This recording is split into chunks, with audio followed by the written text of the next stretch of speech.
I'm going to need a second here to load up Chrome. It does tend to create more problems than it solves by having it open, but I would like a minute here just to make sure that I have my quality options. I'd like to make sure that I get rid of the first attempt at the video. There's really not that much that you're missing, so I'm not going to upload that just to make sure. Well, I can hear myself. Thank you to everybody who came in so early. I feel a little self-conscious about having everybody come in right at the start, and all of a sudden I'm not prepared. But this is this is actually probably very consistent with the last couple of days that I've had. So yeah, sorry about that. All of the things that will be getting in the way of the quality of the stream are closed. I am a little worried that it showed a couple more frame drops, but I'm going to push ahead, and I'm actually going to get into the proper game here, because I think I was a little premature in starting the stream. There were still a couple of things loading up. Anyways, I hope you're all doing well. I've been really looking forward to coming back to this game. I should say right off the bat, Rockfish was kind enough to supply a copy of the game for promotional purposes.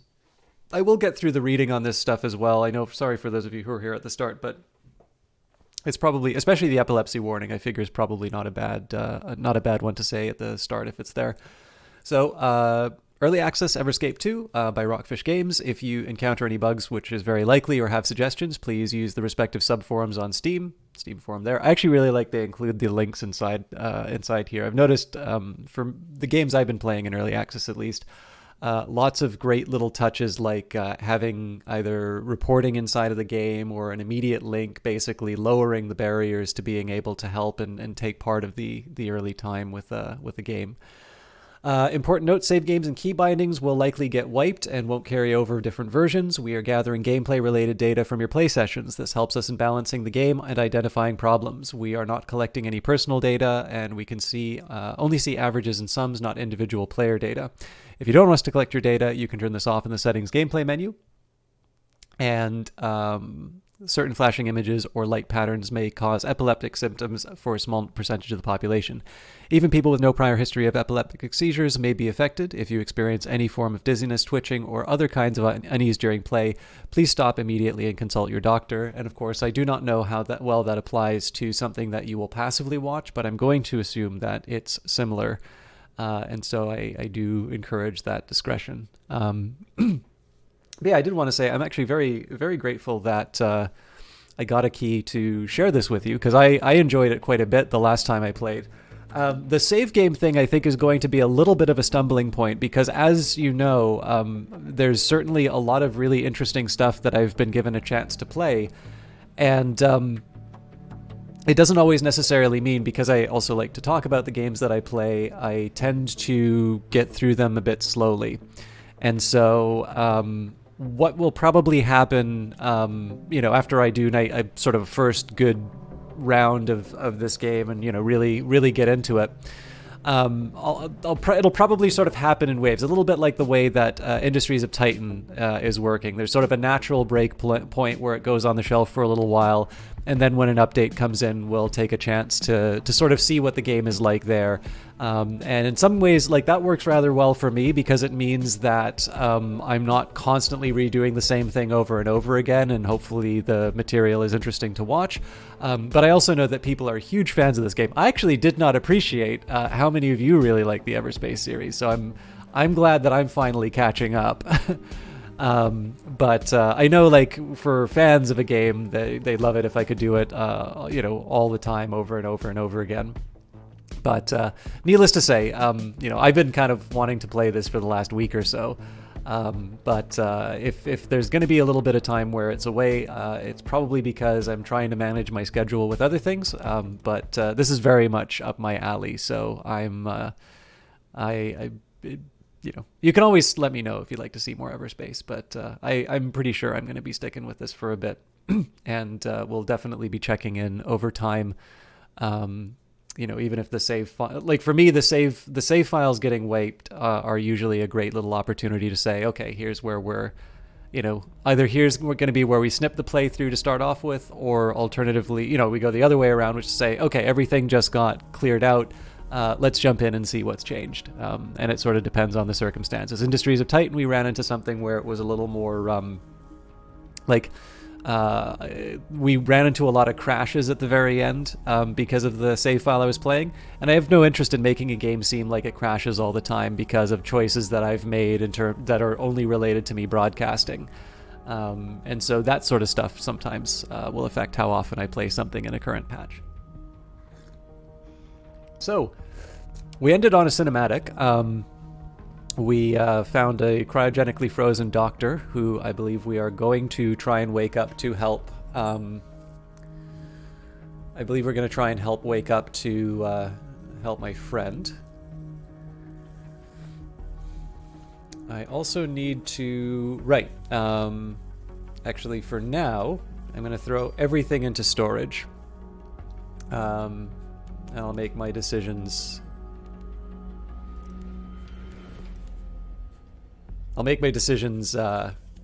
based off of what's in there. This is a really important one for me, because if I don't get a little ruthless in terms of what I'm putting inside of my or what I'm keeping inside my cargo, I wake up and just discover that there's no space for anything anymore. So for starters, any cargo that I can sell, I'm gonna put in just so we can get the rewards from it.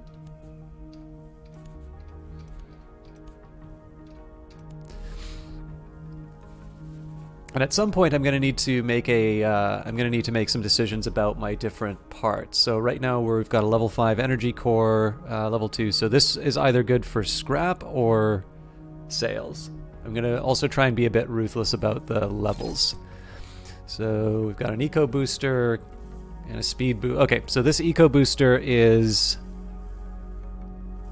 The rarity is kind of nice.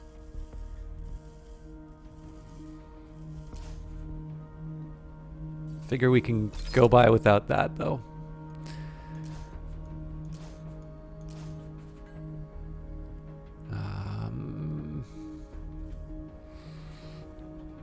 I guess I'll put this in cargo.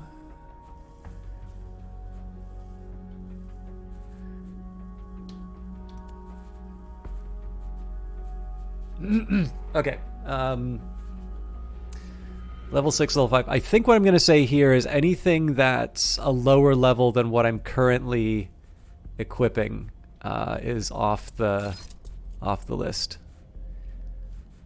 It's got the beam laser, railgun, and autocannon. Railgun was even between kinetic and energy. Hey, you know what? Same story. I'm just going to try and be really strict on what I'm keeping in. I may still wind up keeping the autocannon. Well, we compare the autocannon to the other... Oh, hang on. This is also a coil gun. So what's going on here? This is strictly better, except for... no, not strictly better, but... so shorter range, slightly worse fire rate, although the DPS is still higher. Better capacity, higher consumption. Let's run with it. I'm not... So these I'm going to put into, let's say, autocannons out. And these I'll put into storage. I'm a little uncomfortable with these just because I'm probably going to wind up getting rid of them in the end, but I don't know, I'm still kind of dipping my toe in. I'm getting a little too nostalgic about a few different parts. So I think I've covered my inventory.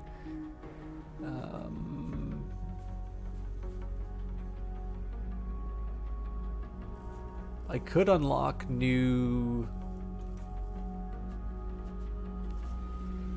Yeah, so I could unlock the some new devices. This temporal nano recompensator, 50% of armor damage taken in the last 12 seconds. Restores 100% of damage, but over 5 seconds rather than immediately. Resurgence repaired amount is increased based on missing armor percentage. Foundation always repairs up to minimum 20% of total armor. Cool. Quantum Entangler. Any damage done to the user will also be applied to the target with a 50% increased intensity for 18 seconds. That also seems really cool. The only thing working against these changes here is the fact that these are kind of no-brainers. These work really well for me. Whereas the other ones kind of seem to be a little more situational, and I don't think I'm quite sophisticated enough in the game yet to be able to say, okay, I'm gonna hit him with the Quantum Entangle, and then I'm gonna willingly take on a bunch of damage. I may get there, but I'm not quite at the point where I want to do anything too savory.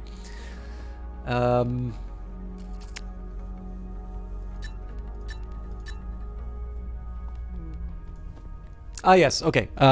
This is the next one. So pay only 70% for hull repairs. So 25 iron and 15 scrap metal. Actually, you know what?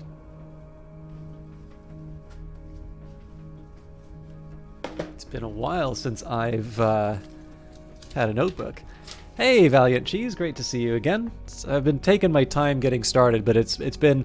This I still count as gameplay because I'm building out my character. So here I'm actually going to write a shopping list. So 25 units of irony, scrap, 15, and then plus 30.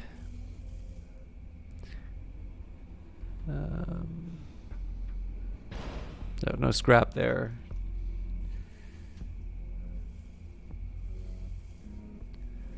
Two power cells, 40 Ethereum crystal shards. So that will be one that I potentially adjust my inventory for. Yeah, so we'll put those into storage. Two power cells, we got those.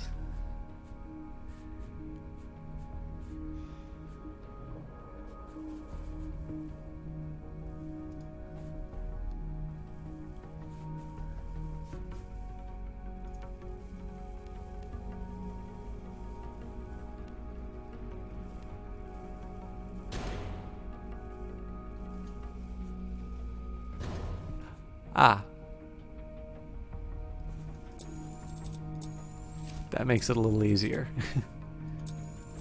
And I might as well just give it the money to begin with. Managed to be otherwise occupied yesterday and missed Oblivion. No problem. I don't know if you missed it again. I thought you were there for the first one because there's only been two. It was a quiet stream for sure, but I'll confess, I feel a little bad because I know we've talked quite a bit of Oblivion and how the game didn't really hit for you. I've actually been having a really good time with it.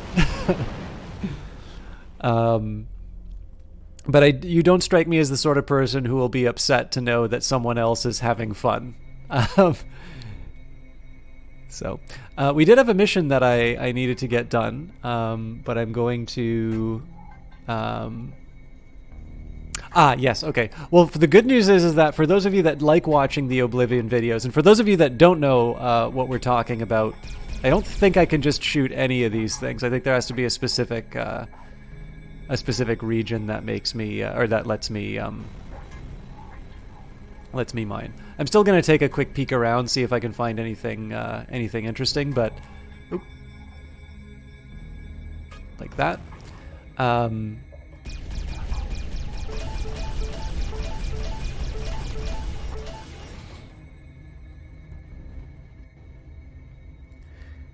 But I'll admit I didn't have a whole lot of hope. I'm actually kind of happy that worked out.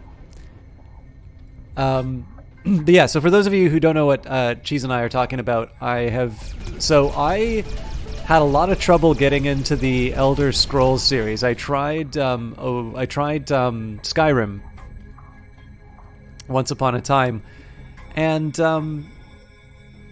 that game certainly has quite the reputation, but I didn't really care that much for it. I tried about an hour or so, and in private conversation, I was really happy to tell people why it didn't really work for me.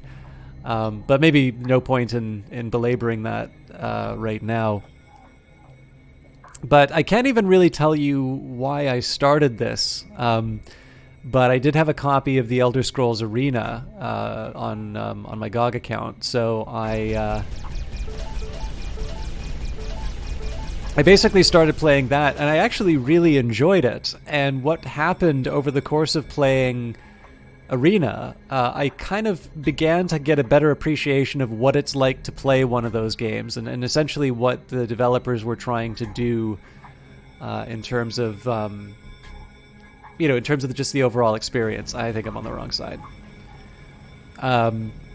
And so, I went into Daggerfall, and then I went into Morrowind, which I just recently finished, and now I'm trying Oblivion. The real unique point of that playthrough, in addition, one, I'm playing all of the Elder Scrolls games for the first time in order, or at least the first 4.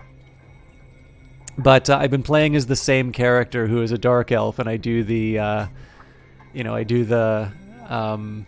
Morrowind dark elf voice for all of those videos, which is not the easiest thing on my voice, but you do it for a couple of games and it just sticks. So, anyways, that's what Cheese and I have been talking about. Now, one thing here we go. Missions. So spares and scrap. Dex sent me into Grady and Brunt territory to acquire jump keys. We need these in order to use the jump gate to leave the Seto system. I think this is already tracked.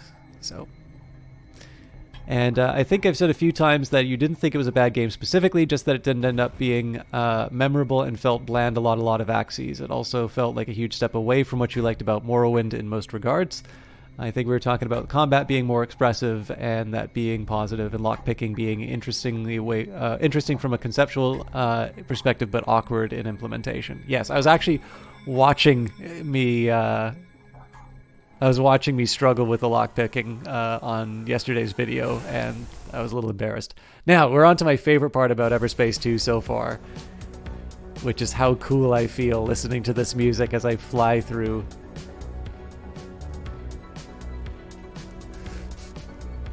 It actually makes me somewhat reluctant. Oh. Okay, I was curious. You can still use the speed, or I thought you could use the speed up. If you hit F, it'll definitely speed things up, but sometimes I just want to admire my ship.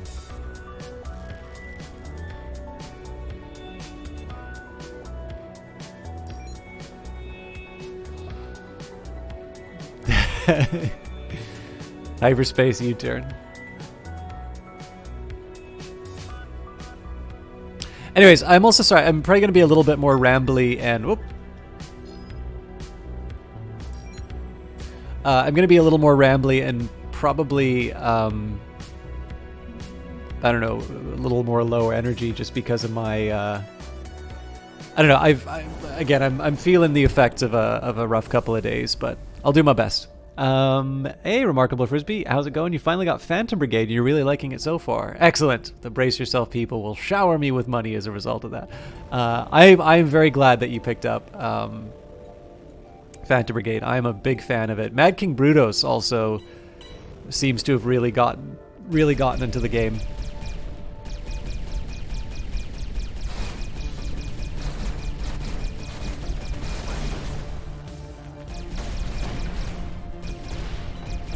Oop, looks like I've got some more angry people.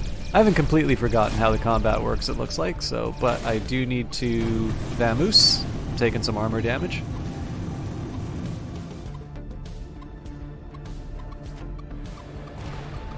Nope. Alright, well, that didn't quite have the effect I was looking for. Oh.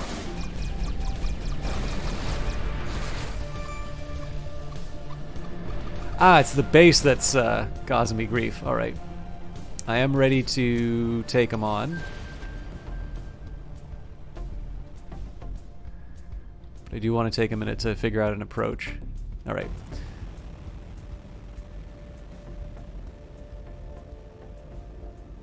Ah, without taking any hull damage. Okay, so this might be an opportunity.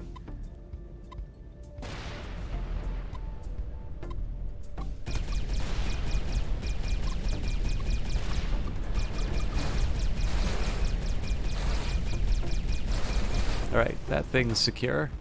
I need to figure out exactly what's going on with those.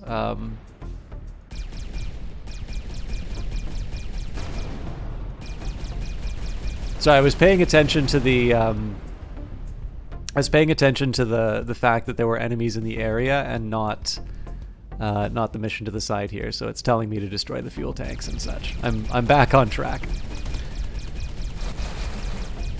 Do you have a favorite type of mech yet, Remarkable Frisbee, or do you mean like you just started getting into it?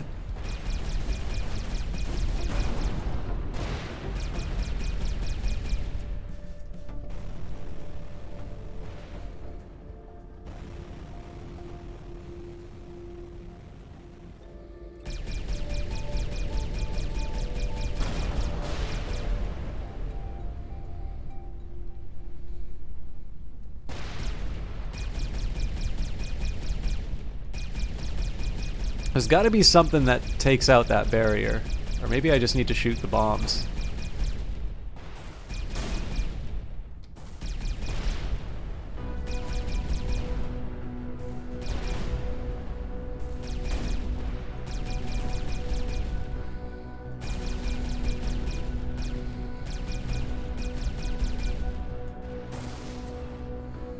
I gotta remember how I can... Oh, there we go.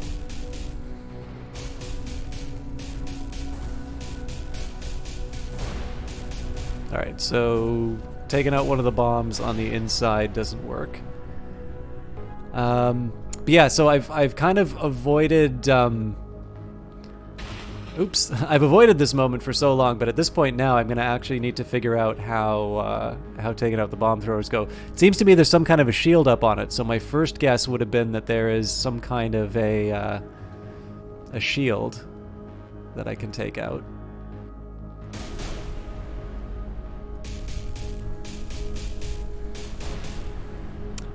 Yes, I believe it does have a first-person view. Let me take a minute and see that, actually, Night Valley, because I haven't tried it out. Got it yesterday, still learning it all, but so far the close-range ones are pretty neat. So let me go under Input.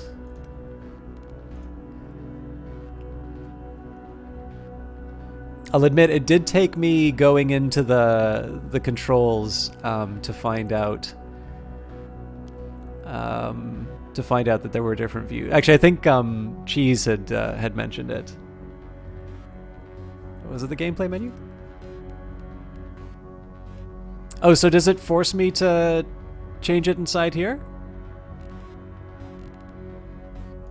It'd be really nice if I can adjust that in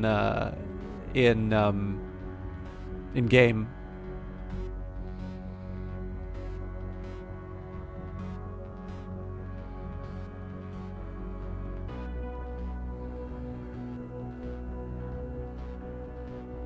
Oh, photo mode. I'm going to abuse a lot of time with that, but maybe not. Okay. The high-res screenshot option's also kind of cool. So we'll take a quick second and look at things from the cockpit. This is going to feel a bit like playing, what was the game? Descent, I think.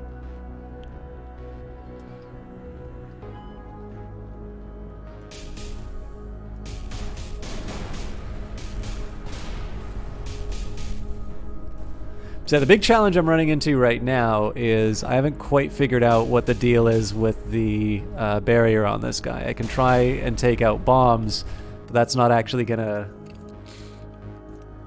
It's not gonna get rid of them. It's far, like...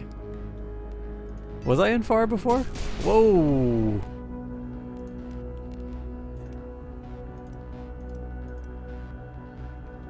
I think third person close was where I... This doesn't feel like the view that I had before. Or was it? Does anybody remember what the default view is? If it's far or close?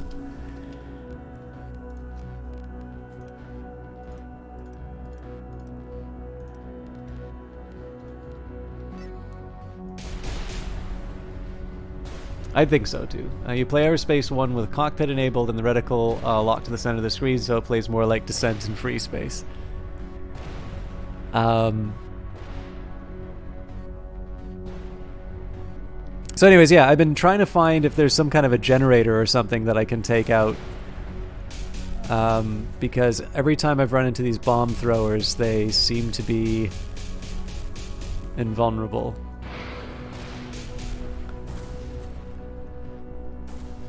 Anyways, now that we're done looking at the different photo modes or not photo mode, all the different modes for point of view, I think I'm just gonna bully the base a little bit, see what I can destroy, and see if there's maybe some kind of a generator nearby that I can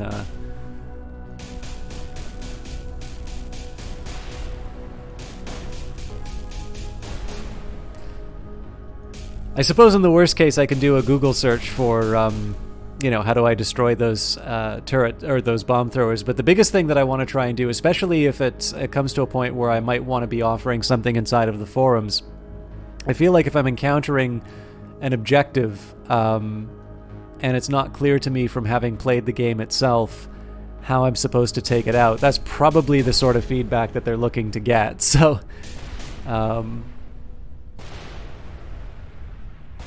I guess one other thing I could try is my ult, which I actually don't remember how to call. I'm suspecting probably something with that little green symbol might...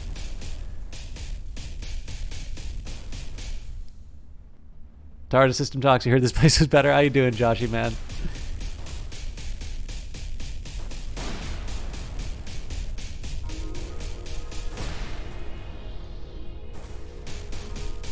V might be the shortcut.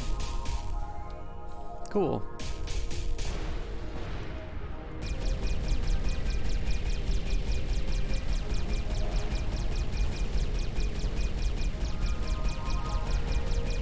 I do really love zipping around in the ship. I am seeing an F. Okay, so it says press F on one of these things. Ah. Oh.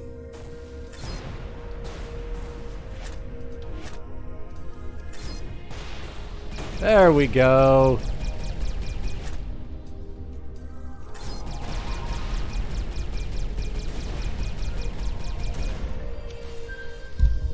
Oh, outlaw boss. Okay.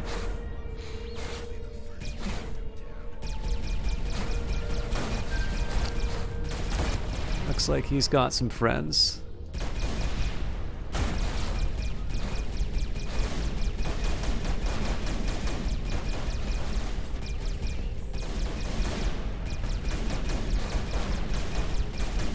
This is very relaxed music for a base destroying mission.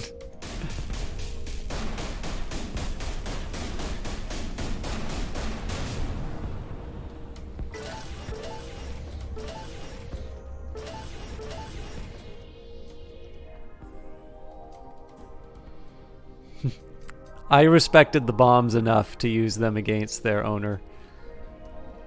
Anyways, that was kind of neat. So, like, that's an example. You know, that's the sort of feedback that I might want to give, which was there might have been something in the game that told me, "Hey, dummy, you want to, you know, you want to use the tractor and throw the bombs back."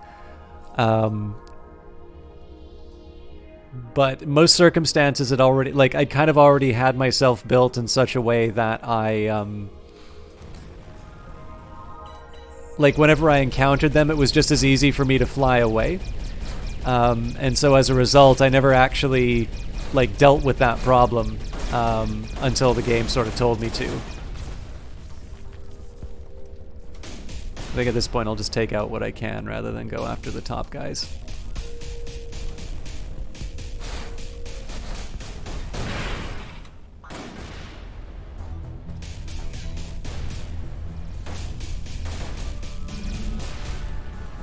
Alright, that's a little more damage than I wanted to take, but I'm starting to get into it again.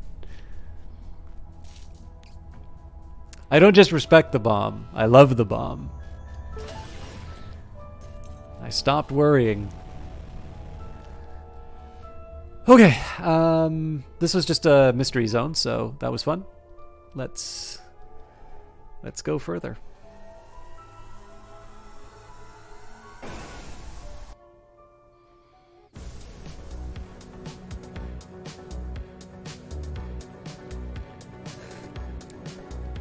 And I will remind you all of the canon for this playthrough. So right now, we don't see anybody inside of the cockpit. But especially for those... Oh god, the mouse still works inside the game. This is a problem. Alright, I'm sorry to do this to you. For those of you that have the emote, this is your your default emote. But for those of you who keep saying you have too many channel points, you can get that.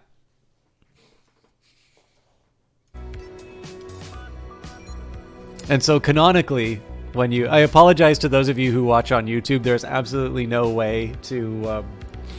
there's no way for me to show you that. There is an emote that I use... this was something that was made by the Eyes of Sin. I really like it. It's a picture of... it's a picture of... my emotes are basically ancient statues. So in the case of one of them, I have sort of my variant on the Kappa face, which is a picture of the bust of Epicurus, the ancient Hellenic philosopher.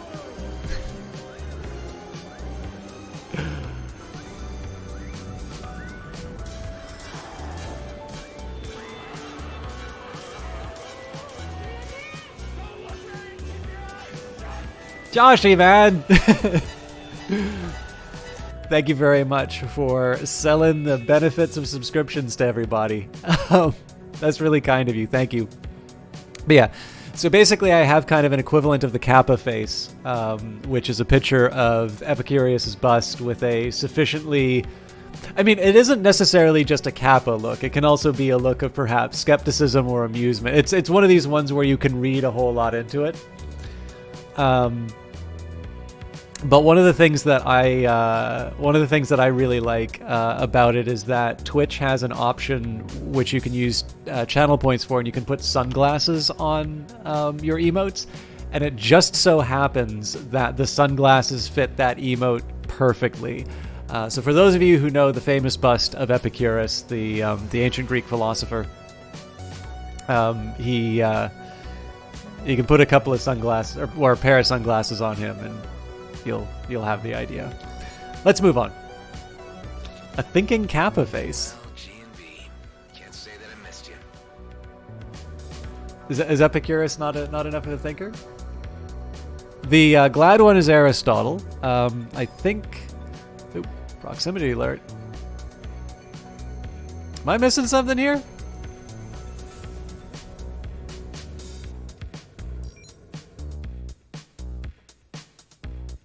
A Thapa face. Oh, you're telling chat to get it. Yes. Okay. Thank you. But yeah, so Aristotle is sort of the chortle. It's Michelangelo's David is the sad face. FT station is under attack. Main hub, come in, main hub. We are in a bit of a pickle here. Please send. Who am I kidding? Frotty, Agneta, everyone. We're doing this. Abandon ship. Hey, need help? Oh, thanks, Soul. Reinforcements. And just in the nick of time, these scoundrels are pummeling us. All right, here we go. This is kind of neat to be jumping from. Take aim before you. Ah, yes, that's much better. That is really cool that it acknowledges the fact that I'm pounding the place I'm defending while. Make it 5 bags and a bottle of port. Where is this other? Oh, here we go. Well done, you lot. I can see the sky again. Carry on scouting the perimeter while I have a chat with our visitor. Sir, if you don't mind docking here, I'd like to have a word. There's also Machiavelli. There's actually 2 Machiavellis. So there's one if you just want to look sufficiently diabolical or clever, That was intended to be whenever I did a particularly good play or said something sufficiently clever, but I've since learned that I never. Okay, I don't never, because Hollow Knight has been a nice little change of pace in terms of people kind of giving me credit for doing stuff well. But I tend to find that people are very ready to. People are very ready to sort of mock, but often the attaboys are very short. So the rationale was the system. Outlaws coming this close to G&B turf. Indeed. Say, you look familiar. You've been here before? No, I'm a wingman from Alcyone Station. We had a bit of server trouble, so I was ordered to come here and get a fresh batch of jump keys. So you weren't sent as reinforcement? Oh, those blasted bureaucrats. There is a tandem squad of outlaws at our doorstep, and all management cares about is a fresh batch of jump keys. I'm sorry to inform you, but you were sent on a fool's errand. The only keys we were given are reserved for my own people. There are none left? None whatsoever. Not even if I was to take care of your outlaw problem? Well, in that case, I might be able to think of something. Before you leave, have a look at our ship loadout. There may be something that catches your eye. Always be closing. Yeah, actually, tell you what, let's do the roster. So we've got Epicurus up here. That's System 1 HMM. We've got Machiavelli, which was one of the original ones, System 1 Smart. So I believe System 1 Dumb is now a free, or not a free, but one of the first tier emotes. So the original rationale behind that was that you would have an emote in which to sort of disrespect me, but you had to pay up for it. And then the new emotes that were added is System 1 Glad with Aristotle's sufficiently beaming face. I was debating about zooming it in a little bit because if you notice, like Epicurus has got a bit of a haircut and it stops like right at his lips. You get a little bit more of the detail there, but that's you probably won't notice it from the distance there. But that's the bust of Aristotle, and then as we were mentioning before, David with the sad face. If any of you have ideas or busts that you I had a couple I was thinking of with Augustus, but the Eyes of Sin had already done those, and I quite liked them, so. All right, I don't think I want to pay for repairs, but I am willing to sell some of my stuff.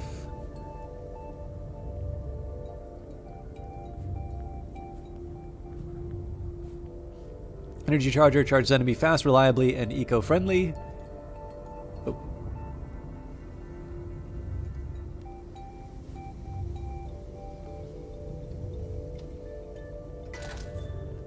Neutron membrane, nano-sized selective barrier for chemically powered switching technology. It's Lincoln and the Rushmore faces. I can't remember. Is it Lincoln, Jefferson, Washington, and Roosevelt that's on on Mount Rushmore? I'm really ashamed to admit I don't know that monument well enough to say with certainty who. I'm pretty sure those are the presidents on it, though. You have no idea. Okay, I'm glad not the only one. I'm pretty sure that's who it was. Oh, this is here's one that'll amuse you guys too. So there's a video that routinely gets hate mail on it. Like I never hear anything good from that video, and I'll admit, like it's a video where I didn't do a very good job during the stream. I had an original set of plans of stuff I wanted to cover during that game, and the problem was that all the prep I wanted to do, I didn't have enough time to get done.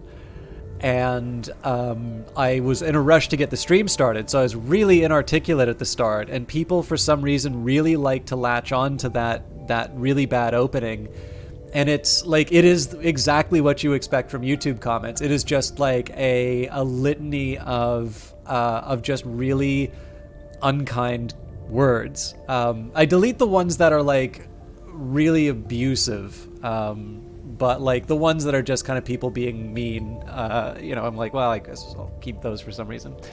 But what I thought was, I'm proud to admit that it's not important enough in your culture for you to. This is true. Valiant Cheese is from Australia, by the way. you delete 80% of them. I won't say the percentages, but yeah, I mean, the problem with this is that people are so kind during stuff like the Cultist Simulator broadcasts and that. There was a while when I was like really encouraged to see you've gotten a comment on YouTube, because I try and respond to everything. And the problem is that the presence of that particular video makes a situation where there is some positive probability that it's actually going to take me from being like, oh, hey, somebody said something, on a video, to like, oh, it's this stuff again. I feel, I feel bad. But what was really funny about that one was again, they're going on, you've never read a book in your life. And I'm like, yeah, I know, I know you think video games are really terrible. On a video game video. But, it was like, very second rate. No, it was, no erudition, no urbanity at all. And I'm like, there is something, beyond parody when somebody in a YouTube comment with absolutely no purpose other than being mean cites you for being not sufficiently urbane. Like the YouTube comment is possibly the least appropriate format in which to level that accusation. So yeah, it was weird. I mean, I kind of get where some of this comes from. I really do want to get back onto Everspace, but I do need to stress, like, it's been a rough couple of days, and I sometimes just need a minute to recharge a little bit and have some tea, and then I'll be back into the game really well. I think where at least some of this comes from is that, when you go on YouTube, it's a little bit like when you're on Twitter. If I could, I would love to be, one of these thought-leading thinkfluencers on Twitter. But the fact of the matter is, I'm not. I have a very small following. And same with YouTube. I'm like, it seemed like where the trends were going, I was going to hit 1,000 subscribers at the end of 2020, and now I'm still 5 away at the end of January, and like, every time somebody subscribes, there's someone who unsubscribes. So like, it's been sitting there for a while, and it's fine, right? Because it's a hobby thing. But you will have put beside people who are trying to be like thought leaders, people who are just like sharing stuff, just having a good time. A little bit like what happens with these videos. I was given a key for Everspace, so I want to show Everspace and be able to share that game and give you an idea of, why I'm enjoying it. But that doesn't stop me from, being able to sort of share what's going on and some of the broader conversations of the day happening. I've avoided talking about GameStop so far, but I'm sure that'll come up at some point.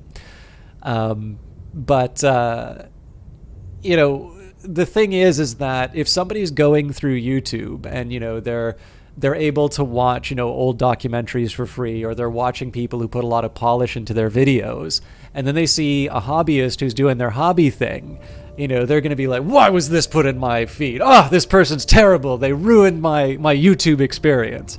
I'm like, it's free. And number two, like, I don't want you to watch my video if you don't want to, don't enjoy it.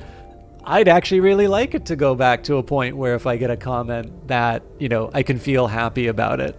But, I'm the one person who can't do anything about it. So, but yeah, I don't know. Like, there is a side of me, if I'm completely honest with myself. So like, from the whole, like, you're a dumb person kind of comments, or like, this video isn't good or such, those actually don't bother me as much. There's always going to be that little side of me that kind of has that nagging feeling that maybe when I do the good stuff, it isn't quite as appreciated as much as it could be. But like, I think everybody's going to have that feeling one day or another. The one thing that does really bug me is the idea of people being wrong on the internet. Because I'm not going to claim to be the smartest person, but definitely, like, knowing that I think the thing that bothers me so much is that when the accusation is so completely beyond what my actual experience is, that annoys me more than the comment itself, because I think what it comes down to is me knowing there's no possible way I can correct this ignorance, and that actually really winds up annoying me quite a bit. Hey, Brother Lev, did you play the first Everspace? Which I didn't. I'm sorry. Sorry for the digression. But it. As I was saying before, I had a bit of a rough couple of days. I'm ramping up a little bit, and anger is my cardio. I don't know. Being able to vent is a way that I can sort of recharge my batteries. This is my second day playing the game, and I have had a jolly good time of it. In the third millennium, it is still not socially acceptable to run around naked. I'm told that this is very different from the first Everspace. You did not, but I saw you on this gem, and you really wanted to hear another opinion on it. Well, Brother Lev, I'm fairly early on, but I'm having a good time. One thing that really got me, I was playing quite a bit of Rebel Galaxy Outlaw the last little while, and I really enjoyed that experience of sort of zipping around in the first person, and there's a couple of things that give you some assistance in terms of the aim and such. And one of the things that I'm enjoying quite a bit about Everspace is that the simulation elements, either they're not in the game yet, or it's a different direction that they're going. So moving my character around, I'm not sort of compensating for sort of the constant movement and such. It's just this kind of standard WASD and then control to crouch, quote unquote, in space to sort of move up. So one of the things that's neat about that is that you have the potential to do lots of really kind of cool spaceflight moves very easily. You're not necessarily fighting with the forces to get your vehicle moving around. There's supposed to be some pretty the game is actually very big in terms of its scope. I think they were talking about sort of trading things and a large end game and such. I haven't really been that exposed to that yet. I'm really just emptying out my my cargo so that I can get more stuff. But I don't know. I'm sure probably the enthusiasm in my voice is selling this thing better than my description of its features. But it's been really good. I'm actually really happy that they reached out, because I probably wouldn't have quite given this thing the attention it deserved on my own. And having somebody reach out and sort of offer the key was something I that was enough to sort of push me over the edge and get me in touch with a game that I thought was really neat. And Valiant Chief says Everspace 1 is very much prioritizes move how you want to move, an arcade feel rather than a simulation feel. I assume that's intentionally maintained into the sequel. Yeah, and it works. Like, I like Elite Dangerous as much as the next guy, but there's already an Elite Dangerous. I think move the way you want to move, I think, lets you do the stuff that's interesting. So ARPG in space, yeah. So that's probably the best. I wound up making a lot of Diablo comparisons when I was playing this last. I don't know if that's the most appropriate comparison, but it's where I was going with it. Oh, ramen! It took Earth by storm 1,000 years ago, and it's still going strong. Just don't call it soup. And these things I'm going to dismantle if it really comes down to it. I should probably switch out this sensor, so that's some pure improvement. The Jaeger Pulse Laser, so slightly higher energy consumption, but otherwise better in every other regard. So I might scrap this thing, but I'll wait it out. So apparently this thing does more damage. Increase 30% damage against units with a higher level than your own. I'm going to try and hang on to this one for as long as I can. The Energizer SP, again, that's pure... Okay, actually, the ones that are just pure improvements we can take care of. I don't see any situation where I use the beam laser anymore, so we'll get rid of that. Well, we've got a level 8 beam laser. And then the Marksman coil gun, this was the one I was previously using. I don't have as much use for that, so... And given... Right, this was the pulse laser that I was originally running. I'm not 100% sure what I want to do with that yet. And we are sitting on a fair amount of money, so let's get a better cargo unit.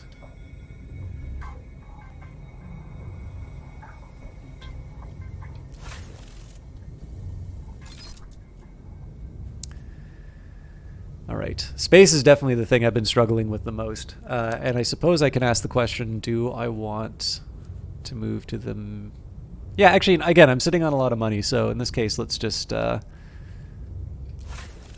let's use it all. Shield, level 2 shield. So slightly worse recharge. Oh, that's so tough. I'm not crazy about that recharge delay, but it is better, so.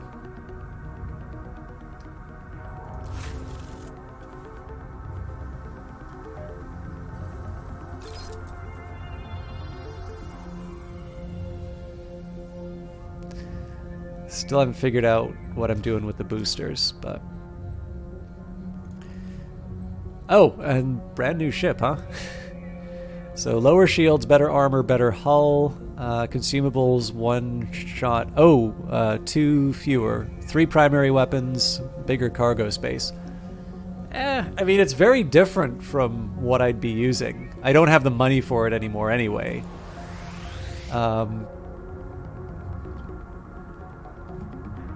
An interceptor. Overall, probably a more reasonable upgrade. The scout. I'm trying to think what this reminds me of.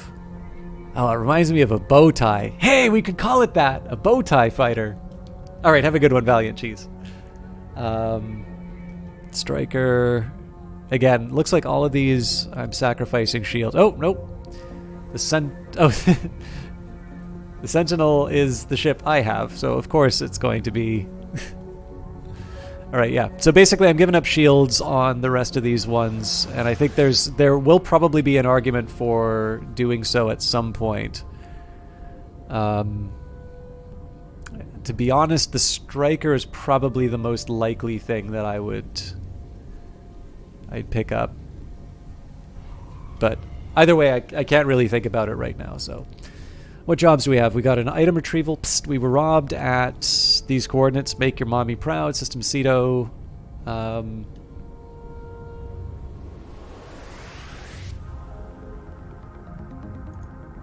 Yeah, you know what?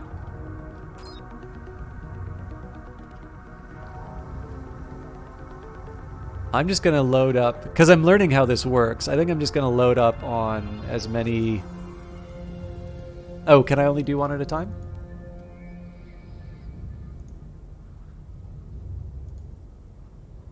Alright, well, that's why we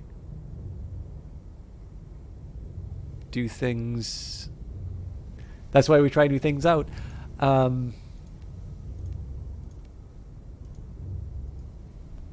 Yeah, we'll try item retrieval, but I suspect that will probably be one of the harder ones I could have done. And... not much to say about that at the moment. Alright.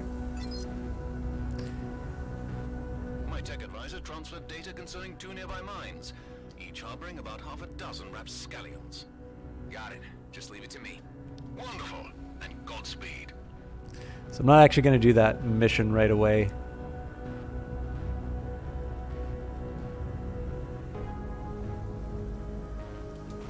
This is the actual stuff that you probably want to see if you've if this game's come across your radar. It does feel like I move a bit slower on the planet, but it could just be that these guys are really far away. I guess I could hit the cruise drive if I was that worried about it.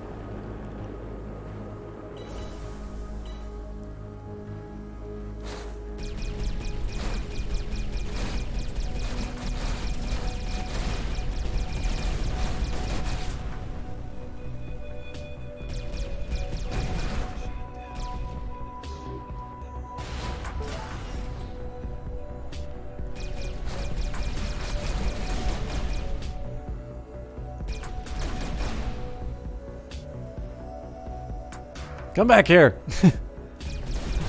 There we go. That was really more just because I could do it. All right, let's see where we're at. Missions wise, I want to, if I can, try. Oh, Am I even going to be able to reach that then? I think that's outside of the coverage we have. But then again, I've already been here, so... Yeah, let's at least give it a try. Pardon me as you take notes of me poning those other ships. Such as it was. Alright. Again, I invite you all to remember... Oh, there's a... I'll take a look at the unknown signals on my way back. No, sorry, I can't do it. I can't resist. So again, I invite you all to remember the Epicurious photo with shades. Oh god! I ran into an unknown signal on the way to the unknown signal. This game knows me too well.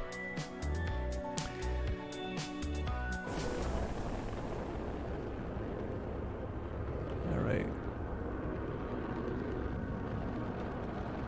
We'll get in as close as we can, and... Alright. Unfortunately, I didn't plan out who I was going to take out first, so... Proto Scouts down. Well, first one is.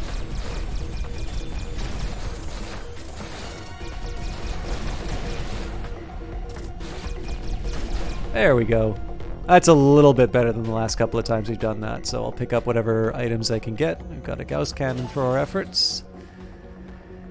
I thought there was more stuff on the ground. But yeah, so I've got one of two special abilities equipped right now. That first one is an EMP shot, so I got the upgrade on that, which will it'll give. By the way, this game is gorgeous.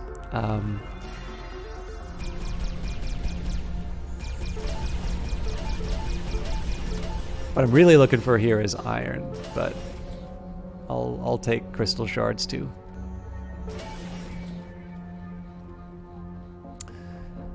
So my first one is sort of an EMP blast, which will do a bit of... I got a perk which will do some extra damage to shields, which is nice.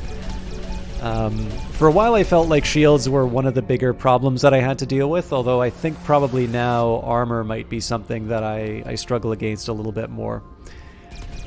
Oh, there's the welcome iron, so I gotta remember not to sell that. I think I needed 50 for everything that I wanted to build.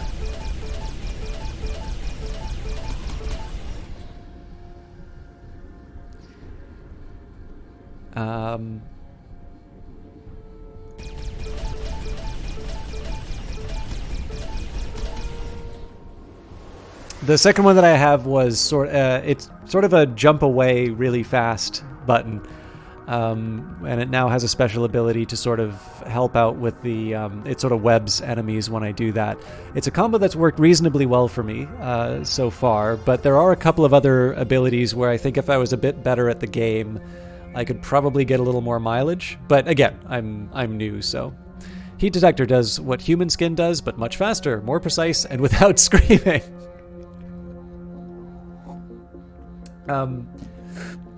This is actually, Brother Love, because I know you're looking for opinions about this game, assuming you're still here. One of the things that I think is most interesting to me is the way that this game is has sort of worked out in my case is that whenever I wind up in a new area, so it doesn't... All these little waypoints that it's giving me are coming as a result of me exploring the area. But the different systems you wind up in seem to be built in such a way that you inevitably wind up running into... you kind of wind up running into interesting stuff to do on a fairly regular basis. Like they seem to have done a really good job of sort of giving you a trail of breadcrumbs to run into something interesting.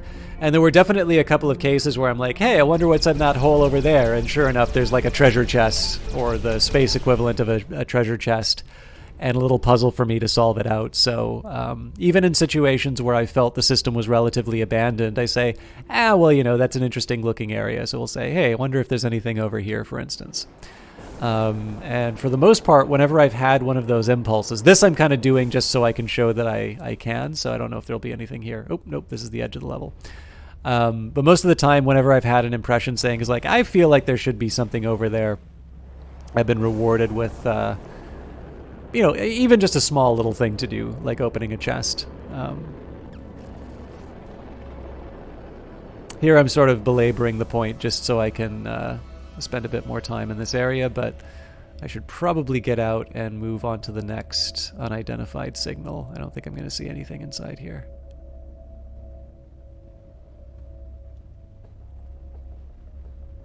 Alright, well that's where I want to go eventually, but this is my actual destination.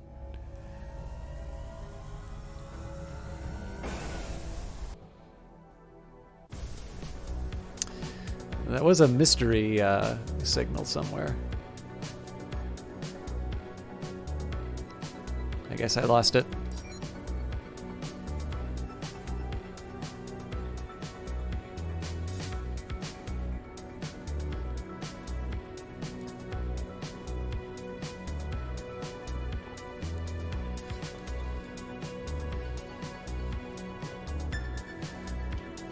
Hello, unknown signal.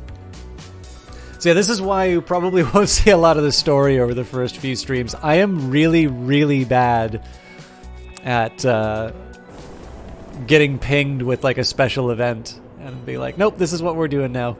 Oh, hello, sniper. This was not the right choice to go against. I've already lost my shield. I want to see if I can take him out before I run, but this is going to be... Okay, that was costly. So I kind of took 2 packs of enemies. And this is definitely going to be a struggle to disentangle the two.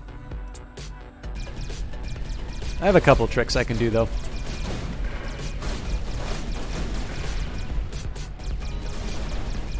Oh god, I even attracted more.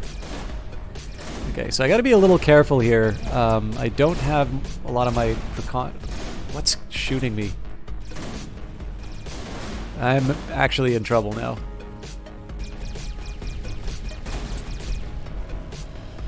Okay, this one's gonna be the best. Best defense is a good offense.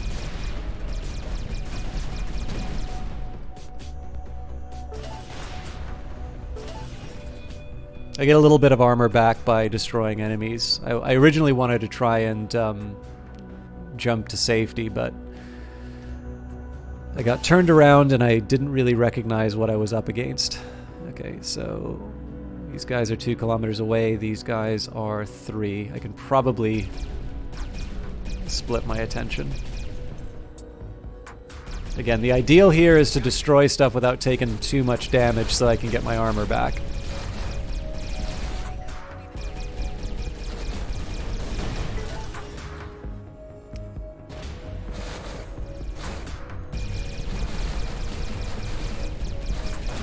I'd probably get a little less lost if I would bother to if I'd bother to lock these guys. I need to remember that for future. Okay, these guys are 3 kilometers away. I think I can handle that.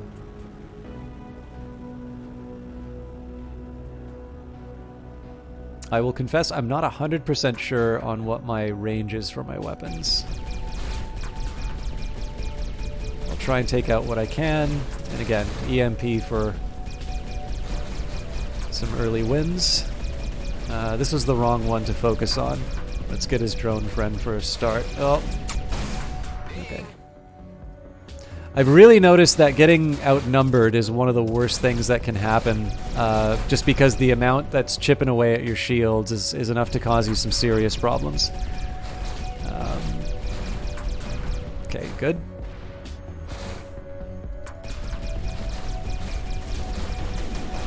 But you'll notice with the one-on-one engagements, it's been a pretty straightforward matter.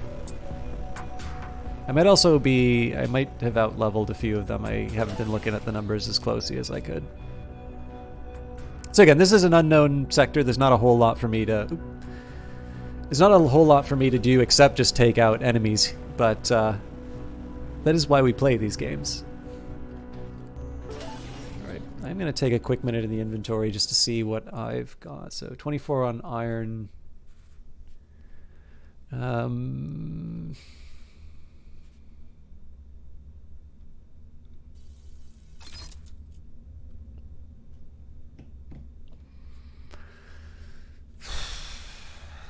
So I will get rid of the beam laser. I don't see a reason for it. I'm happy with the pulse laser I've got, so we can take that one out.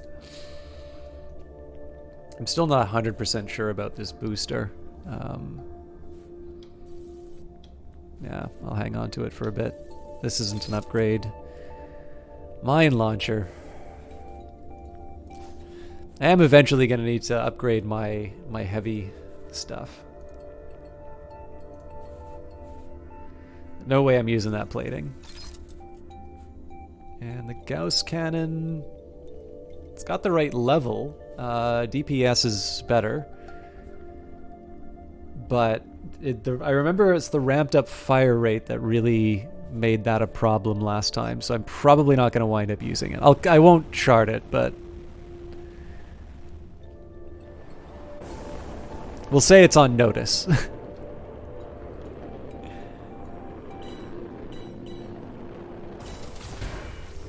I think I just rammed one of those guys out of warp speed. Okay, so this one, I'm kind of wasting the EMP to take out a couple of spare drones, but I was talking about how being outnumbered can be a problem.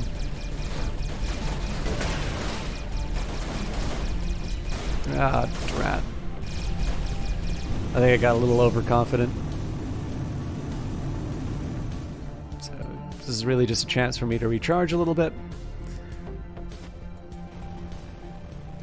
Now we head back to the Proto Scout. And in the worst case scenario, I wind up using the EMP. But I'm hoping we can be enough of a nuisance that we can take him out. There we go.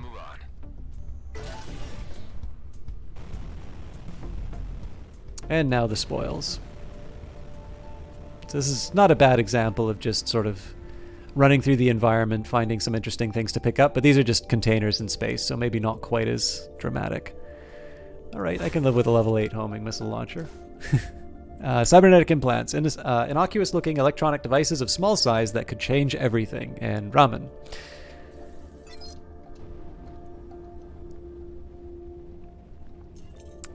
Okay. So I did sort of zip through this level a little quickly, so I'm going to take a second and just make sure that I've got the goodies that I want.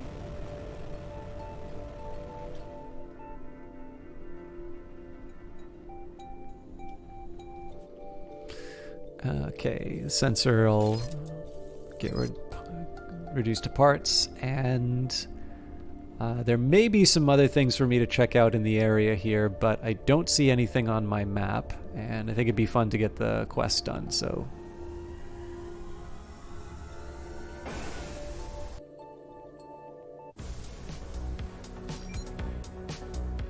Plus, I really just want to enjoy the light show and music.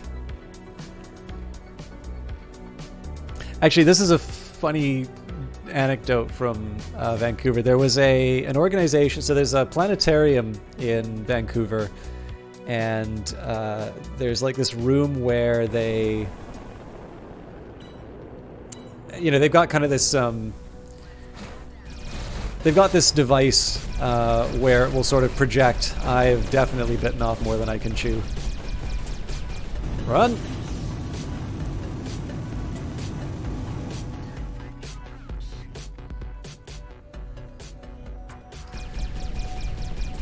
It's the sniper that's really freaking me out there.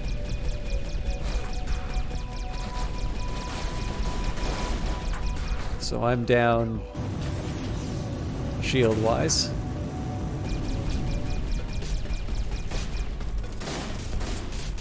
Oh, this was the wrong place to go. I think I'm dead. Heal? No. I forgot what my heal button was, sorry. Anyways, yeah, so this planetarium, there's a room where they sort of project the night sky, well, like what the night sky would look at based on a device. I can't actually remember the name of the machine. And there was this group that did these laser shows, and it was like a Pink Floyd laser show, which I really enjoyed going to. They did a great job of it. I kind of true to my usual, maybe not contrarian, but you know, my having tastes that very much diverge from from sane people. I actually really like A Momentary Lapse of Reason. I guess it was the song, or the album was Division Bell. I can't remember what the albums were.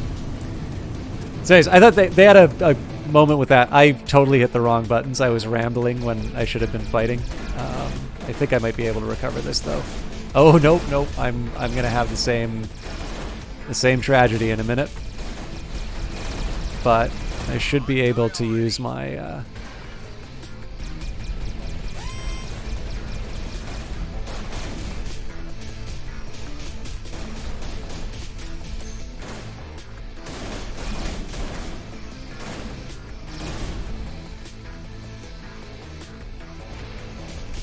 So right now I just need to digest what I've already got.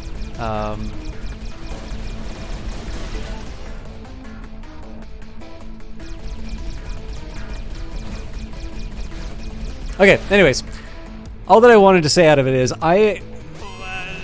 oh, okay. I see it now. I was just flying into mines. I would have saved myself a lot of damage if I had paid attention to that. I'll know for next time.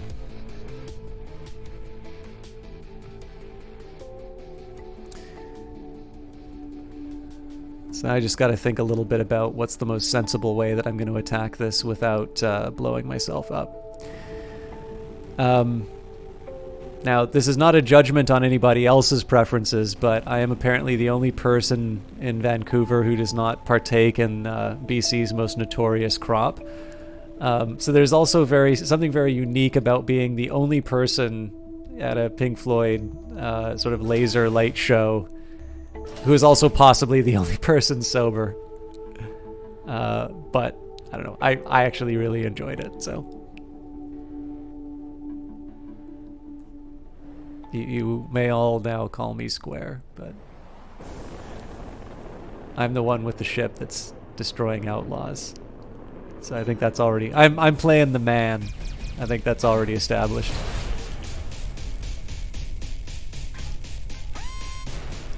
Okay, so Demolishers are now my new least favorite unit. But I know it was destroying me before now, so this will be news I can use. Where I thought he dropped something.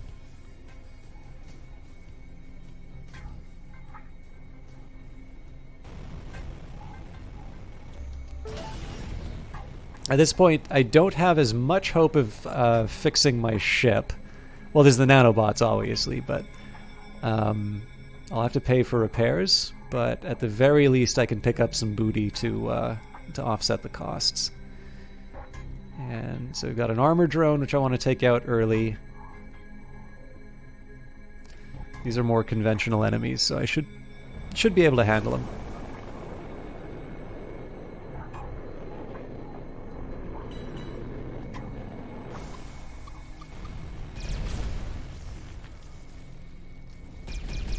I need to get a little bit better at sort of zeroing in and taking out a unit after doing that. The amount of time that I was taking to... Oh, something's messed with me.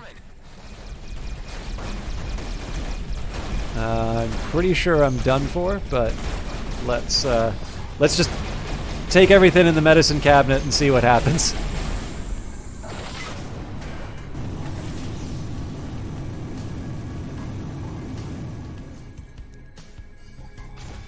Oops, wrong button. Alright, so I've just gotten rid of all my healing doing that, but... Oh, cool. You get an electric guitar when you get the damage mod.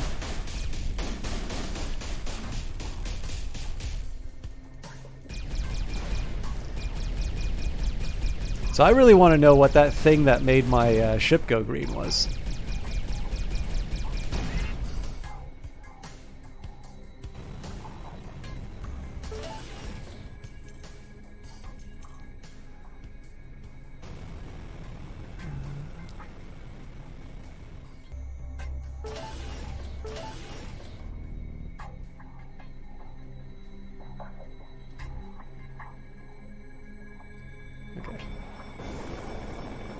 So Bomber's probably public enemy number 1. Papa Dan, thank you very much for the follow. I'm glad you're having a good time. I am still new to the game, but I will admit I am having the time of my life playing this game. Especially just because I'm still discovering sort of new things and slightly better ways of approaching it. I'm actually really impressed with all of the different little variations that this game has come up with in terms of just things you can do in a spaceship. That's not to suggest that it's like, hey, Olaf, thank you very much for the host. And actually, sorry. Pink Floyd's the bomb. Excellent. Yeah, like I should have said that thing too. Like, just because I like, it occurred to me, Night Valian was here a little bit earlier. You've been watching my Cultist Simulator videos on YouTube. Thank you for that.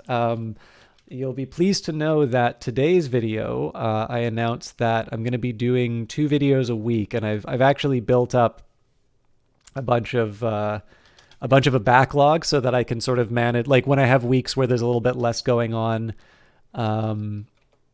you know, I'll be able to, you know, I'll sort of be able to sort of build things up, and then when I have a tough week, I'm not going to feel that super pressure to get the new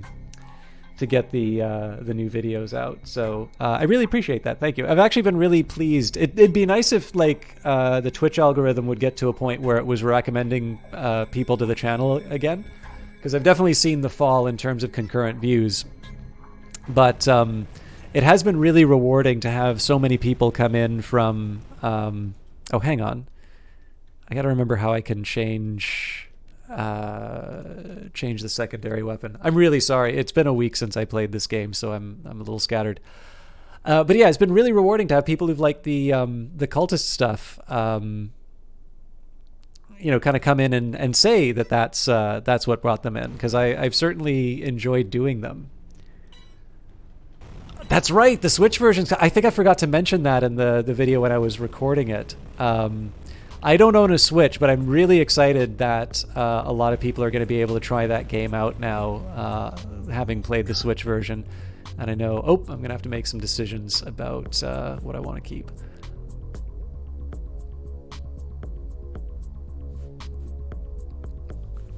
Okay, so if I put this one on,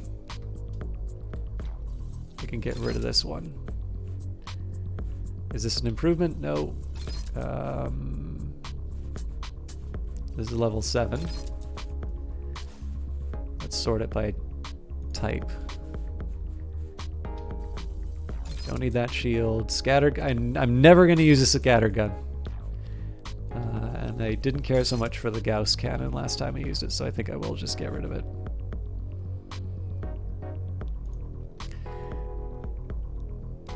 Found Cult Sim because of... Oh man, thank you very much for saying that, Annie Melanvlor 123. I'm really sorry if I mispronounced that.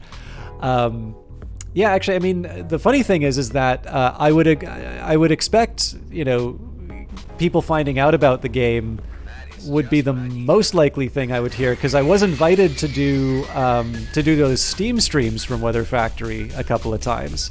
Those are those like 8 hour, for those of you who watch the YouTube videos, like those are those like 8 or 9 hour videos. Those are live on Steam.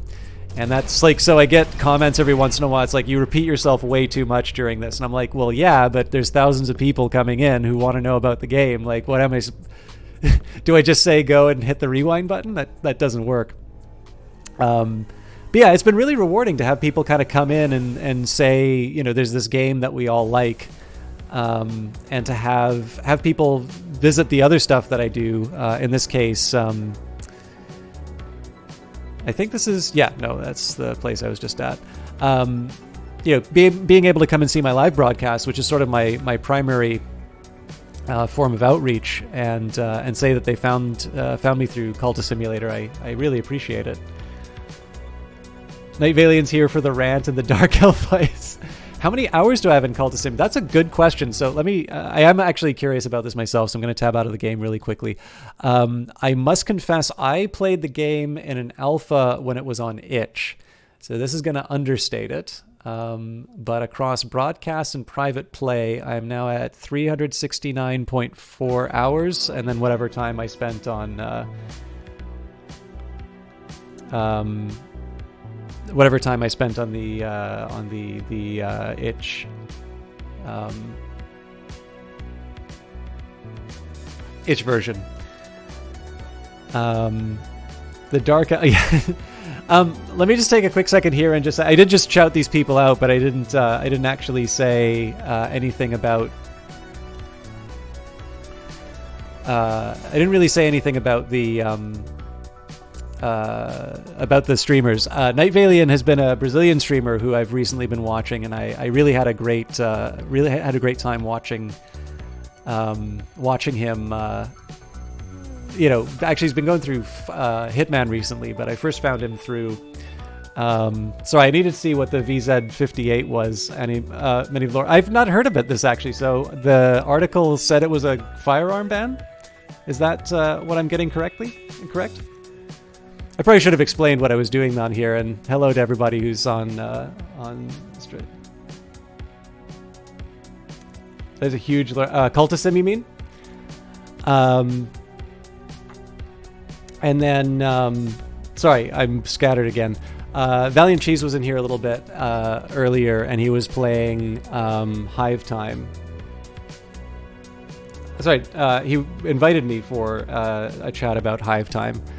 But I want to get back to the question that I was asked. So could you tell me a little bit more about the VZ58? Because either I don't know, if it's not a firearm, I don't know about it. And if it is a firearm, I actually don't know that much about gun control in Canada. So I'd love a primer in terms of what inspired the question. That firearm, it is a firearm, one of the few not on the new ban list. Okay, I'm curious where that's coming from. Yeah, so I'm largely ignorant of Canadian firearms regulation. I know under the Conservatives, kind of the long gun registry was the sort of height of this was the height of liberal arrogance and the great achievement to finally take it down.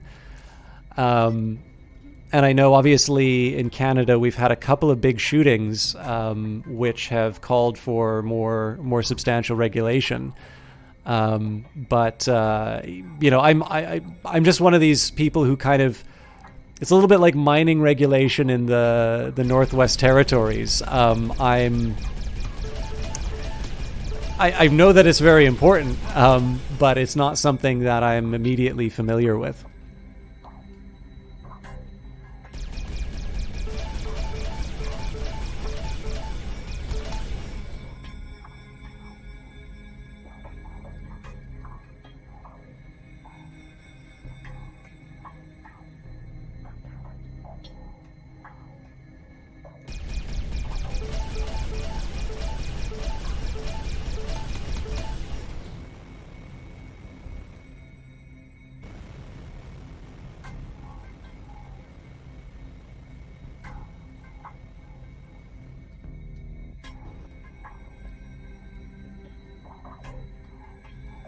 Here I'm still looking for iron, so I want to figure out a little bit more about the deposits.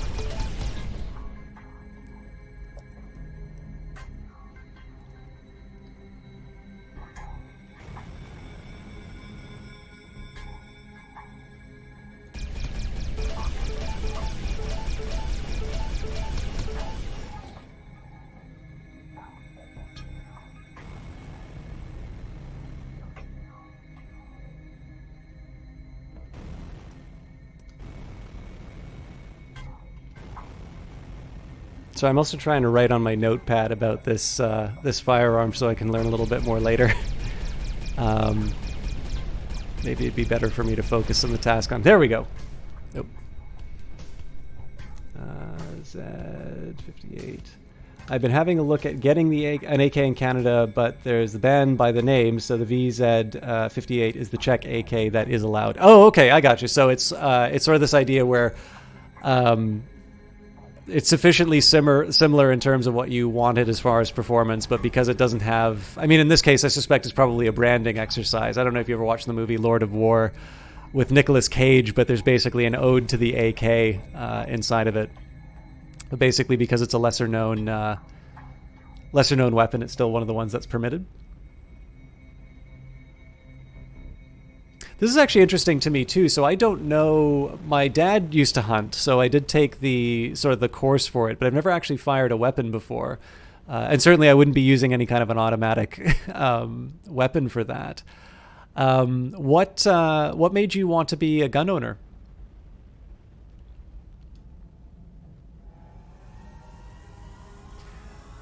There's a couple of people who wanted to do a firing range as like a team building exercise, which I thought it would be kind of neat, but it had always struck me as something that people sort of like. To me, my only experience of it would have been sort of renting a weapon as opposed to owning one.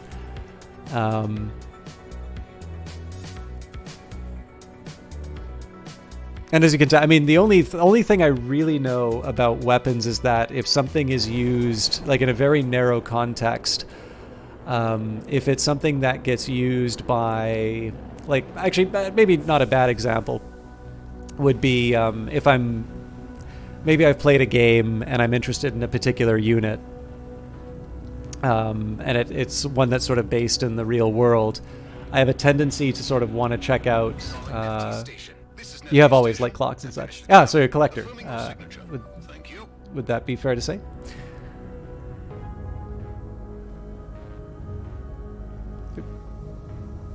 Sorry, I just got a message here.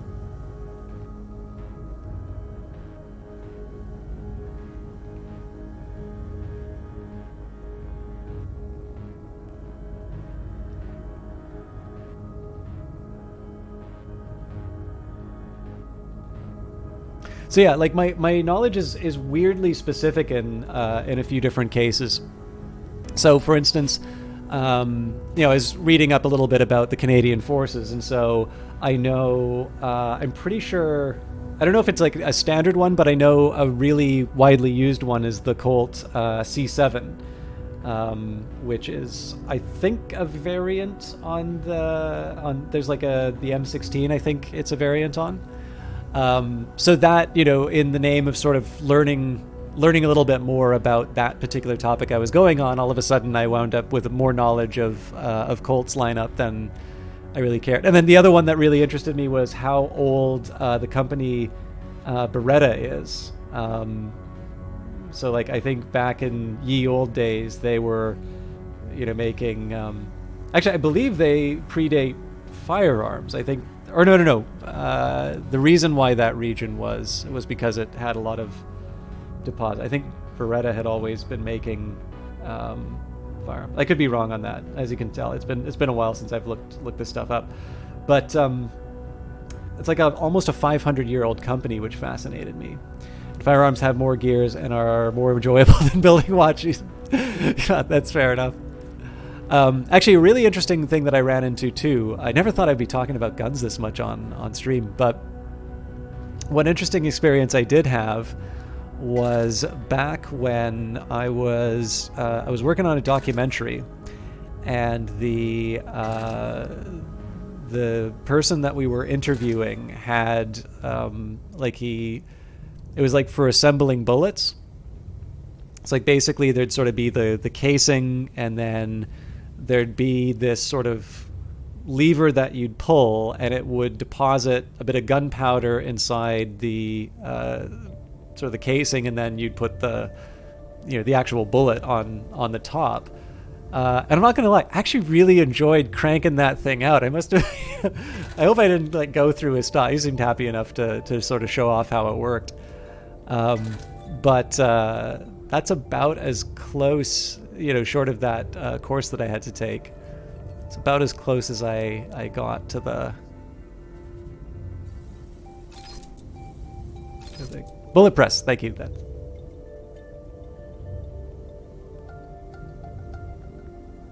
Oh, are the AK in the movie Lord of War? They're actually. I did not know that.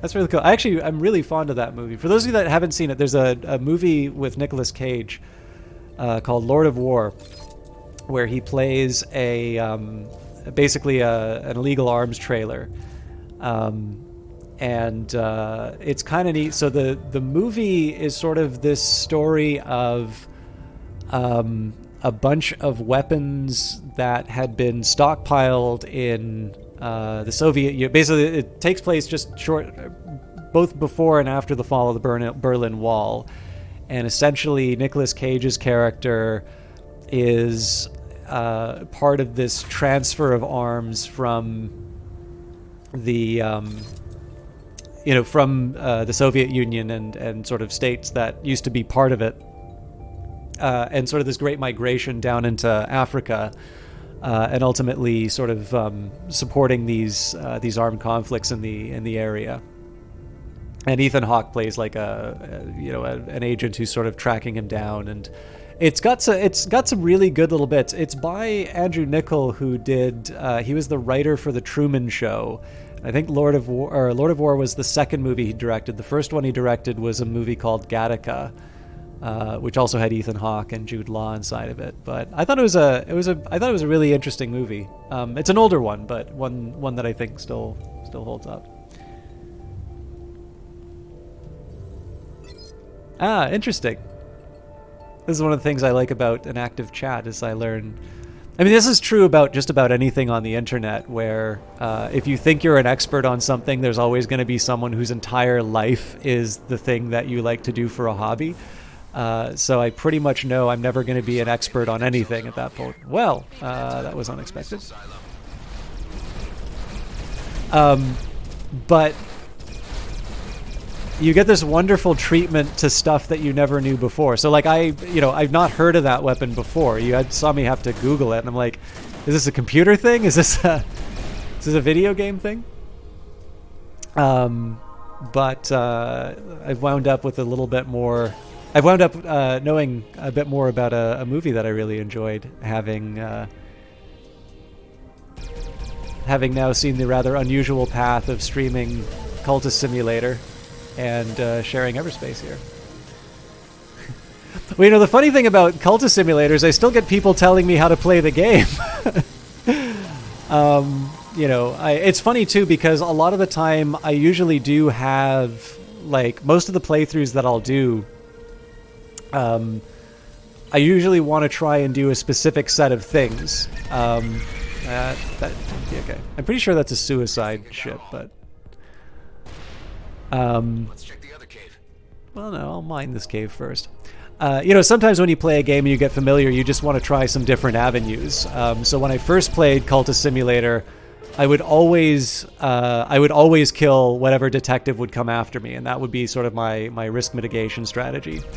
And then the last couple of times I was like, well, what if I'm someone who is like an evil person, but they're not like mustache twisting evil? Like there's someone who is very reluctant to use force, someone who never murdered anybody.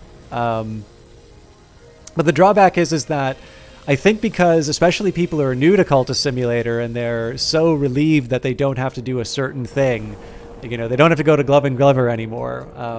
Or like, back when painting didn't have its changes and it was like the best way to make money inside the game. I used to get a lot of people coming into the stream when I was streaming it and be like, well, painting's a better way to make money. And it's like, well, sometimes you just want to do something that's interesting for the story. So really after 300 plus hours, yeah. I mean, with that in mind, you can spend a lot of time in a game and still find something new. It's certainly not to suggest that, Great, a detonator drone. like, I definitely This is going. don't like being the sort of person who wants to pretend that they've seen it all, but I also sometimes think that being able to try new things or move outside your comfort zone will show you new parts of a game that maybe you didn't appreciate before. For a very long time, I did not really follow through on the romance options in Cultist Simulator just because they were added much later after I'd been playing the game for a really long time. So I had my my quote unquote ideal playthrough ready to go. But what I didn't appreciate was so actually, first of all, there were some parts that were written where I sort of thought it was the producer who'd written them, and it turns out that was right. Which is not to say, oh, hello. It's been a while since I've run into one of these. The quality of the writing is equally good. It was just one of these cases where I sort of had the impression, magnetic repulsor. I kind of had the impression that it was a slightly different voice coming through, which was interesting to me at least.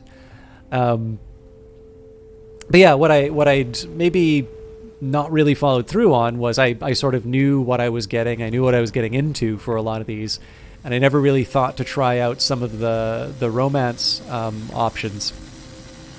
And then when I finally did, that was something new for me to try in a game where I'd sort of thought that I'd seen everything. So it's a way of playing that, for me at least, has kind of allowed me to it's allowed me to sort of breathe new life into games that might be feeling a little stale. You played Dota for 5,000 hours and you're still learning new things. I don't think I'm at 5,000 hours, but I used to play a lot of Dota. I don't really play it anymore. But yeah, that was a big one for me, which was I really loved Vengeful Spirit. I still love Vengeful Spirit. I mean, I don't know what the hero's like now, but if ever I could. I didn't really do a lot of ranked, but I really liked hitting random because it was just a chance for me to try different heroes. And I mean, the worst that happens is you get your ass completely handed to you by the enemy team. I don't think I'm going to make it. Oh, there we go. That was half a dozen.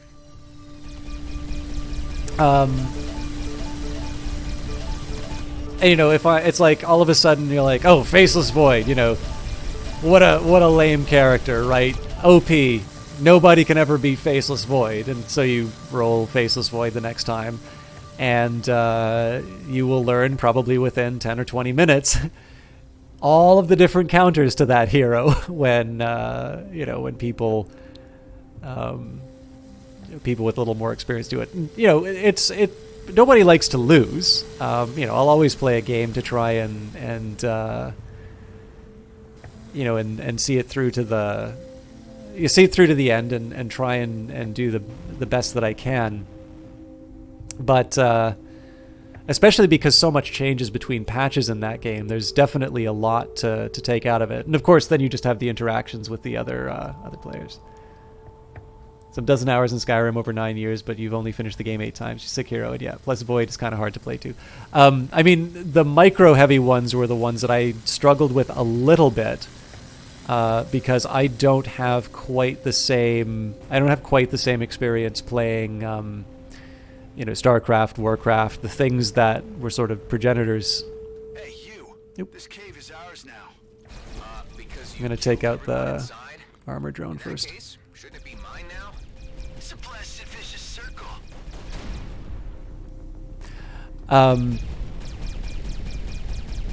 But yeah, so like Chen and Meepo.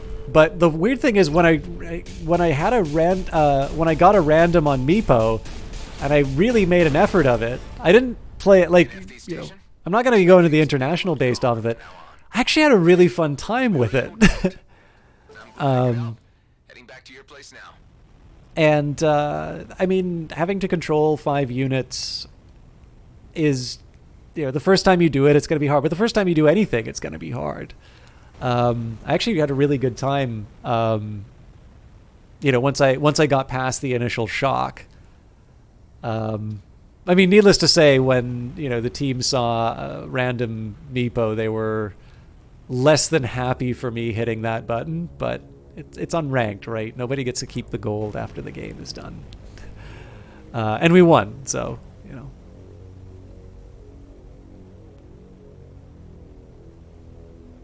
Yeah, I'm just not very good anyway. I mean, I don't remember the last time I've played it, but it's been a couple years now, so...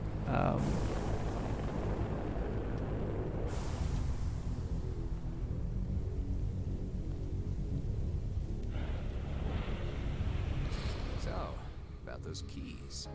This is highly unofficial, but there is a decommissioned jump gate at the Charybdis junkyard that may contain old key signatures. I was hoping for a more legal solution. It is indeed a dubious solution, but for a dubious character. You see, while you were gone, I ran a background check. Your name is Adam Roslin. You are a fugitive sought by the Colonial Fleet. Scrap. Didn't expect a G&B officer to be so diligent. Well, we have a bit of time on our hands out here. I also learned that you were a wingman assigned to Greg Callahan's squad. A wingman who apparently died defending a doomed engineer. Just because Callahan abandoned him didn't make him doomed. And that is precisely why I am helping you. Because in management's eyes, we too are a lost cause. The yields in Ceto are drying up. Director Blakemore is making more profit from our life insurance than from what we actually mine. Everyone should get out while they can. I'll search the junked gate for those key signatures then. At Charybdis Bowl, yes. And should you require some additional funds, we have a few assignments on the job board. Sounds good. Thanks, and good luck. Likewise, Mr. Roslin. Out here, we all need it. That's a neat little twist. I do like the idea of bureaucrat. So I definitely have familiarity with bureaucracies, and I do like the idea of you running into the one diligent bureaucrat who actually bothered to do a background check on you. The one thing I'm trying to get a read for myself in terms of how I feel about the way the missions work. So there is, oh, hang on. Oh, wait a minute, it's the jobs tab. So maybe I can get more than one. That's what I probably screwed up. All right, I'm going to try, let's try item retrieval. So I'll hit accept on this one. Okay, oh no, so I can load up. Job limit reach, you've reached the maximum number of jobs that you can have active at the same time. Finish or abandon another job first. Okay, so the game does give me a limit. This is actually kind of nice how it turned out. So we've got sort of one of each, and we should be able to learn. These out. I'm trying to think. My guess for the games that I would have the most time in on Steam, it'd probably be Dota 2, Civilization 5. Crusader Kings, possibly Stellaris. I know, like I said, I had an hour in Skyrim. I know I actually fell asleep with the game open and like went a couple of days out. So I actually think the number of hours inside of Skyrim is like a ridiculous number. But suffice to say, those were not hours that I spent playing the game. But I am still enjoying the Oblivion playthrough that I'm doing right now. Anyways, I won't check it out because I would like to focus on Everspace too. But this is neat. So I screwed up in terms of how the jobs work, but that wasn't too fatal. Let's scrap the sensor. That's not an improvement. The energy core boost, sort of nice, but I don't really think I need it. I need the scrap metal for the upgrades I'm going to wind up building. I think for now I'm going to start hanging on to some of the resources that I know I've needed to use in crafting.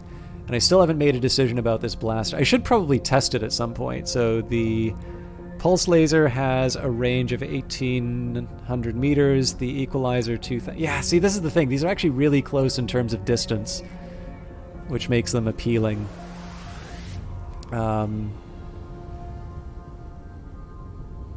And to be honest, I think I should be less scared about these adjustments. You know what?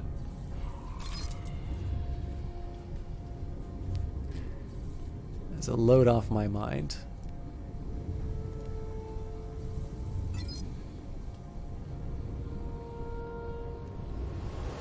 All right. Now I have my, it's really my choice as far as missions. I think I'm going to probably take a minute here and Charybdis Bowl is actually pretty close. Yeah, we'll give it a shot then. But the next location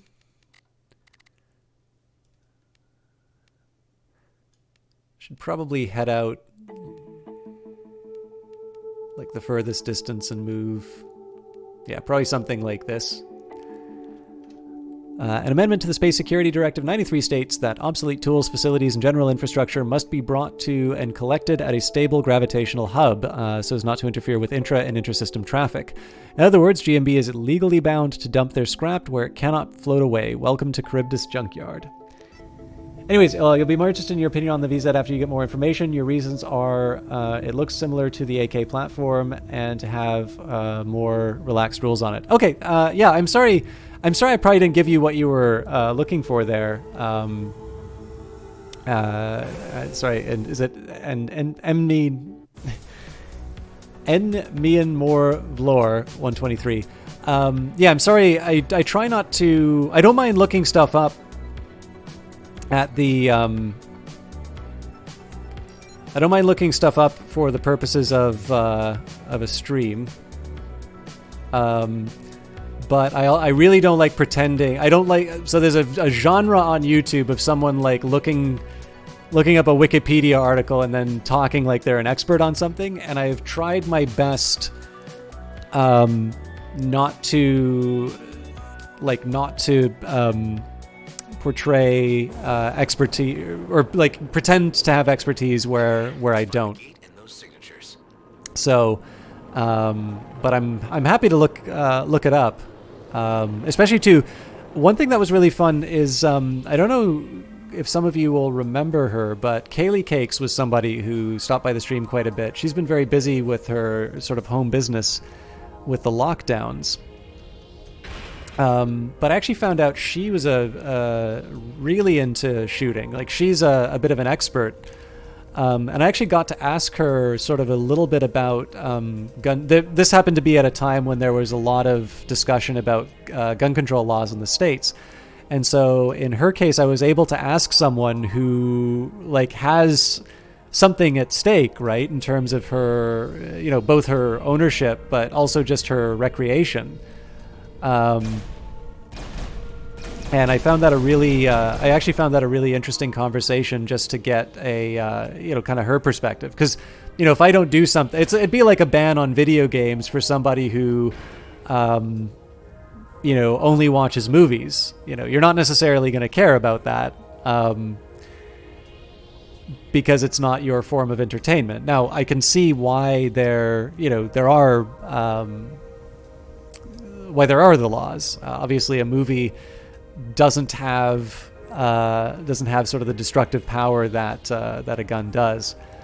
But what it was a chance for me to sort of hear a perspective that I don't hear very often. And so I tend to find those kinds of questions are the ones that have been sort of the most interesting for me in terms of sort of gaining a better perspective. One of my top 3 movies, that is such a tricky one. Just wanted to ask someone about it, and your name is meant to be impossible to pronounce. I'll just make a sound for it. My top 3 movies. That's a tough one. So first of all, I'm a huge fan of Stanley Kubrick. So pretty much every movie that he's made, with the exception of Fear and Desire, which I've not seen and really don't feel a need to see. I know he didn't really want anyone to see it. But basically anything that he's made, I'm a huge fan of. I actually at the moment one of my favorites, which would be both Kubrick and overall Barry Lyndon, which I feel doesn't quite get the respect that it deserves. I do really like the movie Lawrence of Arabia. It's a longer one, but it's really really worthwhile. I'd also say Winterlight by Ingmar Bergman, which is probably not the sort of thing that everybody is going to, like rush out for date night. But Winterlight is definitely one of my favorite films. For contemporary stuff, I really like Whiplash. I've seen A Clockwork Orange. Never seen A Clockwork Orange. Heard it was pretty wild. I really liked it. Actually, A Clockwork Orange was not the first Stanley Kubrick film I saw. That one was Doctor Strangelove or How I Learned to Stop Worrying and Love the Bomb. And but I didn't like, I knew that as the movie, like as a little kid, I had known, I guess maybe from The Simpsons or something else, but like the famous scene at the end of Slim Pickens riding the atomic bomb. I really wanted to know what movie that was, and my dad's like, "Oh, it's called Doctor Strangelove," and I'm like, "What?" Like with a name like that, you gotta watch it. And I really liked it. And then I got a little bit. I mean, I'd say a little older. I mean, I was basically middle school when I finally saw.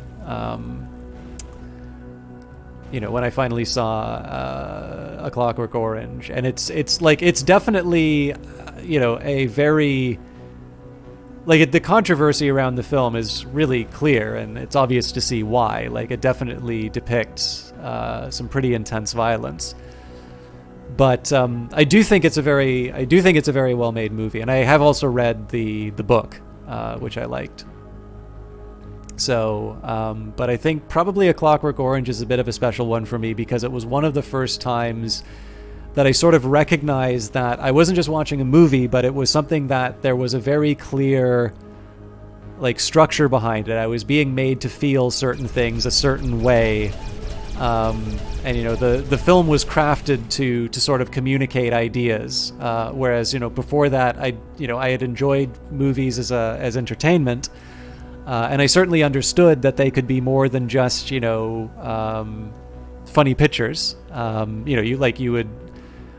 You could tell a meaningful story through film, but I think when I watched A Clockwork Orange, that was sort of the first time I sort of recognized that there was a very specific effort to sort of make me feel what I was feeling at the time. I'm still not very fan of like the auteur theory, whether it's for games or films. I know Kubrick is definitely one of the people who you can sort of make that claim for, because he really is one of the people who, had he not been a director, he probably Someone beat me to it. Great. Now what? probably would have been one of the best cinematographers that you could hire. But, A jump suppressor. Where did that come from?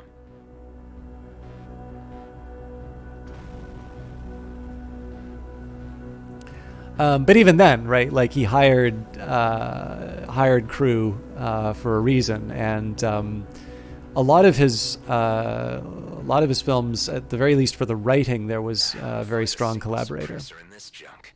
Matrix is a really good one.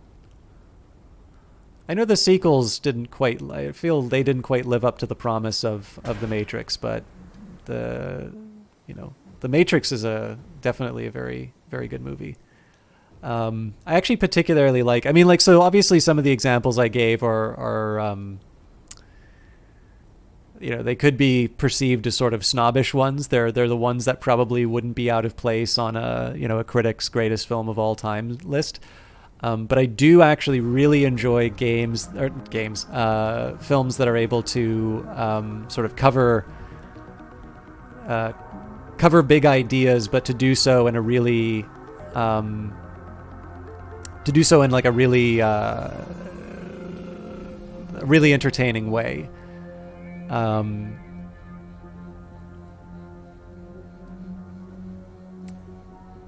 Sorry, I need to get back on track in terms of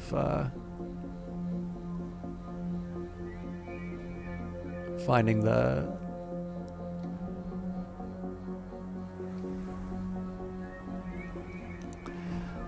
actually one film I sort of wanted to see but never got around to was Cloud Atlas, because I know the Wachowskis worked on that, but I think they also worked with a German filmmaker named Tom Tykwer, who did, some of you might have seen it. It's an old German independent film called Run Lola Run. There's a Twitch streamer I really like called Johnny Big Time, who purely loves popcorn movies. Put him in front of any Marvel movie, and he is gonna love it.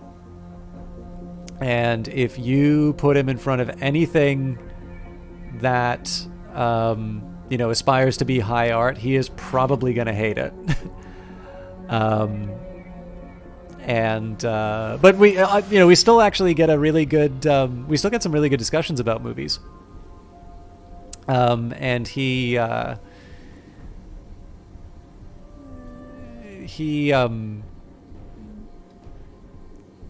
sorry, I was going somewhere with this and then I completely got off track. There was one that he really surprised me about in terms of really enjoying. Oh, actually, sorry. There is one other movie that I should be talking about in terms of big ideas told in entertaining ways. Terminator, which is a film that actually both he and I like. Terminator is definitely one of my my all-time favorites. I'm really sorry to be jumping topics like this, but the funny thing too is actually my feeling on movies in terms of trying to hit on big ideas while still being still being entertaining. It's actually one of the big drivers in terms of the types of games that I play, but also what I studied in university. Some of my first exposures to history and philosophy came through the Sid Meier games, so particularly Civilization and Alpha Centauri, which is technically not a Civilization game, but it's in the spirit of Civilization, let's say. And incidentally, Alpha Centauri uses footage from a sort of an experimental film called Baraka, which is, I think, really worth watching if you haven't seen that. It's that one's directed by Ron Fricke, who's also a very gifted cinematographer. It's a wordless movie. It's not like a documentary, but it's I don't know. It's probably one of those ones that you should sort of see to get. But anyways, there's only so many times you can build a hoplite in Civilization before you suddenly become interested in, what a hoplite is, and then that lets you learn a little bit about ancient Greece and, why that unit might be the way that it is. And likewise with Alpha Centauri, there's only so many times you can hear those quotes without sort of wanting to see the original sources. And I found that those can be really effective ways into motivating. So like it's not the case that everything that you run into has to constantly be grabbing your attention and having the, hey, this is fun bit come up. And sometimes you need to just sit down and read the book. Like, Immanuel Kant is not exactly going to be a breezy bathroom read, no matter how many explosions, you put in the thing that originally got you interested in the categorical imperative. But what those initial feelings will buy you is enough goodwill to engage deeper with the subject. So, if you saw The Matrix and you liked some of the ideas behind The Matrix, your interest in The Matrix will potentially sustain you through the slog of reading some of this other material that may not be as exciting as watching The Matrix. Damn it. Or sometimes you can just enjoy the movie on its own merits. There's certainly nothing wrong with that, but it's a style of entertainment I like quite a bit. Terminator, I think, is the best example of it. That is a movie that is clearly about very serious things, but you can enjoy that purely as the monster chasing the lady. Odd movie list. Hotel Budapest. Oh, the Wes Anderson movie. I've not seen that one. Original Terminator, Man After My Own Heart, and Eyes Wide Shut's a great choice. Another Stanley Kubrick movie.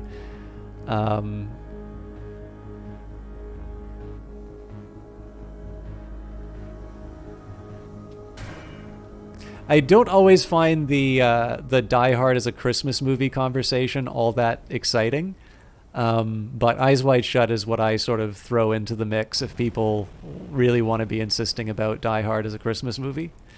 Because, if you believe Die Hard is a Christmas movie, then Eyes Wide Shut is a better movie and is equally in line with the claim, I feel. But no, I don't know if that's an odd movie. I do have to admit that I've not seen. I always thought it was Grand Budapest Hotel. I might be thinking of a different movie. But those are some definitely solid ones. Papa Down, you gotta watch Cloud Atlas. Tom Hanks is amazing. Never heard about the movie. And Terminator. Yeah, okay. I'm glad. I'm glad we can all agree on Terminator. The sequel's great too. Like no disrespect to Terminator 2, but the original one is also very well done. Like I feel like Terminator 2 kind of has the blueprint of kind of pretty much every summer action movie that came after it for like a decade. And I will admit, one of my favorite movie-going experiences in Vancouver, there was a theater that was sort of dedicated to projecting older movies. And so I got exactly one experience of seeing the original Terminator on a film print on the big screen in a movie theater. And there is just something great about being able to see that opening title sequence with a really memorable Brad Fiedel, opening theme. And I really love the opening title sequence, how these larger than life letters are just slowly crawling across the front of the screen. Just seeing that on the big screen where it goes on for like years is just fantastic. I have not seen the Blade Runner sequel, and that I need to throw out my Canadian card for doing that. Okay, so this apparently this suppressor is absolutely nowhere near where I thought it was.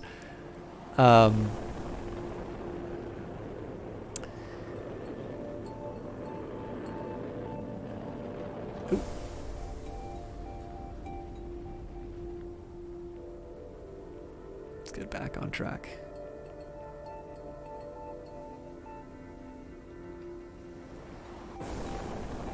Try aiming towards that structure. I have every intention of seeing the new one, but even the first one, like Jordan Cronenweth's. Wait, is Jordan or Jeff? One's the son. Anyways, Cronenweth's cinematography. The art direction in it is great. Another movie about really big ideas, and I think I got to show Johnny Big Time that for the first time. And I think that might even be the movie that sort of introduced the idea of the director's cut. I'm trying to think if there was ever a director's cut before Blade Runner. I must watch lots of... Yeah. Oh, yeah, I don't doubt... I mean, Villeneuve, I have seen his other science fiction movie that he did before the new Blade Runner, Arrival, which was a really... I thought that was a very good movie. Which it's different from The Arrival, which is a different film. I've not seen that one, so I can't comment on it. But and I understand he's the one who's going to be doing the new Dune movie as well. Obviously, movies are more than just their directors. But with that in mind, if you have a good team behind a movie, you are more likely to see a good movie than you are, with all due respect to the man, Jan de Bont is not someone who I would think, oh, he's making Blade Runner, that's going to be a good time.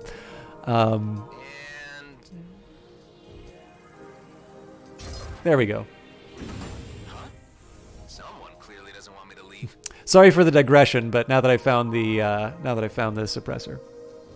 But yeah, no, I'll definitely check out the new Blade Runner. So actually, I've got a lot of homework out of this one, so I need to do my research on the Czech AK, and now I need to watch the new Blade Runner. Mind you, neither of those seem like too taxing of a duty. So this is such a pretty game. But yeah, actually, this is not a bad example of. And guys, if you want to keep talking about movies, that's fine. But I'm just going to interject every once in a while with some details inside of the game, just because I don't mind for some of the extended periods where I'm trying to find something and I don't have anything direct to say about the game at the moment. I can, but I do also want to make sure that I'm keeping my right. Factory gone rogue? I feel like getting processed today. I actually do like some of the writing in this too. But this is not a bad example of some of the little side. Again, we were talking about ARPG and in space. The one thing I always keep coming back to in terms of my experience of Everspace 2 is just how many interesting things I get to do inside of my ship. And this is a little puzzle, I guess I could call it. But it never...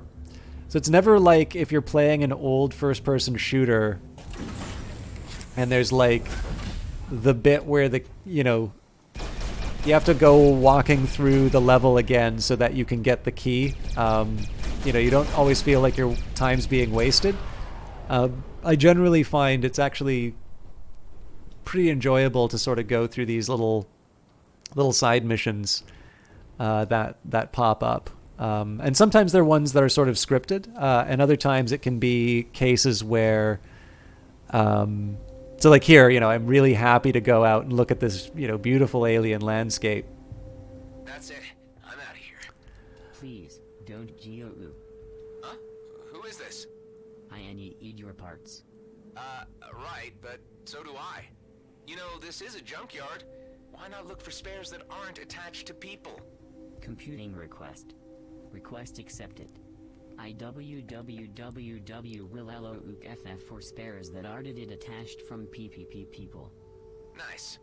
The signal's coming from near the jump gate. Maybe that bot knows what happened to the gate's key module.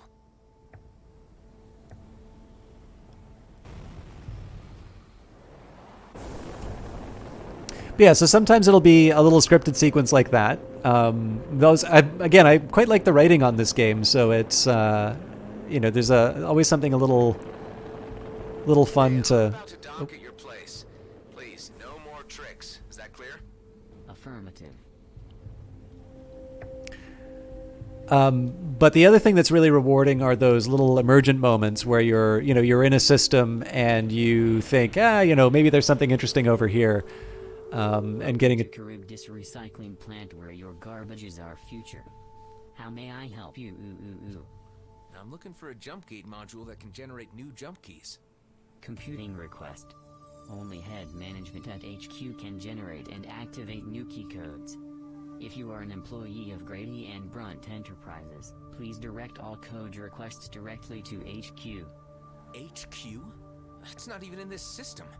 You're saying that everyone who isn't part of the company cannot leave Ceto? Exempt our colonial military off. Off. Turning off all systems. Wait, what about the military? Colonial officials may use their military override to access jumping facilities. A military override, huh? Pyrrhus. I need PAR. Thank you for having visited Charybdis Recycling Plant, where your garbages are few. Poor guy. But time to head back to Dax. I think it's time for me to pick up. What's the deal here? Oh, Superior. See, the thing that makes me nervous here, spending so much money, this strikes me as the kind of thing that I will, I'll spend so much money on, and 10 seconds later, it's gonna be replaced. It is also one level below what I have, so I'll resist the urge to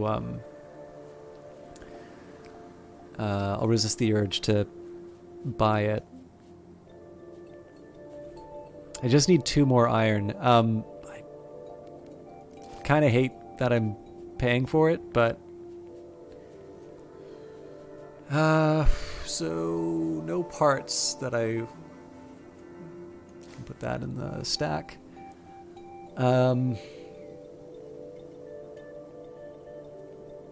Yeah, so I think the only other things I should worry about right now are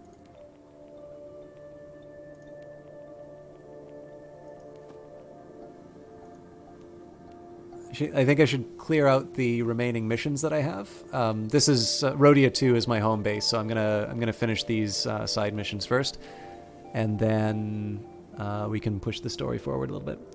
Have you watched Requiem for a Dream? Think about movies that made you crawl in your brain. You still remembered when you watched in the summer break in 2003 and you were too young. Yeah. I mean, most of the people I know who've seen that movie have been traumatized by it. So I think like even at 80, you can be too young.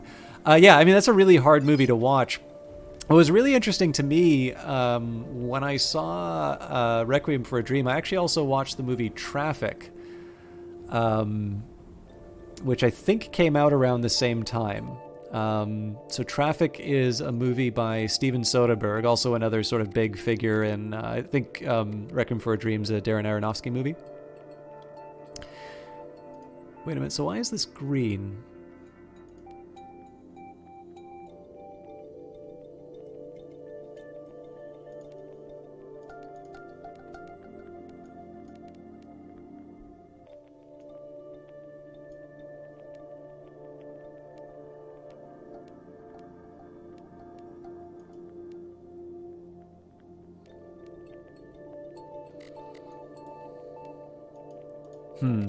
It'd be nice if I could select missions on the basis of the markers. I think I'll just follow, in this case, I'll just follow what the game tells me. But yeah, so I watched Traffic and Requiem for a Dream in pretty close relation to each other. And both of them, I think one of the things that's kind of interesting about Traffic in some ways is that that really feels like that is a movie about drugs. Oop. Yeah, one good, one bad. Just throw them together in one line. I know how to get through the gate, but we will need a military override. An override? Like in a hive unit? Wait, what? We need a hive? That's what you just told me. You don't happen to know where to find one, do you? No. No, I don't. I'm not sure I trust the sound of those pauses. Looks like there's only one place where we will most definitely find one, but it won't be easy. That pause is on you now. Your friend just emerged from cryo. Ben, he's awake? Nope, the doctor. The other one. Get your ass back here. While I make sure that the good doctor doesn't break anything. But yeah, so it feels like Traffic is very much about drugs, whereas I think if I were to make a distinction, I'd probably say that Requiem for a Dream, I mean, it's definitely quite a bit more melodramatic, and I think would be a movie that you could fairly say is about addiction. Both are excellent, but that is definitely a very heavy movie. And I think that's probably probably just because of the different emphasis between the two. Actually, I also thought the movie that writer-director had made beforehand, Pi, was really interesting. That's like it's like a black and white. It's probably like one of his first, but it's a black and white, really, very, very, very indie movie. But yeah, no, I thought excellent. Requiem for a Dream was excellent. It's just it's definitely a very heavy movie to watch. And I thought, actually, one thing that I didn't appreciate when I watched the movie, I think that was the first movie I'd ever seen Marlon Wayans in. So I didn't appreciate that he was sort of known as kind of an actor who only ever really worked in parodies. So I just knew him as, Jared Leto's friend, or Harry's friend rather, in the in this Requiem for a Dream movie. So I kind of just assumed that he was a dramatic actor, where nothing could be further from the truth. That he's actually somebody who that might have been his first dramatic role. But yeah, no, it's an excellent movie. I mean, from the discussion, you guys already know I didn't really shy away from A Clockwork Orange or Requiem for a Dream. So definitely, I tend to watch a lot of heavier stuff, but I don't know. Like, it's a tough one just because I think, like, for me, I'm okay with seeing that sort of stuff. It does sometimes make me a little self-conscious on movie night, though, because obviously if you pick a real bummer, everybody's going to kind of look at you for for being the one to pick that. But I don't know. Most of them tend to go through.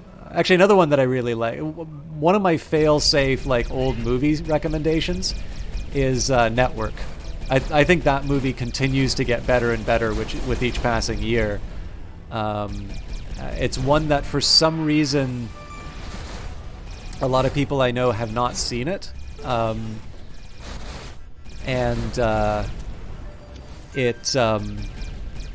just think it's a really well done movie that people still enjoy, even decades after it came out. Although I'm sorry, I keep pushing it away from Requiem for a Dream. Why'd you mention that one out of curiosity? So we've got progressive maintenance incoming direct hull has a 3% chance to reduce a random device cooldown by 30%. I don't really like the idea of taking the damage for the perk. Weapons require 30% less energy for each device that's on cooldown. Oh, that's a neat one. So that really encourages me to be aggressive with my uses. And then play it safe, activating a device adds 5 charges of reactive armor, negating the damage of the next 5 impacts for 12 seconds. Oh! Man, that's actually... I think play it safe is a really good choice here, because the way I've been working this so far is that I rush in and pop the EMP. So I tend to put myself into a position where I can potentially be hurt. And then the other time that I'll use one is when I'm escaping. And that's usually going to be when I need the safety. So that might actually complement the way I'm using those abilities really well.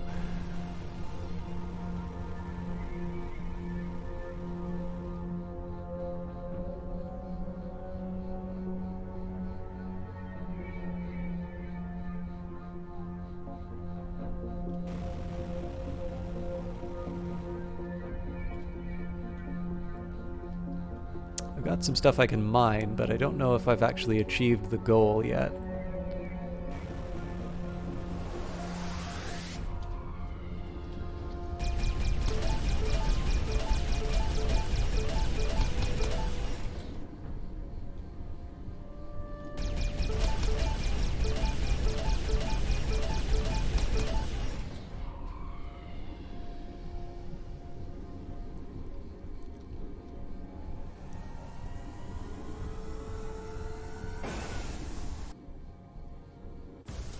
The other one that I haven't... actually, one other thing I can say about Requiem for a Dream is, as much as I like the movie, I never did get around to reading the Hubert Selby Jr. book that it was based off of.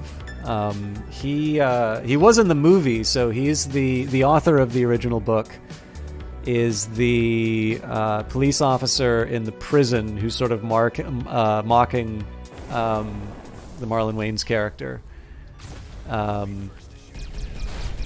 I think it was something like that. That's the problem with you New York junkies, or whatever.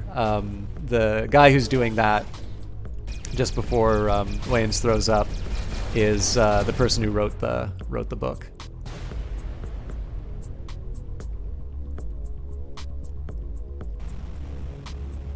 Thinking about the check that's for your mind went to... Oh, man!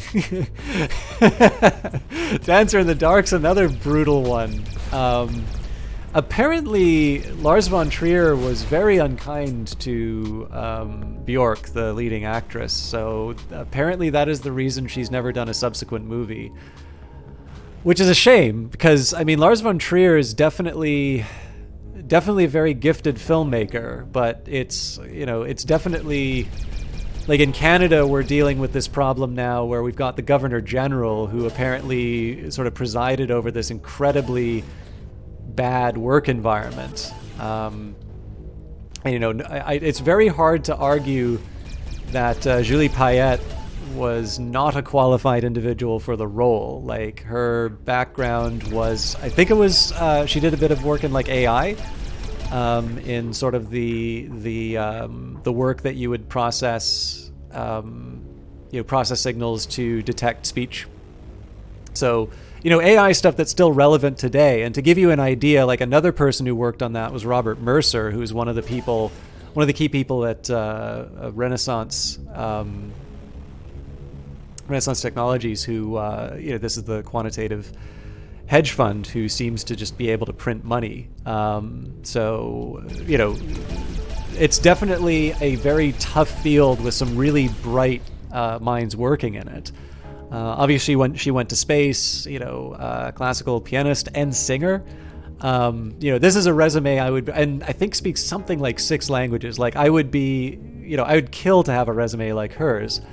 But being really good doesn't excuse the kind of environment that you create. And so for me, I've always been able to sort of, oh, damn it, I didn't mean to jump. I have been able to sort of split the two in my mind. So, while I would prefer that, I would prefer that the people who make the films that I enjoy be good people. I've not stopped watching a movie because it was made from a particular individual. But it's a shame, right? Because Lars von Trier really is a talented filmmaker. And it does really suck that, that Bjork's treatment was so bad that a clearly talented actress didn't pursue that talent.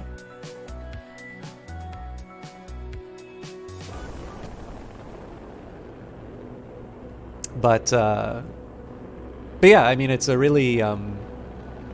Oh, you know what? I think the tracking has gotten a little messed up. Well, that's fine. We'll drop off what we have, and then we can clean up everything else. Another one, actually, of his that I'd like to see is Dogville, which had Nicole Kidman.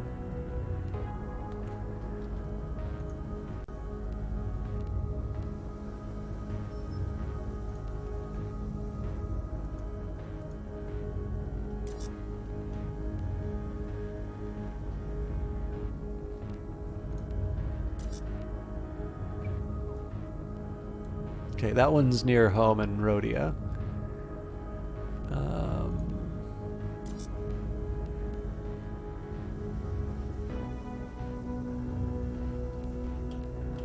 I think we'll do acquisition of goods as the first one.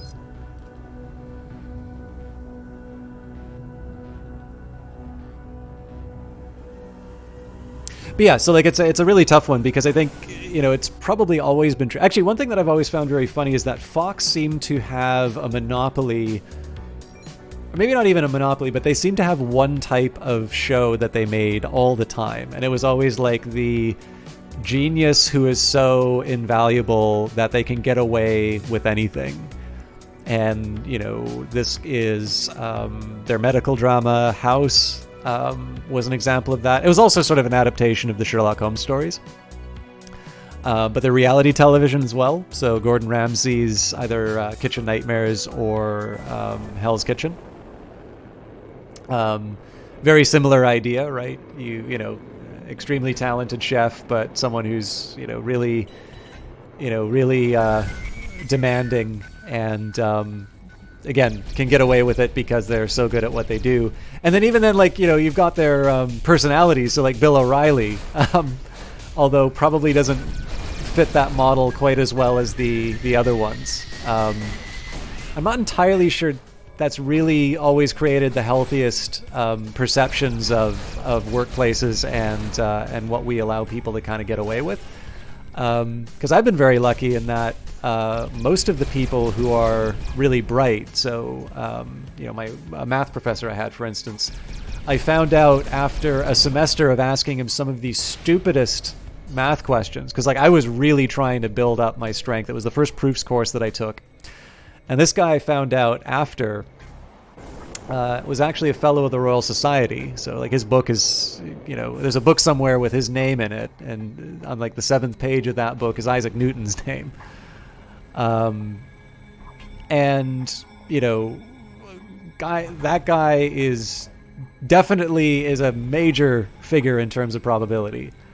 But I never once. Oh yes, I remember. These are neat. So you got to race around the. Oh, I'm not going to get this one. All right. So as far as smarts are concerned, this is definitely one of the smartest people I will have met. But at no point did I ever really feel like I was inconveniencing him or otherwise, made to feel like anything less. Whenever I was in his office hours, no matter what kind of question I was asking, and to me that has always been sort of the model of excellence.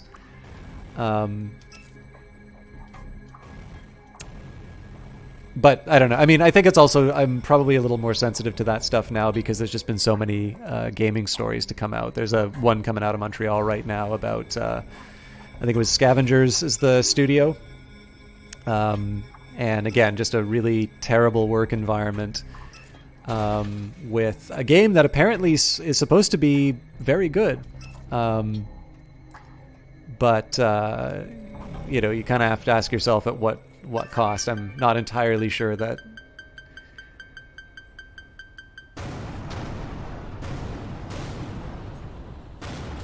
the workers should have to put up with kind of prima donna behavior from a creative lead.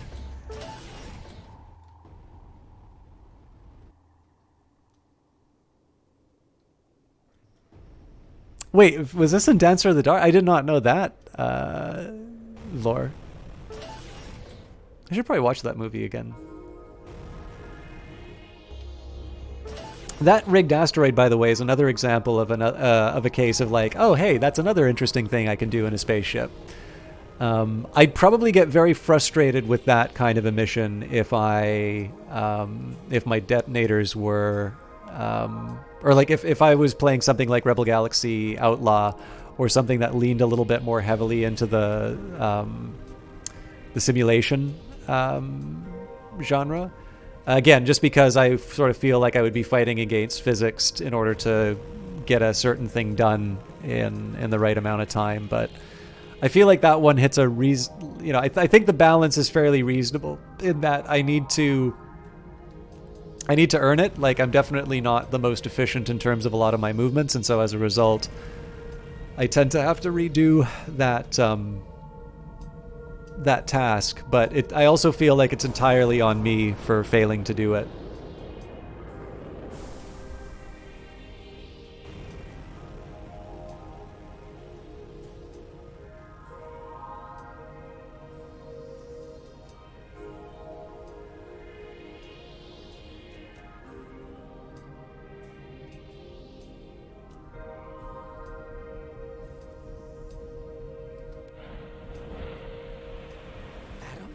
Is that you? Callahan said you were killed. I'm just passing through. Don't tell anyone that you saw me, okay? Sure. How's Ben? Did he make it? He's alive. Oh, thanks, Soul. Look, I am so sorry for leaving you guys behind. It was crazy out there. We all... You were just trying to save your own skin. I get that. So, how have things been? Bad. Callahan and his whole squad have been reassigned to the Zarkov system. There are barely any combat ships left, so they've started sending out teams unguarded. What? That's insane. Tell me about it. Management is becoming more ruthless by the day, no matter the cost. Giordano and his team left for the deep fields, with him as the only wingman. Giordano? Never flew with him. He's one of the good guys, right? He's the last one who's looking out for us. They put me in charge of budgeting teams. If you were to assist Giordano, I might even be able to do something off the books. 400 creds for every miner you bring back alive. Transferred directly to your ship. When did they leave? Not long ago. Their first stop is not far from here. All right, I'll see if I can catch up with them. I'd really appreciate it. Oh, sorry, you were talking about House. Okay, I get it now.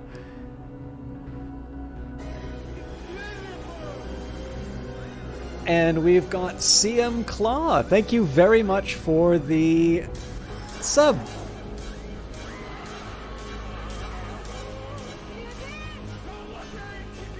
Or possibly C. McClaw is probably. Or maybe C. McLaugh.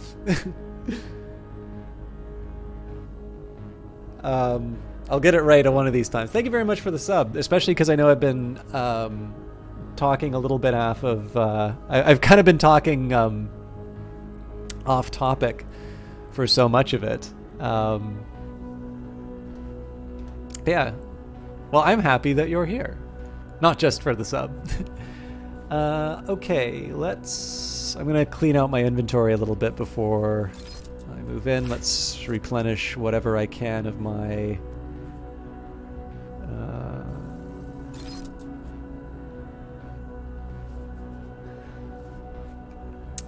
So this is a level 10 autocannon. I might replace the equalizer with it. I'm not sure though. And I figured this is probably enough for me to switch out the bits. Huh. I'll sell the energy injector. I don't see myself using that anytime soon. And we're now at max capacity for copper. Okay. I'm starting to replenish. I have a feeling that when I get to base, I'm going to be able to replenish most of these healing items. You got tired of sitting through ads every time I popped it? Yeah, the one that really bugs me about that actually is I'm sure you know I don't have control over that. If I had it my way, there wouldn't be any ads at all. I was willing to start running ads if it would stop. So Twitch is a little weird in terms of how they say it. So apparently, if I run an ad break every certain period of time, it will disable the ads for a period of time. So I think the idea here is that you can choose when the ad breaks happen. So I asked whether or not that would make things a little bit better as far as if I just said as every hour or so I say we'll take 15 and sorry, not take 15, but take a few minutes and get the a break in order to be able to just try and what am I missing with this? But in this case, people said that some people weren't running into the ads. So in that case, I didn't want to potentially expose people to it. But I get it all the time now. And the worst one is that if there's a technical problem and I hit refresh, I have to sit through another batch of ads. So, it's I don't mind doing my part to kind of keep the ecosystem going. But as a broadcaster, I'd sure like the option to decide whether or not the ads are going to be showing, like on YouTube. And the fact that it's kind of affecting people's decision to watch the stuff doesn't exactly work for me. Okay, so I needed to pick up 10 medicine. Where I get the 10 medicine, that's a whole other question. But let's do Minesweeper instead. Yeah, exactly. That's the one that I sort of think is the shooting offense. So, by the way, if any of you use ad blocker, please feel free to have that on. I don't know what my share of the ad revenue is, and frankly, I don't care.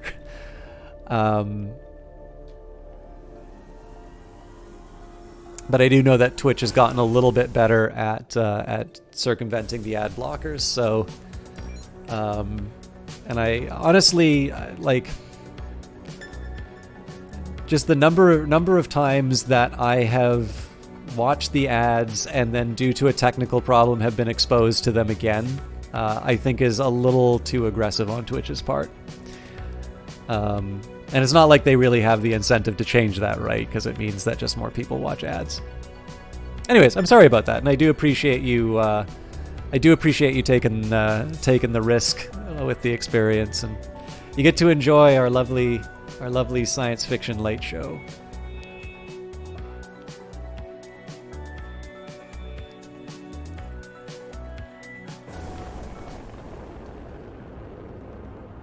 Let's get started then.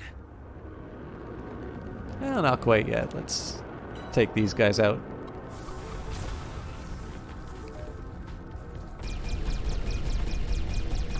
probably shouldn't have aimed for the Proto Scout because it's the healthier one. I might be able to make it work.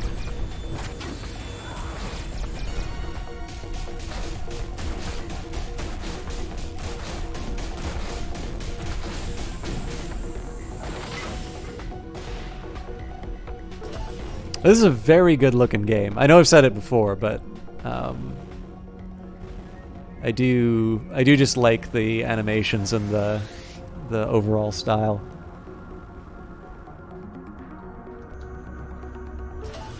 So I'm curious if there's any fans of Everspace 1 inside here. You know, I've definitely been able to enjoy this from the ARPG angle in terms of just kind of heading out and having my adventures. I've actually this one has done a very good job of capturing what I really enjoyed about doing those Elder Scrolls playthroughs, which is sort of being able to sort of go into an area, see something out of the corner of my eye, and all of a sudden I'm sort of off on a whole other little adventure, doing something else. I really like that approach. Oops. But from what I understand, it's actually quite different from the original game, which I quite like. I mean, obviously, if you've got a successful product, there's a really strong incentive to just kind of do more of the same, but maybe like the plus version. And I really respect the decision to do something sort of new, because obviously the quote unquote safe choice is to, you know, work with a formula that's shown some success. Agathos Primes has played a little Everspace 1 but lost interest. You react badly to roguelikes. Yeah, so that's the thing I hear a lot from people, is that the first one was a roguelike. I'm okay with roguelike. It depends on which one. So I have run into some cases, like Risk of Rain I really enjoyed. The first one. I haven't played as much of number 2, although I thought number 2 was also very good.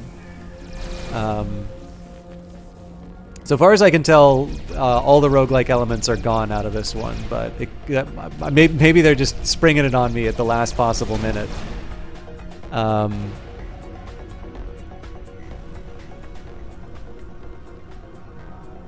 But on the other hand, I tried, I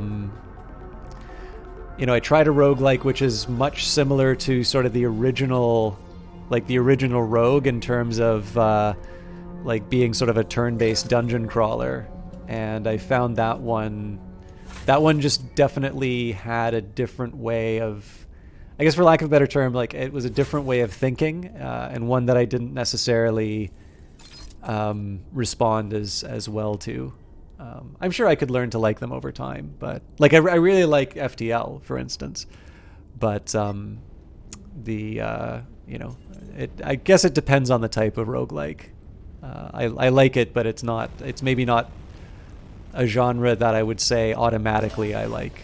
On the other hand, like I also really liked Hades, so if I say I like, Hades, FTL, Risk of Rain, I think it's fair to say that I'm not opposed to roguelikes. A rash of disinterest. Well done, Agathos. Okay, which of these before I do the minefields, I'm a little curious about this energy sphere dispenser, because I suspect this is one of these cases where there's actually, before I do that, bloodlust. Oh, boy. Oh, jeez! I love the annoyance that Adam expresses when I run into enemies sometimes. There we go.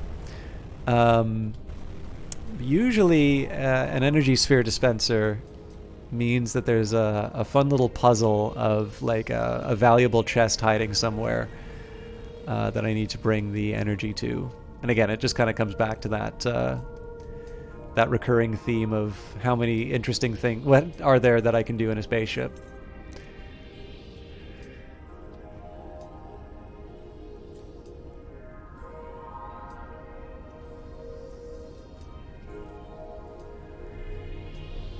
I think this thing is timed, so Yeah, so I got 39 seconds and I don't know where to put this thing.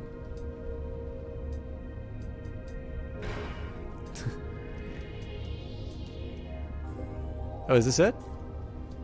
That can't be it. Maybe it's a place I've already...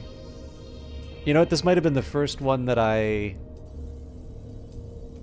This might have been the first one that I opened, now that I think of it.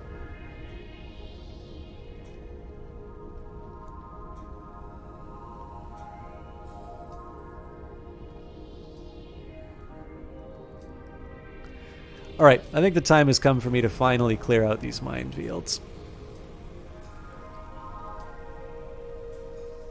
So I'm assuming this is a little bit like Rebel Galaxy, where I just point my ship in the right spot and shoot. I'm still probably going to get demolished doing this, but yeah, maybe not.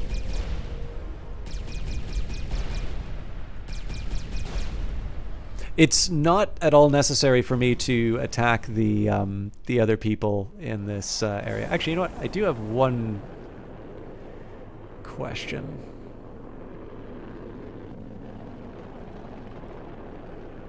So this might prove costly, but I'm actually going to fly as close as I can into the minefield.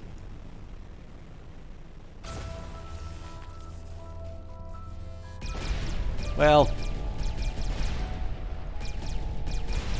I mean, it disabled the mines. It's better than no effect, but didn't take them out, which was the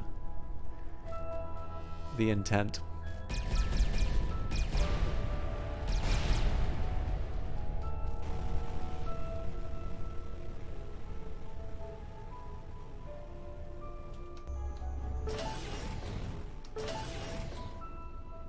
But yeah, so the RPG-ish elements were something that caught me a little bit by surprise for this, but I've wound up really enjoying. And it's not like... There's definitely a certain feel that I have for games where I just kind of like moving in the space. And there's lots of... I mean, like, Mario is a perfect example of that. Like, you know, Mario has a lot of things going for it, but, you know... It can't be overstated how fun it is to just move Mario through the level.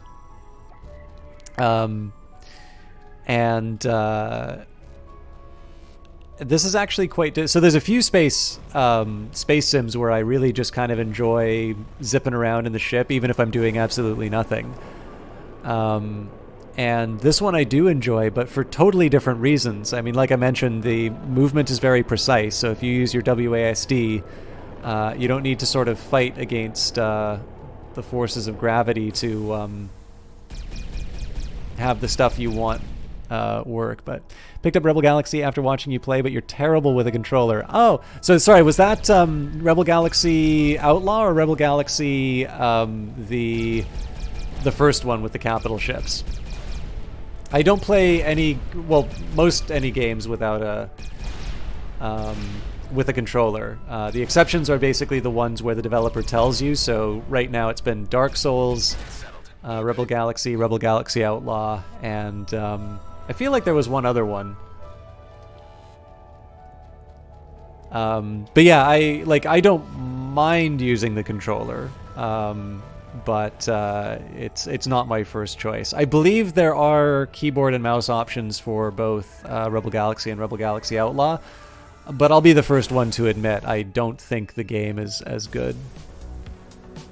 Oh, okay, yeah. Has that kind of kept you from being able to enjoy the game? I'll feel a little bad if that's how it turned out, but I really, really like that game. I believe it's also compatible with a HOTAS if you have that, but. I don't know, like, I do have a HOTAS. I'd like to pretend that I enjoyed playing Rebel Galaxy Outlaw with the HOTAS, but I actually found the controller the most the most intuitive. Yeah, I'm in the same boat. So this is one thing that surprised me with Hollow Knight, actually, is the number of people who expressed surprise at me playing it with a mouse and keyboard. Well, keyboard, because what am I going to use the mouse for? But like that's my default option. Like I'm obviously not dogmatic about it. If I'm told to play it a certain way, I'm willing to get on the other side. But like I don't know. Like it's I'm on a computer. It's my default option. Like why would I not use it? But then I suppose if your background's in console, it might feel a lot more natural to use a controller, possibly, because I don't think there's ever been another form. I mean, like I know there's new stuff like Nintendo always comes up with interesting new controllers, and there's the Microsoft Kinect, I guess. I know there's sort of experiments with alternative control schemes, but I think all the consoles were a controller. I'm sure this is, again, it comes back to the internet expertise thing. If you say one thing with any degree of certainty, there's always going to be somebody on the internet who can let you know in all capital letters how horribly wrong you were. Cool. We're getting a little bit better against those guys. All right, let's open the chest. This is a mission area, although now that I know...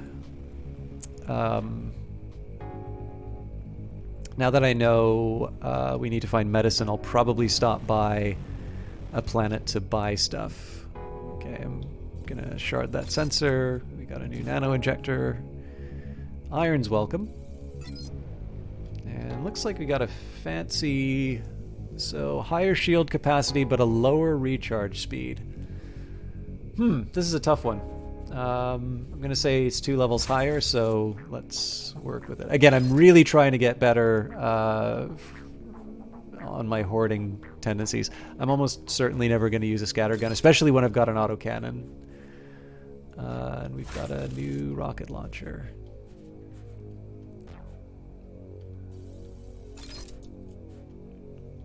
Small nanobots, so I can't put them in the same stack, but I'm glad that I'm sort of rebuilding my consumables again. Who do I hate? It's a bunch of drones. We should be able to handle that.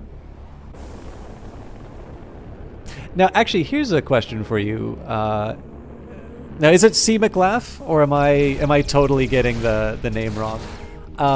Because this is my situation has always been one out of necessity. Have you ever played a game, or wanted to play a game that you ultimately didn't because of the lack of keyboard support? Because like the marker for me was wanting to play Dark Souls. Everybody had just told me how this game was sort of the second coming, and how I need to try it. And so I specifically went out and bought a controller, which is how I've sort of gone to the dark side on occasion. But I'm always a little curious for people who share my keyboard preference, how absolute it is. Okay, cool. So I think it took me like 2 or 3 tries, but I'm glad. I'm glad I'm only partially embarrassing myself.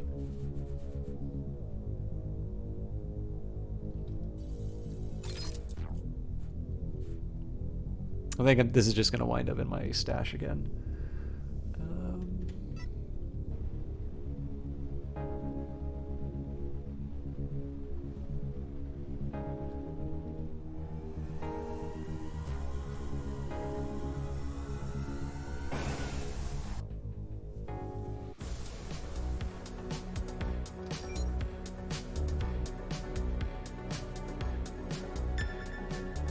I really want to go see this, these extra pings I'm finding, but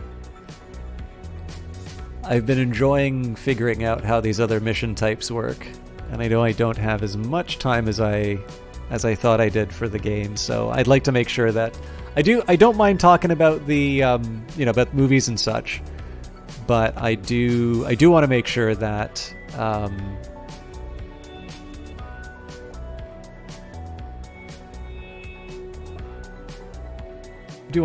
I focus a little bit on the game at hand. I actually have really enjoyed this game partly because of its abilities. So like if I'm running around sort of doing a side mission, I actually do sort of like the fact that it affords me an opportunity to do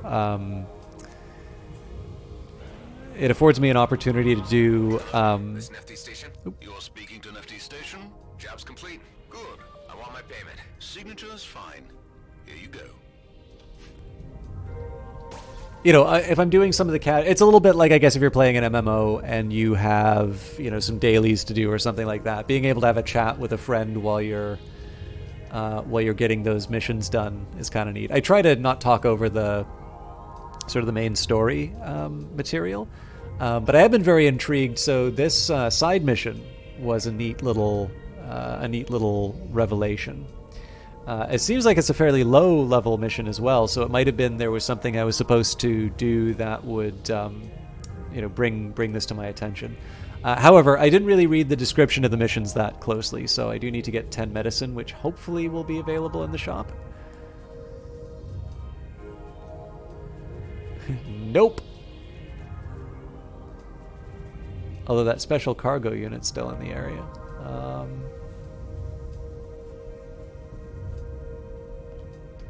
Let's sell.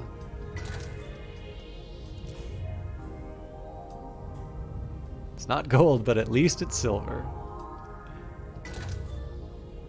Glaciate powder, sharp particles of glaciate that are used in the field propulsion technology.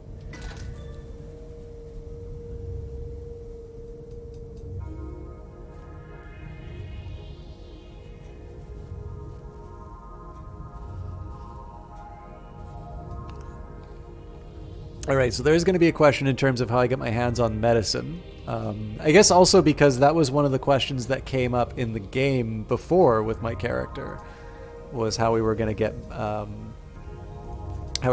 medicine for the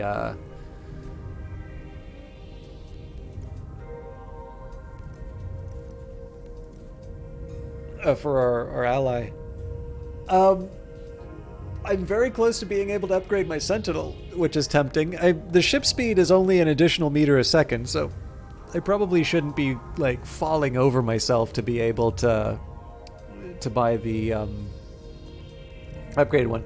Let's maybe take a minute. I'm going to take a minute here and just think through the options that I have. So I'm a little, you know, even with the one where I'd be losing 2 consumables, I'm actually okay with that because I really just use the healing anyway. But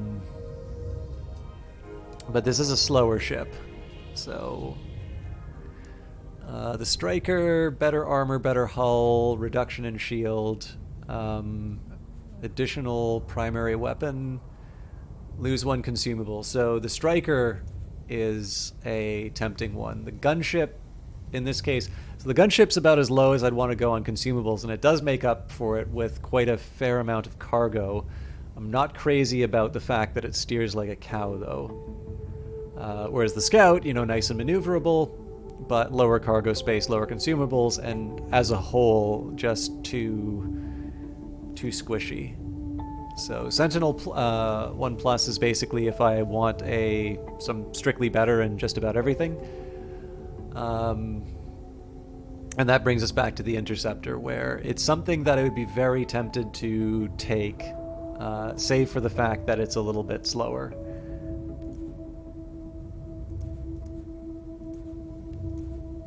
So I suppose it comes down to either picking the Striker or the Sentinel.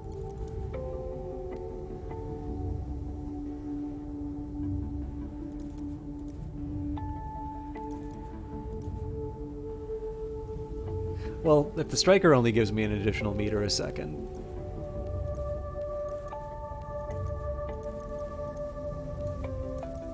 Kind of feels like I should do the Interceptor. Or not the Sentinel still. But that's something for me to figure out later.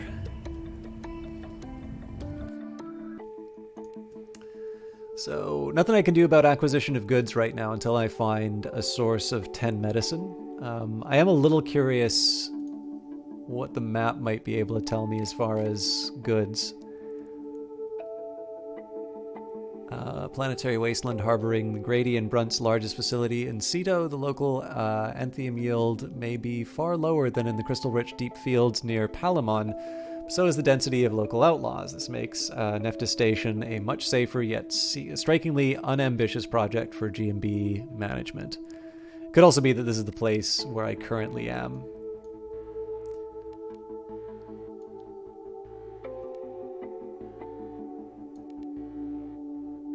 Yeah, so it'll tell me shops.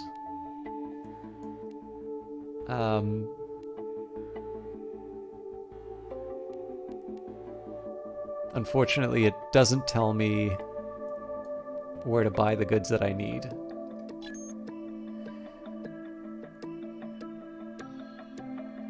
Sorry, guys. I just need to. I don't mind going. I don't mind going later, but I do just want to message someone to let them know I'm going to be a little late to something.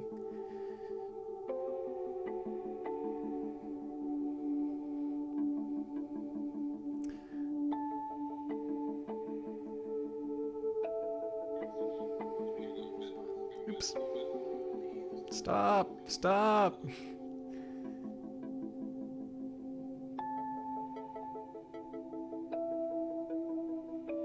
Okay, we're back. So yeah, honestly, I think, well, I'll do whatever fights I get a chance to. 9 for a drone. Why not be a bully?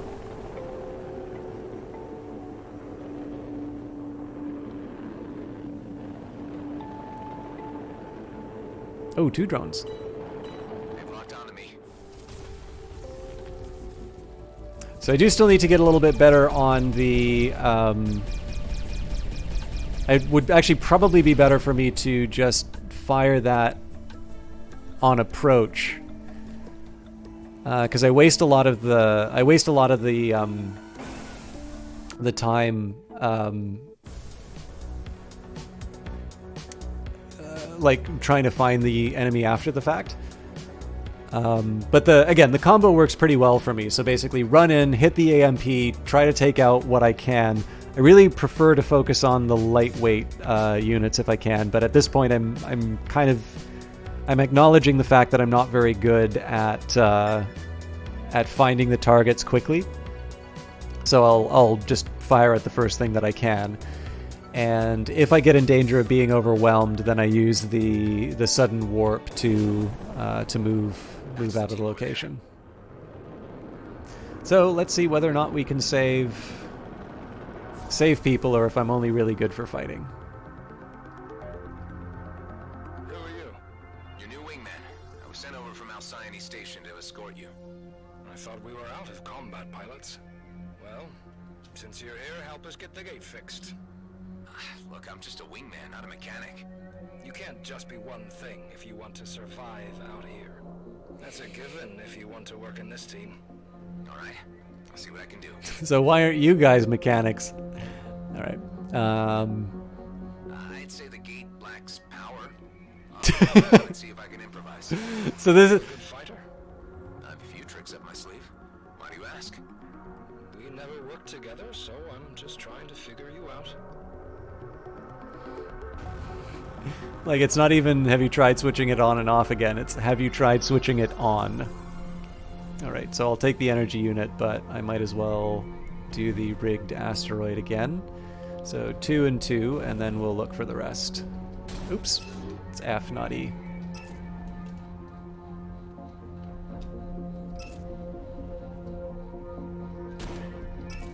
Oh, there's another one somewhere. Can I make it in time?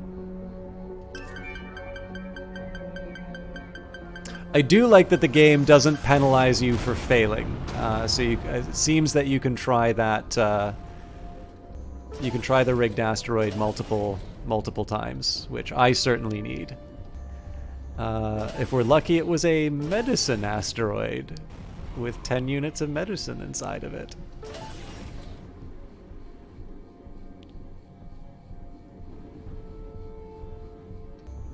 It was not a medicine asteroid. All right.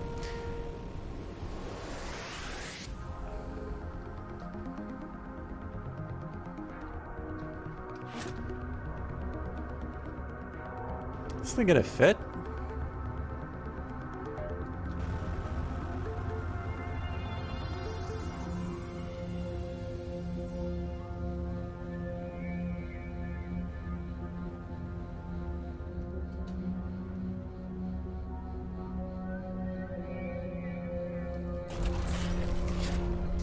There you go. I'll make a quick sweep of the mine to see if everything's in order.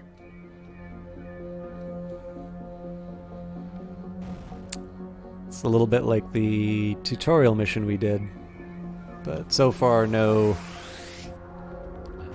hydras to blow up. We're good. Think I passed the test? No. Come back out at once. We're under attack. Keep close to the mine. I'll handle this. So I suspect we can lose some of these guys and we'll have our pay docked, so... They're slaughtering my people.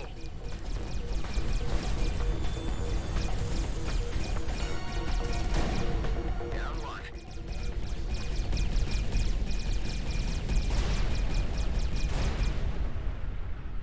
You okay? No, I am not okay. This place should have been protected. Look, I'm doing what I can here. Not by you. By the people who sent us here. You can make a lot of money mining this pit. But you still always have a responsibility for your people. I'm afraid that's not how G&B operates. You may be right on that account. Guess this settles it. Settles what? All right. These are the coordinates of our next stop. It's even deeper in outlaw territory. You fly ahead and make certain that it's safe. My team will bunker up in the mine until then. Asps. Could be dangerous. You go first.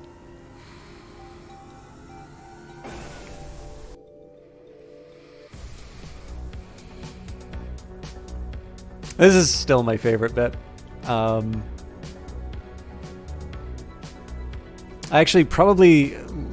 I think the thing I like the most about it is being able to hold Alt and sort of look around. I'm going to spend some time customizing the ship. I might do that after I get a new one.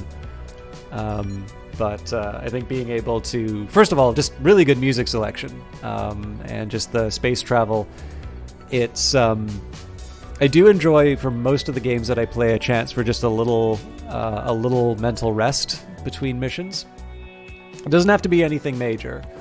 But in this case, just being able to, Let's have a look around. I don't know, like traveling through space is a cool idea, right? That's part of the fantasy. So being able to, hello.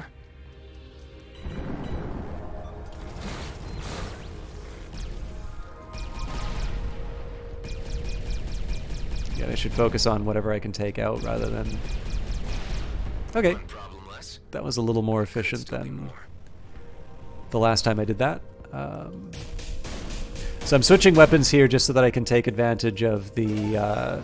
so I think in this case you want to match the damage type. Actually, I think it'll tell me. I think you want to match the damage type. So yeah, Mason plating protects against energy damage. So if a person's down to their armor, you want to use the kinetic damage, and if somebody is on shields, shields protect against kinetic damage. So you want to switch your weapon accordingly. It's a little bit different how other games handle it. So I'm sure most of you know that I really like strategy games, and I play a lot of them. And in the case of a game like Endless Space, the rock, paper, scissors battle is kind of the energy, kinetic, and missile weapons. And basically, kinetic are short range. I think Stellaris does this too. And I have a feeling that it might have been Master of Orion that introduced that convention, but I haven't actually played Master of Orion. So I'm sure somebody can... Classic. somebody can confirm one way or the other. But basically, the way Endless Space handles it is kinetic are short range, but they're more effective against shields. And I think the idea here is that they, you throw out a lot of them, and it over. Oops, I wasn't paying attention. Oh wow, that took a lot out of me. So they're short range, higher. One last sweep of the area before calling the others. Higher rate of fire. And they sort of overwhelm the shields and knock them down, but your armor plating is sort of designed to stop that sort of thing. Energy, on the other hand, energy on energy shields are designed to, like shields are sort of designed to protect against energy weapons. But if you can get an energy weapon to attack armor, it's very effective at melting it down. And then missiles are like the longest range, and they have, I think they either bypass shields or they can do like a little bit of both. But generally those things tend to have the risk that you can sort of shoot them out of the sky without them doing any damage. So they can have a reward, but it tends to, aha, I know how to handle these guys now. Bomb thrower and a batch of fuel tanks. Someone's about to build their own little base, it seems. Okay, I actually need to get the... Oop. Oh, that was a...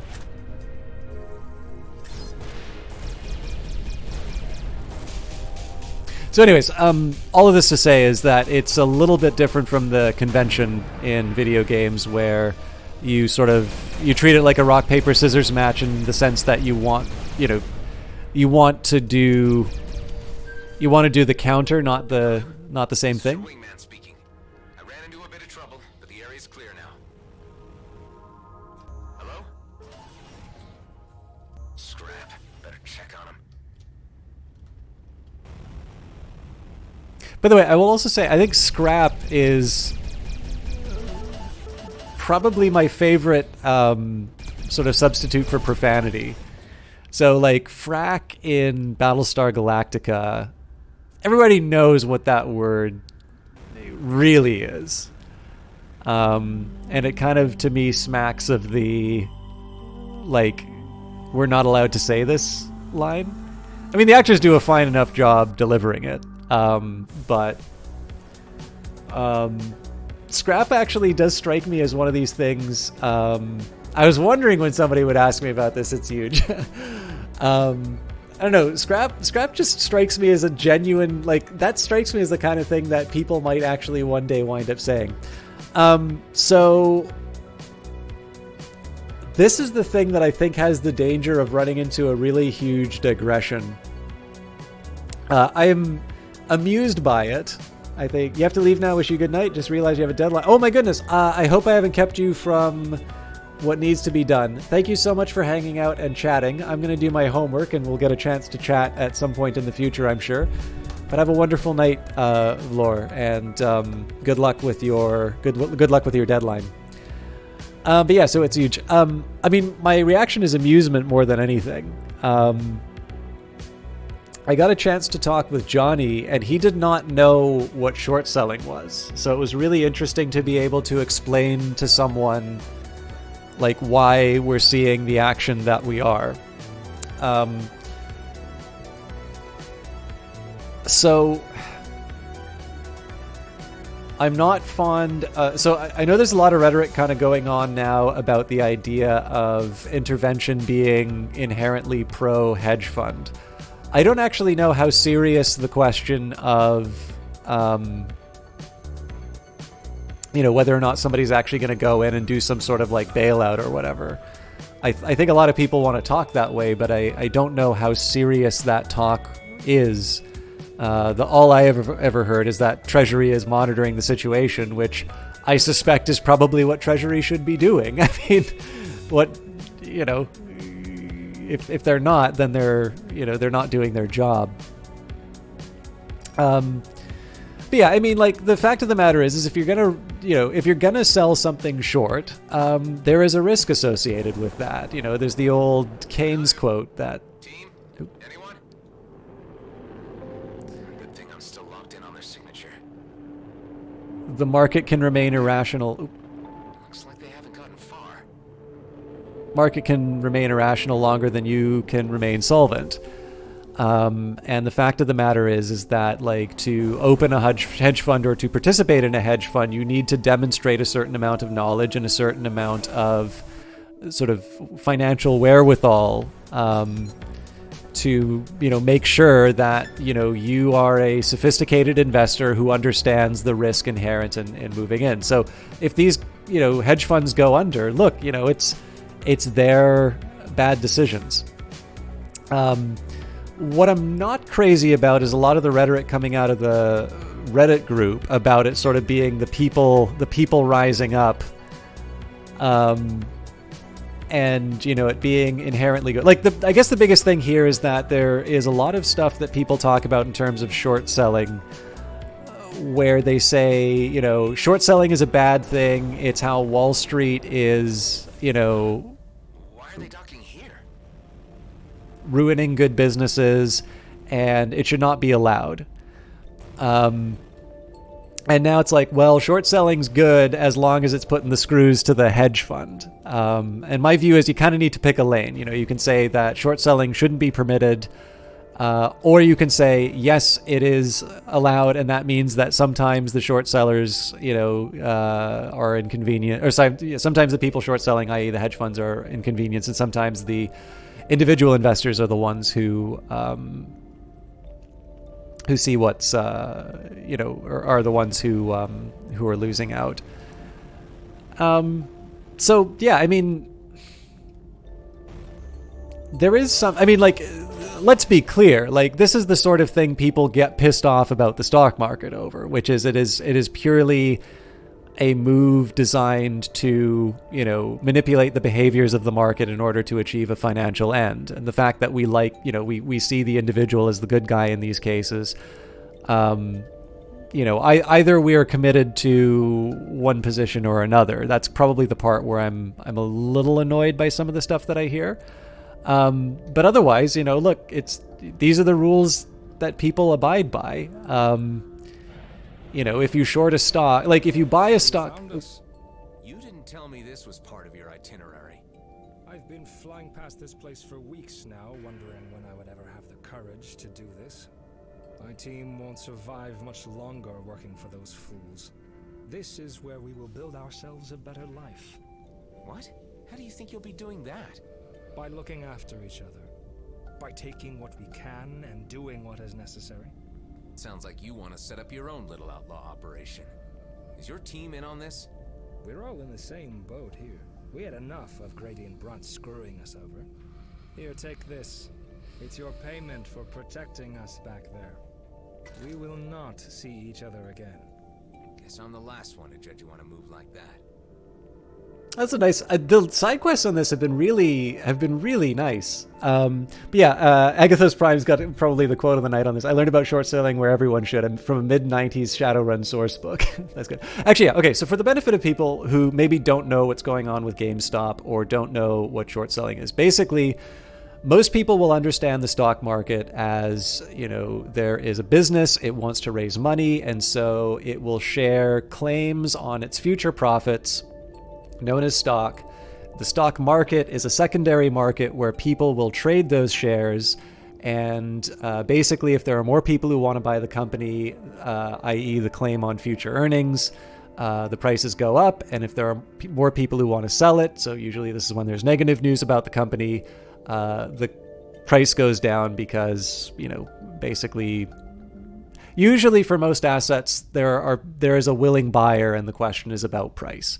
Think about, the Steam sales. There's a lot of games that are probably on your wish list that you are willing to buy.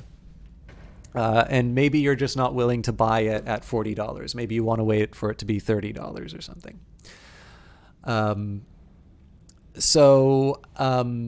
But it is possible to make money from a stock going down in value, and it's called short selling. And effectively what happens here is people will borrow someone else's share of a given stock. The broker lets them do this. They sell that stock at the current price, And what they then do is that over time, their expectation is the price is going to go down. So at some point, they will close their position by basically buying a share of the stock at the lower price to, make the person that they borrowed the stock from whole and close the transaction. So all well and good if the price of the shares goes down, but if the price of the share goes up, suddenly you need to pay more than you got for that particular share. And again, it's somebody else's share. And so your broker is going to usually want you to have some kind of collateral. Usually it's like margin. And if you have a margin call, it means that basically you need to put up more money, or they're going to close out your positions. And so, again, this is where the Keynes quote comes in. The market can be irrational for longer than you can remain solvent. The idea here is that GameStop is probably not anybody's idea of a good business to be invested in. And there are a number of hedge funds which have done this short sell on GameStop. But there are a couple of things that have happened to GameStop recently. One, they've added a member to their board of directors who is sort of known for generally doing good work in terms of online retail. And so there's sort of an expectation that they might be able to sort of help the company transition into something that will be able to survive in the future. And so the price started to go up a little bit over time there. Well, have a good life, you bastards. Now what to tell Krasinski? And then on top of that, there has been this concentrated effort, which seems to have stemmed from a Reddit subreddit, where the idea is to buy a bunch of shares of GameStop and hold on to them. And again, if you have a bunch of people who are buying up the stock, that's going to raise the price. And so as a result, it puts a lot of pain on the people who have been shorting this company, GameStop. So I think yesterday it went up to something like $70 or $112. About a year ago, it was about $2. And then I think today it's $300 something. So essentially what's happening is all of these people who, probably bought GameStop at like $5 a share are now seeing, this potential situation where they're going to need to buy shares at, $300 and sort of lock in this loss of hundreds of dollars a share. And again, this is, these are very large financial entities. So it's not, the amounts of shares that they're trading are very large numbers. So essentially what's happened here is there are two of these hedge funds have actually sort of blinked, and they've cashed out their positions. They've kind of locked in those losses, which is, I think, the reason why it went to 300 something today. I noticed in after hours trading that there was a very big drop in the price. So it could be there's something else going on in the background. The one big problem about this right now is I think there's a lot of people who are encouraging people to kind of stay with it and hold, and that basically the short squeeze, which is basically the situation where because this is happening so much, the margin calls are coming in, and that the other people who have these short positions are now going to be in a point where they need to cash out. And again, they wind up buying the shares. And the plan behind this sort of thing is that basically, sorry, I got to shoot these things out of the sky first. You hang on to your shares, and then you force the short seller to buy them from you at a ridiculously high price. But I'm not entirely convinced that this is how it's going to play out in the end. I think there are going to be a bunch of people who see, some easy money to be made, or aren't quite as familiar with what's going on. I mean, I'll be honest with you. I'm hearing people like, stepbrothers who have not necessarily shown any particular sophistication with financial markets. They're now telling my dad about, the trades that they're making. And it makes me kind of wonder if this is what it was like before the .com crash. Something I read about, but it's not something like I have direct experience of. I mean, I was alive for it, obviously, but I'm certainly nowhere even close to thinking of investing. But yeah, so like the big thing I have out of here is that the case that I see the Reddit make a lot is saying it's like, well, in the end, what we're really doing is we're taking the money back for the little guy, and we're encouraging them to hold for that time when the short positions get closed, and so the only people who are going to get hurt out of this are the hedge funds. And I can see where the argument comes from, but the thing is nobody knows, right? There are people who have bought at 350, and in after hours trading, I think GameStop's now at 280.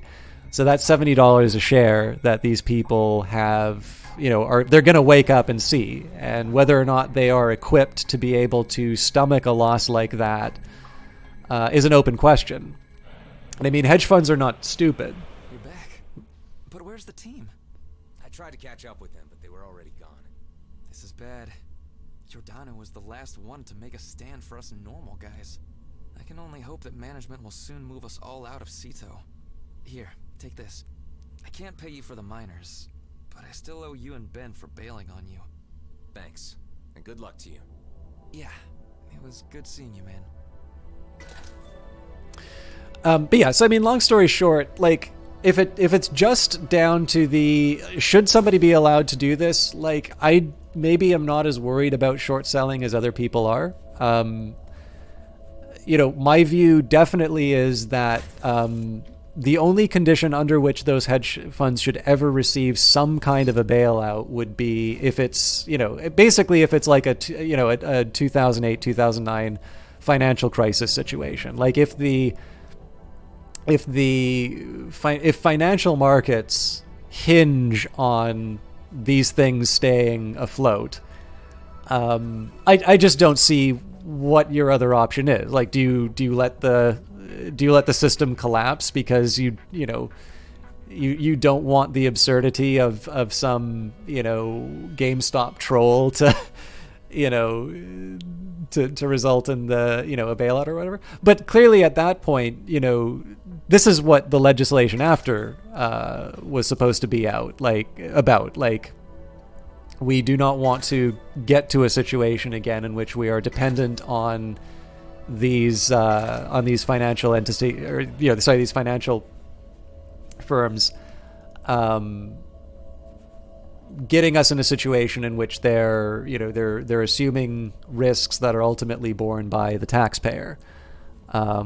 So it's not, that is definitely not a pro hedge fund argument there. It would be you play the hand you're dealt. Like, if your option is to have functioning financial markets or not, clearly you want functional financial markets, and you do what you need to sort of ensure that continuity. But at that point, it would have to be really clear as to how you would restructure things to make sure that that it doesn't happen again. But I guess the thing that I find the hardest to stomach is that there really is, in this case of this Reddit, a very strong advocacy for people jumping in and joining the bandwagon. And I think there's a lot of stuff that makes GameStop specifically, so it's gaming related, it's a recognizable store, it's one that chances are you will have gone to, it's attention getting in a way that some of the other alternatives aren't. So it's like it's a really good one for bandwagoning, right? It's the same way that on Twitter, the person with the most followers is not necessarily the person most equipped. Might have a problem. Hey, what are you? What is it?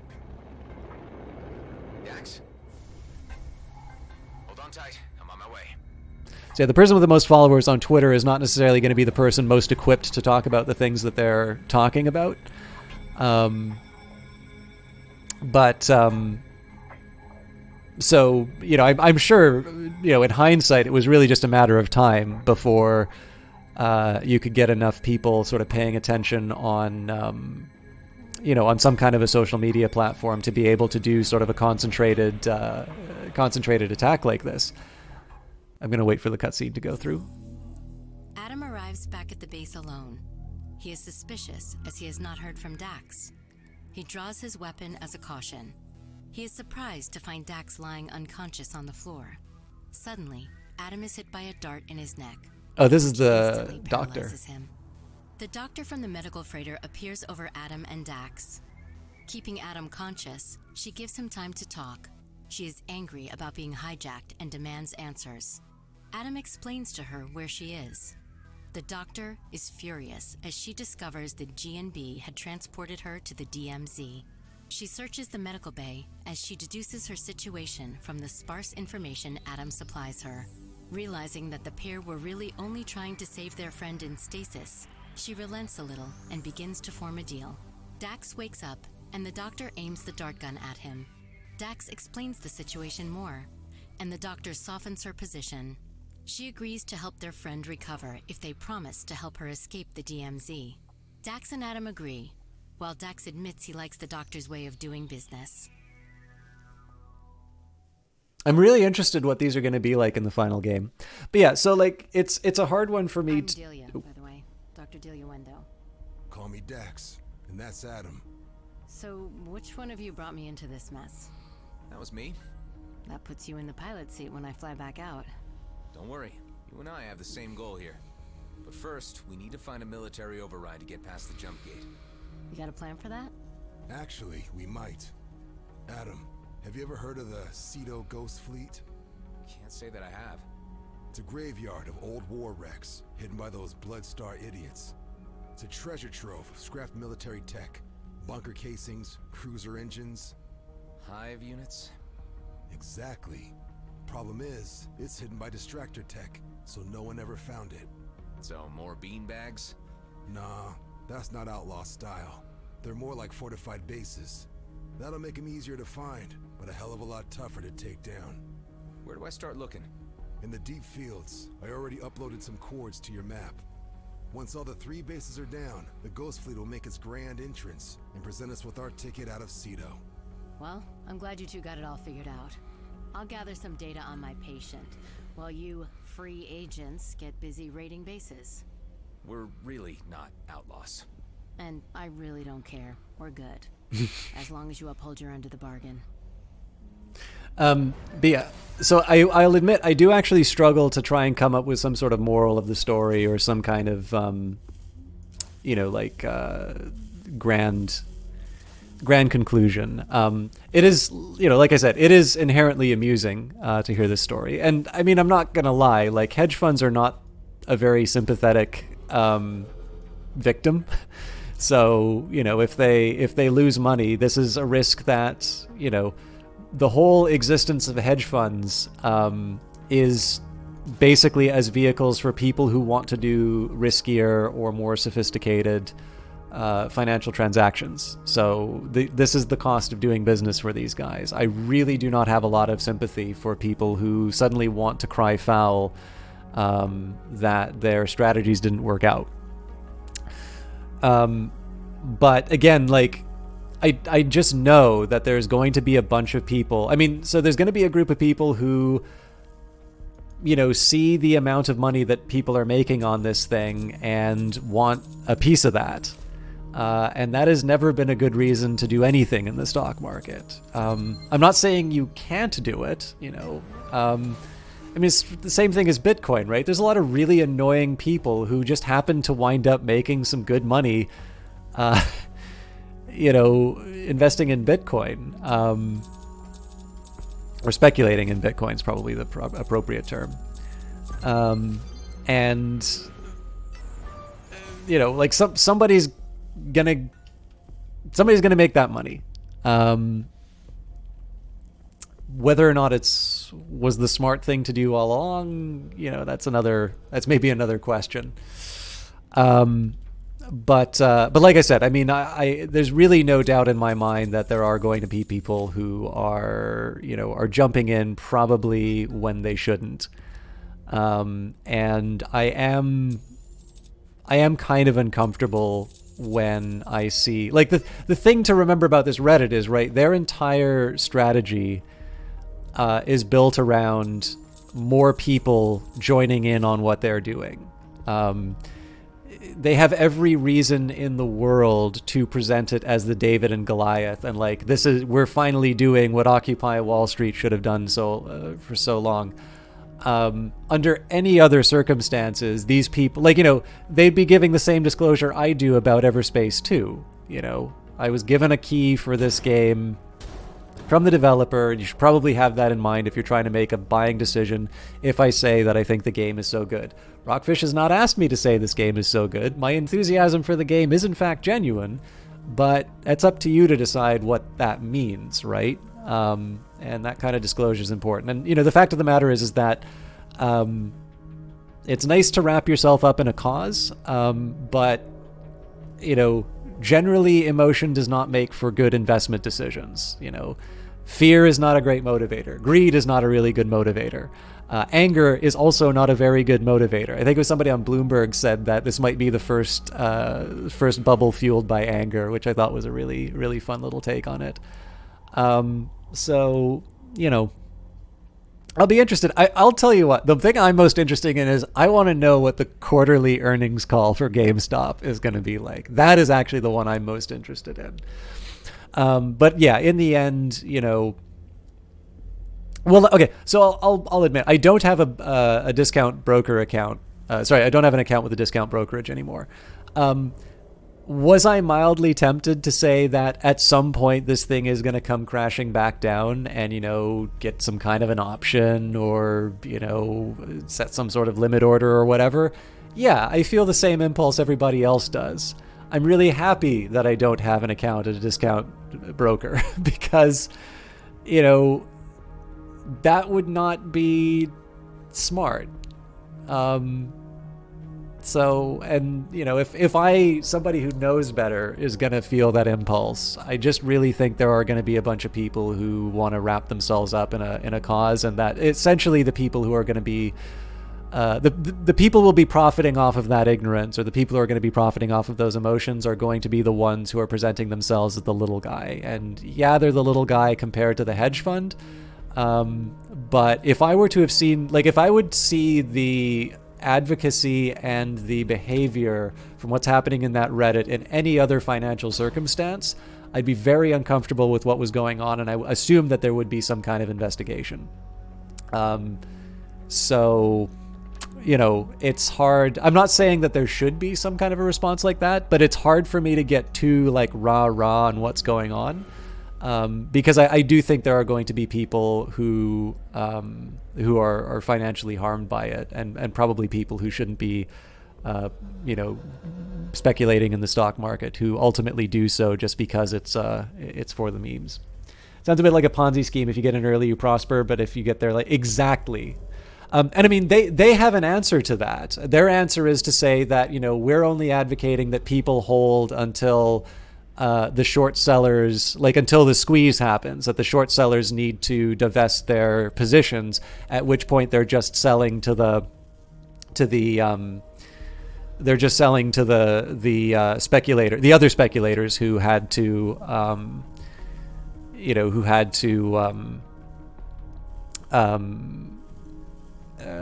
who did the initial shorts. But they can't know that. I mean, again, like, the one thing that I can tell you for certain, let me, because we're talking about this, let me take a look at where the price is right now. So I'm fairly certain, I'll admit, I don't know a lot of the new investing platforms that, like, there's this Robinhood stuff and such.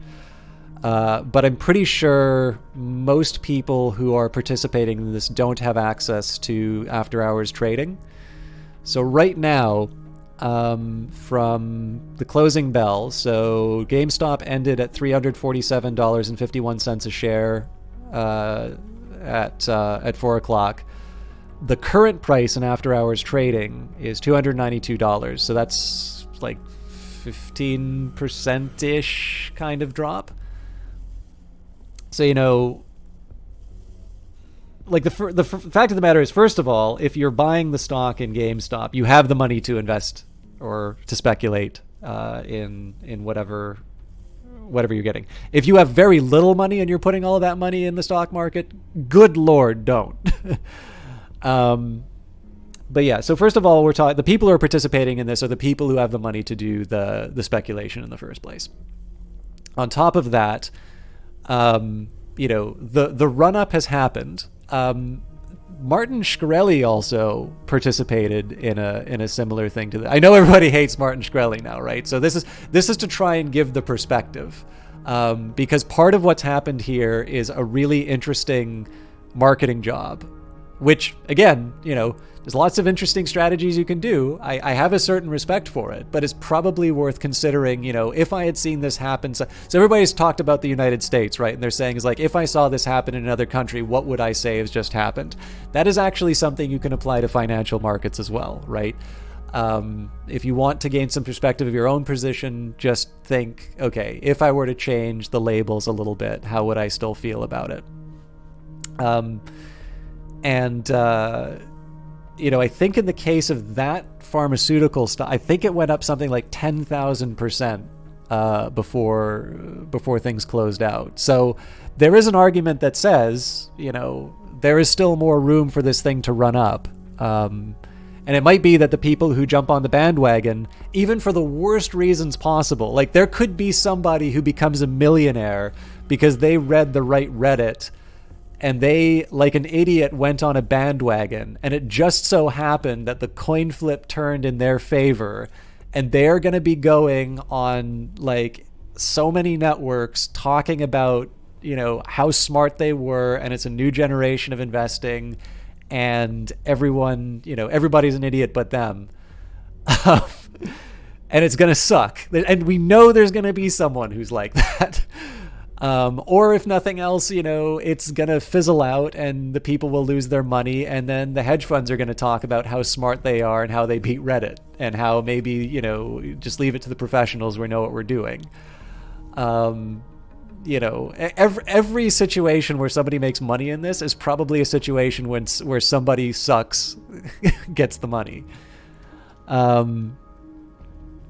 But yeah, I mean, all that I know is that even if there's going to be those, you know, happy stories for people, and, you know, maybe they donate the money to cancer research or whatever, right? There's going to be a bunch of people who wake up tomorrow. They're going to see a 15% loss on whatever they put in. So, like, let's say you put your paycheck in and, you know, you take off 15% from your paycheck right away. How would you react to that? And you know that it could potentially go even lower because, you know, the prediction is that, you know, GameStop's going to go to zero if it goes back. Well, if/when it goes bankrupt. People are short selling it, say that they know it's going to go bankrupt. Who knows, right? You know, knowing that your possibility is that what you put in can go to zero, are you going to look at that 15% loss and sort of stay the course? Markers show all bases I detected within the deep fields. A few may be duds, but I'm certain at least one of them is a beanbag hiding the ghost fleet. Once you've found it and taken it down, I'll use a little trick to pinpoint the others. But, I mean, on the other hand, too, right? Like, I don't want to be too much of a killjoy when it comes to some of this stuff either. Like,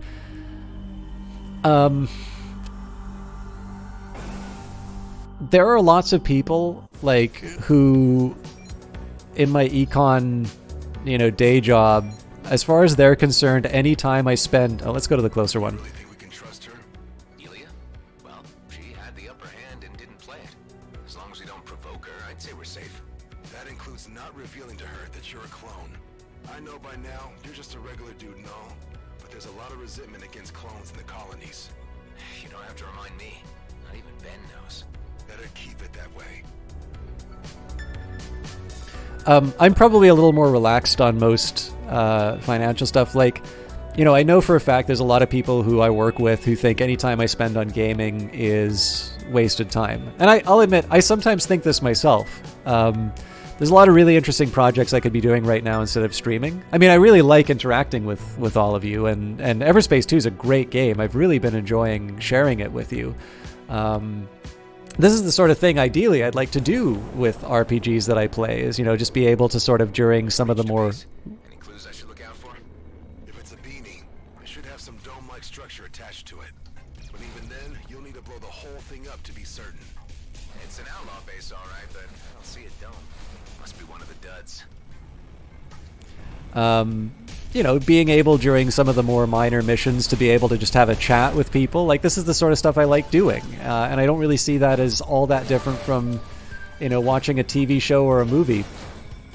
Oh yeah, I guess I said I was going to put a little more effort into my my fashion. So, you know, like with anything, you know, I also have friends who smoke. I'd love it if my friends didn't smoke. You know, for their health and their finances. Every time, you know, the tax goes up, they always talk about quitting. They have yet to quit. But the fact of the matter is, it's not really my place to tell them what to do with their money. So, you know, like, I definitely, you know, as it's you just saying, apparently there's more than a few people. This is the stuff, by the way, that really makes me worry, is the proliferation of stories who, you know, of people who've never done any investing, all of a sudden talking like they're experts. That is the point where I'm like, you know, we are at the point where, you know, where the crash is imminent. Mind you, Samuelson always said, is like, what was it, financial indices have predicted 9 out of the last 5 recessions, and the errors were real beauties. I'm sure I got the quote wrong, but you know,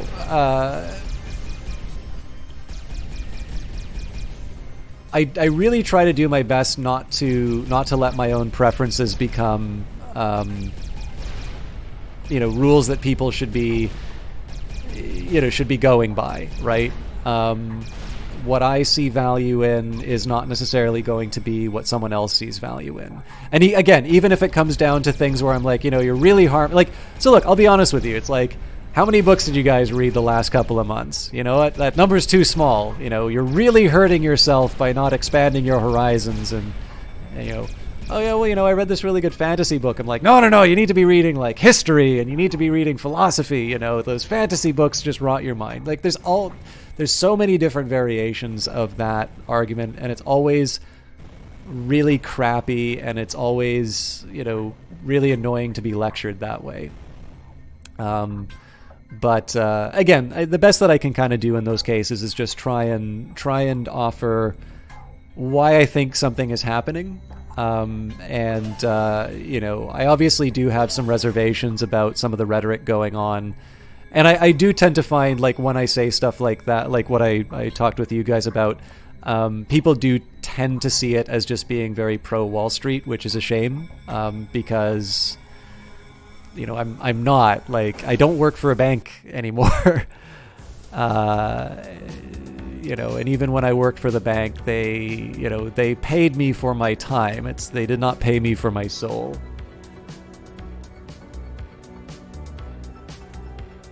I hope I never quit game stream. Well, you know, nothing goes on forever. It's huge. And I will confess, like, there have been some times where I wonder whether or not streaming is the best use of my time. The closest I've ever really gotten has been, I'm 80% sure what the last thing I would stream is. So one thing to say about this: you never know what the future will bring. So I believe you can dodge the sniper drones. So obviously, you know, I can plan, but that doesn't necessarily mean things will work out the way I want. But I at least put enough thought in to say, it's like, what would the last stream be if it got to that point. But at least as far as the current iteration of the stream is concerned, I gotta get out of here. I've never really seriously considered, you know, I'm packing it in. But yeah, I mean, there is going to be one day, if nothing else, just because of my mortality, where there's a last stream. But my intention has always been, like, if it was a decision for me to stop streaming, it would be something where I telegraph it sort of well in advance. You know, we get to say sort of a proper goodbye. And if I'm doing it to move on to something else public facing, that I would let people know, you know, where they can check out my stuff. And if it would be, you know, I'm just sort of retreating from something a little bit more active, I would do a proper sort of transition. Because at its best, I actually really enjoy interacting with everyone on the stream. But yeah, it's fair to say I'm not at the point where I'm definitely not at the point where I'm thinking of packing it in.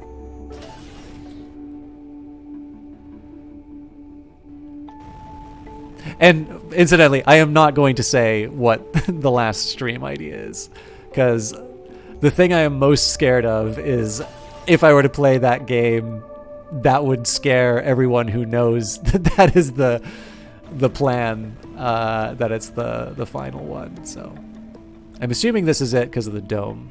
All right, this one looks promising. But yeah, anyways, you know, like, maybe the finance thing isn't the best topic to have brought it up on, but just generally I try to have enough empathy to understand that just because it's not for me,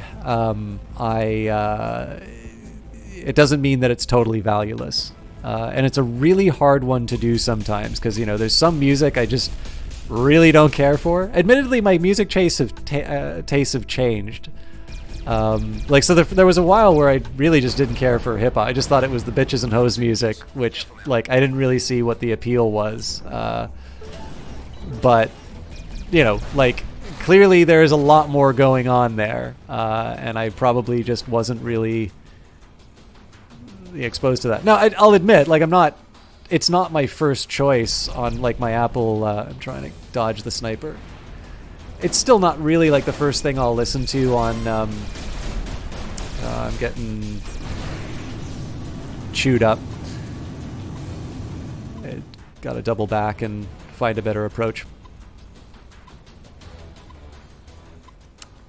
But yeah, like, I've definitely found stuff that I really enjoy. And actually, oddly enough, like, I like it enough that I noticed Aesop Rock showed up in my sort of my weekly Apple Music, new music, which I thought was interesting, because I actually quite like Aesop Rock, at least what I've heard of it. Again, I'm not a connoisseur by any means, but, you know, I also I really like jazz. I really like classical. There's lots of other stuff that I really enjoy.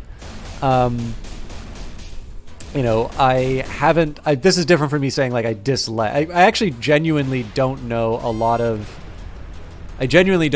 music which I could say I actively dislike. But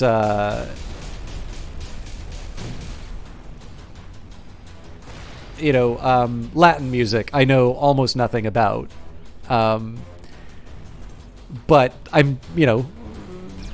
there's lots of people in the world. I'm sure there's, for a bunch of people, that is the only type of music that they'll listen to. And, you know, I can't turn around and sort of say, well, because I don't like it, it's not worthwhile. So I think this has been my source of frustration. There we go. I think we're still full on armor. That's a pleasant surprise. Okay, so I got to pick apart the base, but be a little smarter about the way that I've done it. And the one thing I've actually really enjoyed with my Apple Music subscription is that I am actually listening to more genres. I did actually finally gain an appreciation of at least some hip hop before Apple Music, but lowering those barriers in the sense of like I don't need to spend ahead of time on a track to decide whether or not I want to try something new. Just kind of having this sea of music that I can sort of dip into and try things out. Like I think it's made me a little bit more open-minded in terms of what I try out. I still definitely have my preferences, but again, like the point was maybe less to talk about individual music, and just give it as an example of how just across so many different things. There's lots of different arguments for whether or not what you're doing is a complete waste of time or immoral or what have you. And depending on the circumstances, the argument may be more or less convincing. But as a general form, it's usually pretty crummy. And as much as stuff frustrates me, I do try and keep the perspective, or at least enough of the perspective to be able to sort of say I see where they're coming from. Sorry that this is so disjointed. I'm just trying to find the people who are shooting me.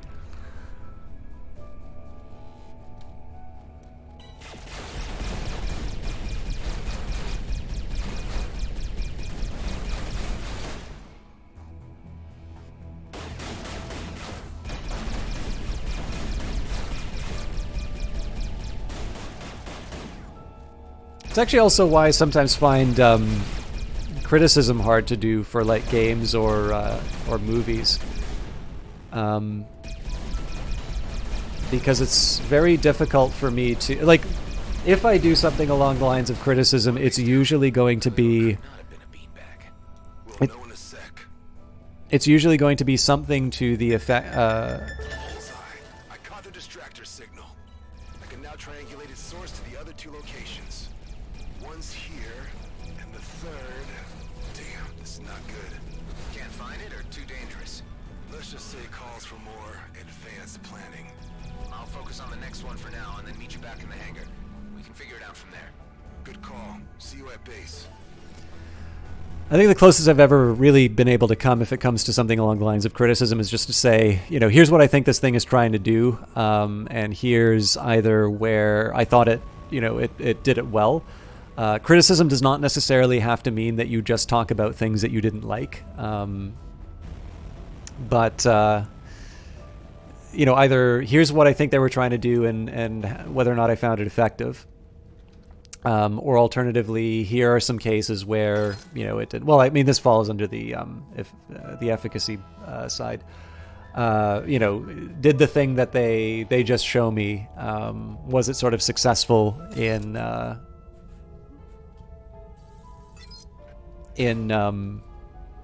making its case or pulling off what it wanted to do. So, Everspace, what are they trying to do with this? Well, I think in this, they're trying to give me something, as someone said in chat, an ARPG in space. And in that sense, they're doing a really good job of it. I'm going, I'm finding treasure chests and asteroids, and I'm going on adventures from bases, and I'm getting loot, and I'm, building up my character. And even just the terms that I'm talking about the game in, I'm talking about Diablo, I'm talking about games sort of in that genre, and I think there's something kind of interesting about that. 32, 57. Oh god, this is going to be a hard one to pick between.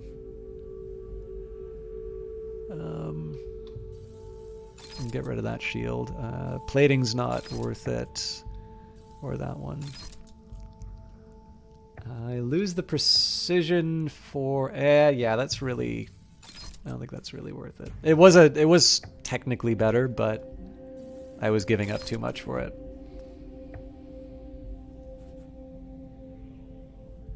That's a level 4 weapon. I don't quite see how I can make that work.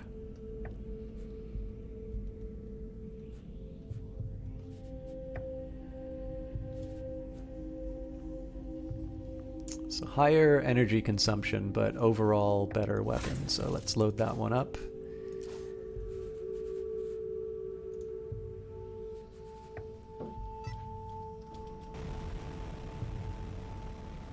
Although I probably should have asked what kind of jazz and classical you like. It's huge. I've been... Oh, I hit the wrong button.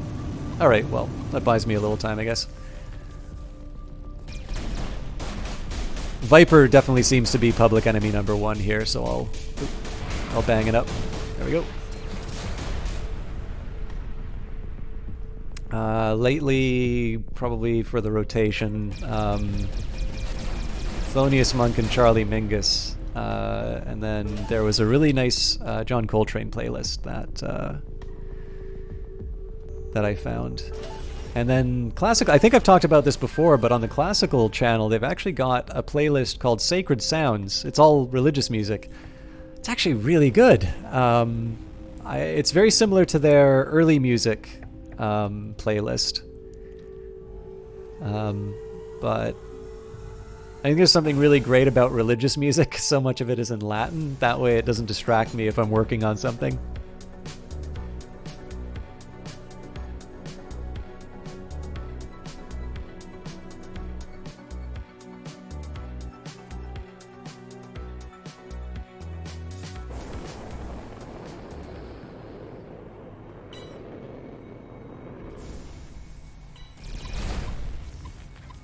Okay, something's tracking me. I think I'll just take the hit. Oh crap, there's 4 of them.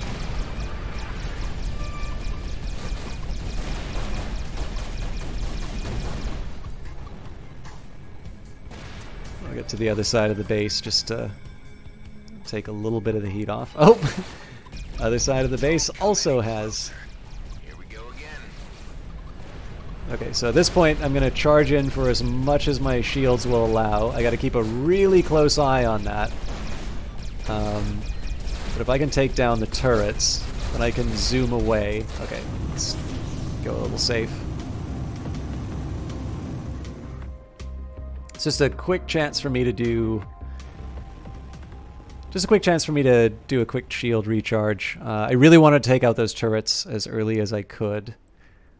Just because it's going to be a bit easier to handle the drones. And then I can take out the, I can take out the other bits at my leisure.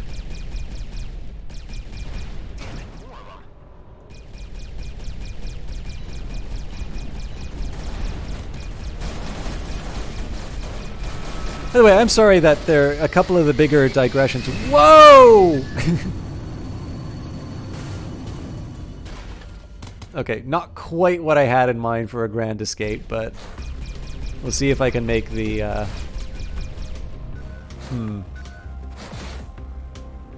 don't know if running's the better call or if I just should turn and take advantage of my abilities. Well, it's too late now.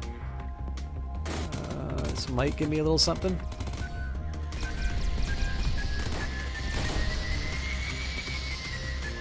I do have another warp. You know what, I'm going to take it. And that's just because I really wanted to use my ult, but I wanted to use my ult when I was kind of crashing in, like ready to take them out, so... now it's probably going to be a little overkill to use the ult here. I panicked originally, so... How long have I been playing this game? About 4 hours now. Or do you mean like from the like the very start? This would be the second stream, so this is probably about 7 hours in. Although, as you know, there have been a few digressions on other topics, so some of that time will have been spent on less relevant components, let's say.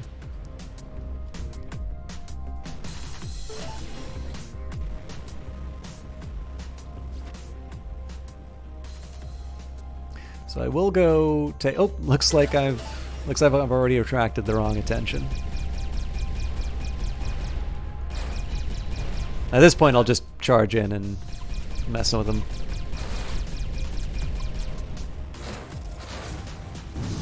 Ah! I didn't mean to do that.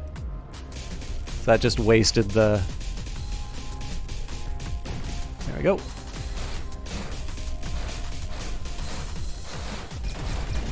So that secondary weapon I've got really does run out of juice pretty quick.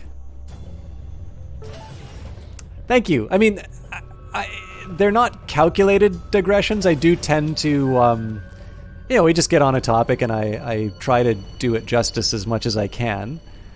I think probably the best thing to say is I am conscious of it, and it is certainly one of the more frequent pieces of feedback that I get, is that I go on for a bit, and it's not entirely unfair to say, but you can't please everyone, I guess, is the best I can leave it at. And I think I am lucky enough that all of you are interesting enough to hold a conversation with.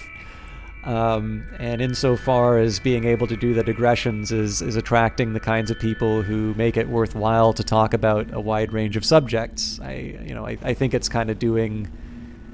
I think it's doing more, more for the stream than just, a religious focus on the game. Because, I mean, let's face it, too, like, I don't have a lot of experience playing games on the couch or anything, but I kind of have to assume that if you're playing a game with another person in the room, or, if you're playing like an MMO and you've got a voice chat open, like, all of the conversations are not about the raid that you're on or anything like that.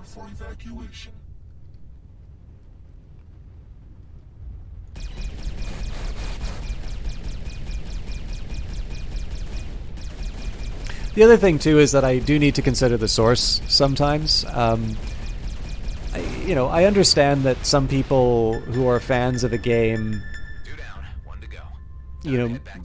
may want to see a focus on the game. But I also sort of know that those people are not necessarily going to be there for the streams after that game. And I don't want to be the kind of person that says, in the name of sort of this short-term benefit to the stream, I'm going to behave in an inconsistent way. Oh, interesting. So I gotta find the power source. I'd like to think that there's some continuity in terms of the way I handle things. Because if I'm just going to say, it's like, okay, well, you followed the stream, I assume you're now going to be here faithfully every single day, so now I can completely change the format. That's kind of disrespectful to, the people who... Oh, it's Spencer. Good Lord. I'm just not paying attention. I just think it's kind of disrespectful to people who came in for one thing. If there is a change in me where it's like, maybe I lose an interest in economics. Well, so much for my degree. Or maybe I go, from strategy game. I mean, this isn't a strategy game, obviously, but maybe I move from strategy games and I suddenly decide, I'm all about MOBAs or auto chess. That would be something I need to deal with. But the idea that, 100 people started watching because I was streaming X game, I better change the format to appeal to them, or I may not become famous on Twitch, the most important thing for everyone. Okay, this will extend my tractor beam. I think I can justify that. This is, mind you, this is flak, so it's not like I'm going to use it. I have so many... Okay, well, this is pretty much... So I definitely taken that upgrade. The question is, how do I think about these upgrades in relation to the others? Slightly less output for the weapons.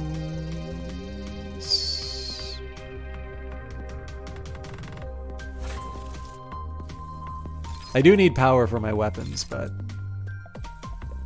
I'm willing to take that particular risk. And one of the part of where that's coming from is, I actually had somebody who I watched on a somewhat regular basis. They weren't necessarily my favorite streamer, but they were generally a nice, a nice person, and I wanted to be supportive, and they were part of my sort of my social network. So, I wanted to show as much support as I could. And one day, a big time. So they really got into Fortnite, but they're also really fixated on how they weren't seeing the growth that they wanted on their channel. And one day, but they'd still keep playing Fortnite. Like that was the only game that they wanted to play past a certain point. And one day, this bigger streamer, and like we're talking like top 10 Fortnite streamers on that day, was really drunk, and apparently, like I went back and watched the VOD, and apparently it was like, let's go and blow the mind of like somebody at the bottom of the Fortnite list. So scroll down, it just happens to find this guy. I'm keeping the names to myself because it's not the most positive thing that I'm gonna say. So the least I can do is not like invite everybody to brigade this poor streamer. I don't think they're streaming that much anyway. But as it was, like this was a case where they were actually pulled up to the top 10 of Fortnite for a short period of time based on that host. So this was like their chance to really show their stuff. But what I noticed was there are two things that happened, which was number one, they started blaming chat for doing worse in the game for all the follows. And actually one of the viewers called him out on that and said... it's like, are you seriously blaming chat for losing? So I was already feeling a little wary of what was going on. And the other thing is I tend to be a bit playfully sarcastic in chat. And what I noticed afterwards was I think he'd said after that big host, he said is like, you gotta cut down on the sarcasm. I had my chance to make a good impression, and a bunch of people left, and I'm like, just like I want you to cut out the sarcasm. And I'm like, I'm just thinking to myself, I was like, it's your channel, you can ask what you want, but I'm just thinking to myself, I was like, that's not the reason people were leaving. And I'm maybe a little. The one thing that really annoyed me was it was actually something that was encouraged. Because there was a while when he was doing Fortnite. This is like when Fortnite first came in, and everybody sort of felt that it was ripping off PlayerUnknown Battleground. That may not have been the best decision, now that I think of it. Ah, wrong button. Still got the EMP off. But yeah, this is back when Fortnite had first introduced its Battle Royale, and there were a lot of people who were really mad about the fact that it seemed to be eating PlayerUnknown Battleground's lunch. So you kind of had these groups of trolls that were sort of running into Fortnite streams and just generally making the place kind of unpleasant in the name of defending the one true Battle Royale. Of course, now everybody's forgotten about this because Fortnite is the biggest thing ever, and it was a very silly thing for people to be doing. But that was one case where it was sort of beneficial and encouraged because, I sometimes, if I can, as long as I can say something clever, it's kind of nice to have the cut and thrust. I mean, let's face it, trolls are not exactly the greatest wordsmiths in the world. So it was just kind of one of these cases where I sort of felt there was one set of rules, and in the name of pursuing this illusion of growth, I was sort of put up as the excuse for failing to achieve legendary status off of a big host. I don't know. I found it kind of off-putting. And there's only so long you can kind of watch somebody who, the only thing they talk about is how their channel's not growing. And this thing's got a short range. I really want to take it, but...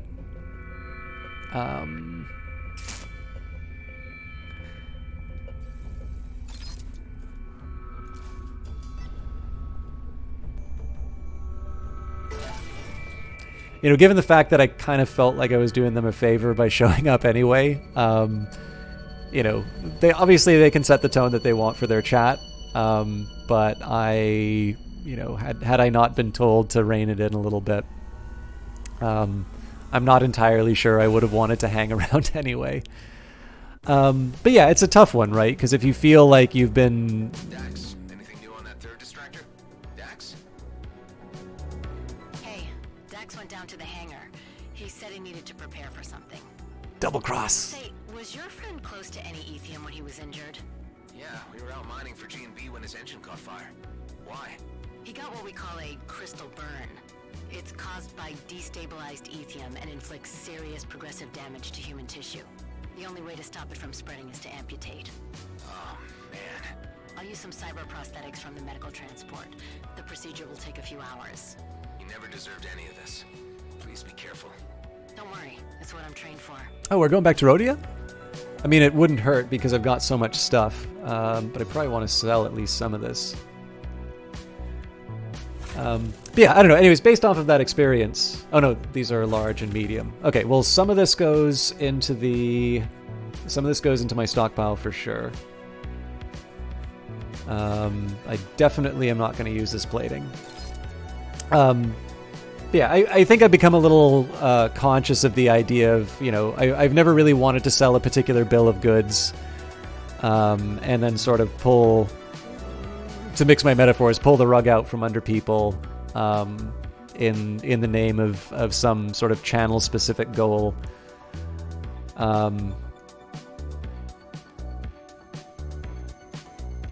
Plus, it's, I think, probably C. McLaugh's point is probably the better one, which is just, do what pleases you. I'm not getting paid to do this, so if I don't, if I don't do something that interests me, it does raise the question as to why I'm trying to do it.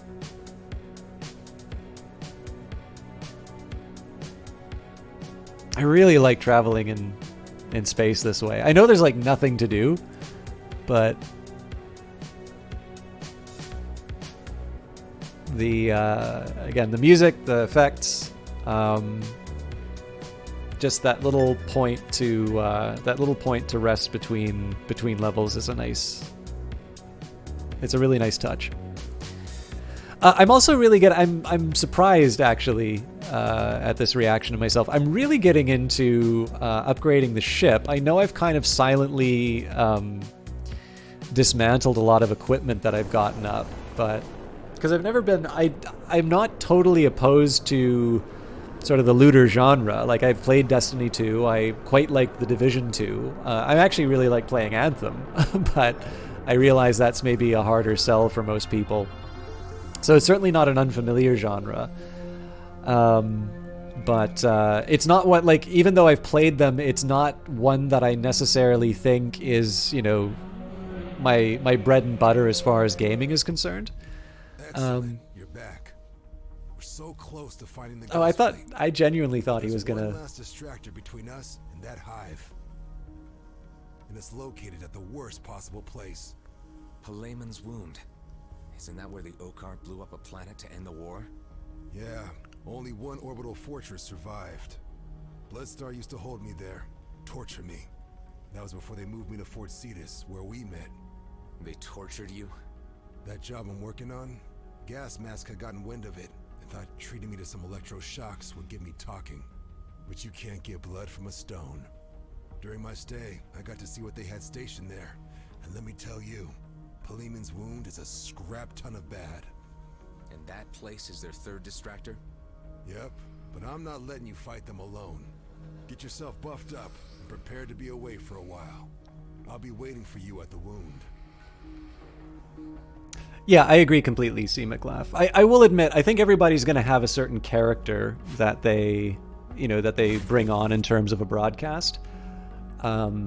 And that's just in the same sense that if you work in like a call center, you're probably going to have your call center voice. And as much as one likes to fantasize about it, you're probably not going to let most of the people who call in know exactly what you think of them. But that doesn't mean that, there's different ways of handling service jobs. Like, when I sold cameras for a little while, and they did have a list in the back where it'd be like, you get a commission if you sell these models. I never looked at that list. I did actually okay, as it turns out, but like I really felt that was the wrong set of incentives, because my job isn't just to get any old camera in a customer's hands. Part of that is building a relationship with a customer, especially in the face of Amazon, right? Like, if you're up against Amazon, what you need to focus on if you're a physical retail store is, defining your store as something other than just, a pile of bricks that turns money into cameras. It's sort of the place where people should go, oh, hey, that really helpful guy who knows a lot about cameras is there. I always wanted to know X. Let's stop by there. And, oh, hey, there's a picture frame, which are the actual high margin. The cameras are worth like nothing to the company. They're not the highest margin items. But like frames are obviously super high margin items. Bags, super high margin items, stuff like that. So, do I have a sales routine? Of course I do, right? You're not a good salesperson if you haven't put some thought in terms of how you're going to close. But in terms of authenticity, I'd like to think that one of the reasons I was reasonably effective in that job was, one, I'm really enthusiastic about photography. And two, I'm really enthusiastic about people getting into this thing that I like. It's like a new notebook. I have a bad habit of buying too many empty notebooks because it's super fun to start stuff. And one of the reasons I've stopped buying notebooks is I want to start filling some of them. I cannot wait to have to buy a new notebook because I'm so full of ideas that I've already filled up all of the other ones. Getting a camera is a little bit like that, right? You have the wonderful potential of all of these great photos that you're going to be taking. And to be able to talk to someone's skill level. So, do they really want something that they're going to be out with friends and they're going to be, they're going to be messing around with their, like they want something that's effective and small, and for whatever reason they don't want to use their cell phone. There's a bunch of wonderful little Canons which are very compact. They look cool, so like it's a conversation piece. The pictures look great. They're going to have the flash on in the club, and it's going to annoy me because you don't use the flash in the darkness to make things bright. You use the flash in light places to bring the shadows up. But I'm not going to lecture someone on that flash usage because they want to capture moments with their friends. And then somebody who's like, I'd like to get something for my daughter. It's the first camera they're going to get. Like, there's someone who really wants to get an SLR, and you can't talk them out of it. So yeah, I'll sell them the SLR. But there's a bunch of people I sold these little mini pocket Canons to. And I said, well, look, if you're serious about this thing takes AA batteries.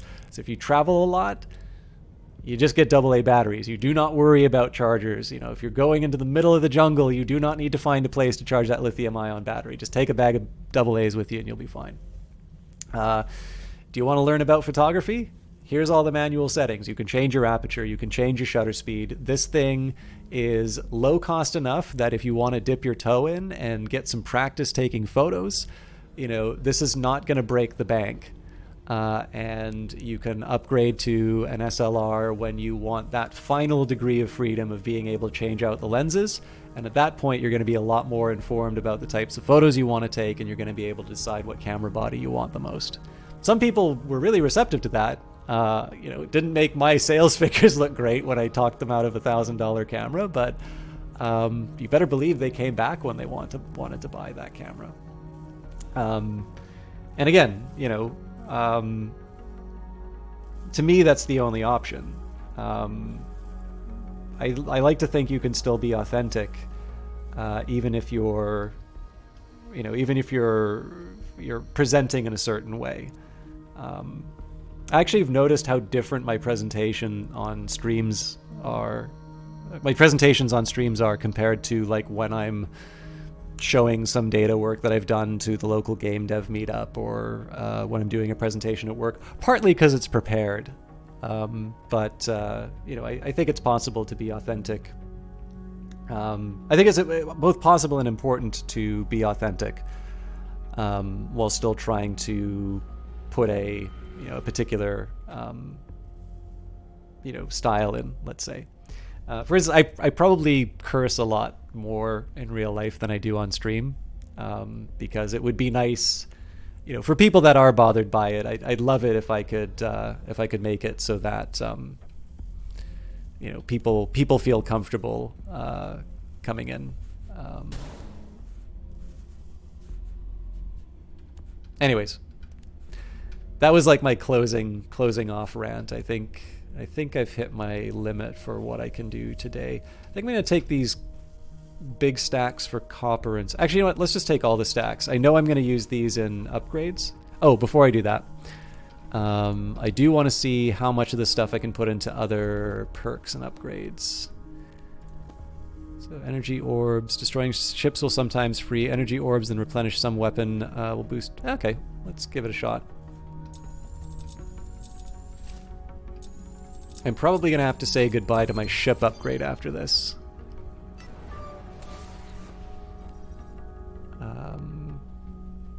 Yeah, I really think the tractor beam is something I want to prioritize if I can. Won't bother putting the credits in because it's not ready.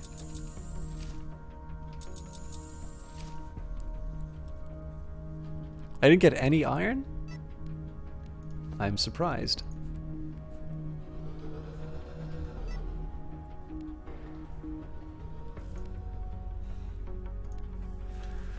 Okay, anyways, I've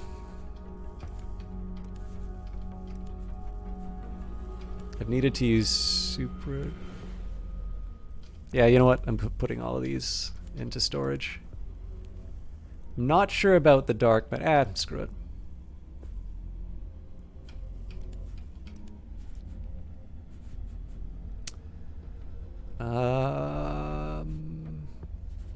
Yeah, it's a pretty big level difference, so we'll put that one in there. This is no longer an upgrade, so autocannon's out, and we've got the prime and the equalizer. So let's see if I can get away with some...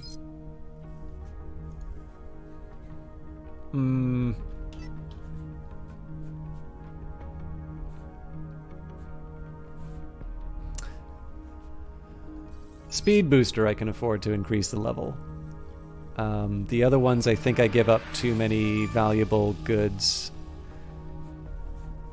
because they're all rare. Anyways, I appreciate you guys putting up with a little bit more of my ranting than I think I did the last time I did Everspace 2, but I am about an hour and a half past what I would normally do for stream. Oh, it's actually midnight, so I better hope I got the stuff that I wanted to... I might have a late night ahead of me, actually. But it really was worth it hanging out with all of you. I like this game quite a bit, so I am very grateful that Rockfish reached out with the key. I will admit I'm struggling a little bit, so I would love to have this on sort of a regular day, but I know people really like Hollow Knight, and they really want me to do quite a bit of Hollow Knight. In fact, I think the original suggestion was that people would really like to see Hollow Knight on 2 days and Phantom Brigade on the Mondays. So I don't know if they're... doing 2 days on, 2 days off is the best idea, because then that just means a week without Hollow Knight or a week without Everspace. But I am definitely going to be trying to cram this one in any free slots that I have, because especially doing this one, now that I think in this one I got a little bit of an idea of sort of what the day-to-day experience of the game is like, jumping between the systems, doing all the stuff that I find interesting. This is really a neat one to just sort of kick back and just sort of live in almost. So I'm definitely interested in doing Everspace 2 again, but I'm really sad. I'm really sorry to say I'm not 100% sure when I'm going to be streaming it again. It may even just be next Wednesday. It could be as easy as that. But I gotta have a little bit of a think about how I want to properly manage my time.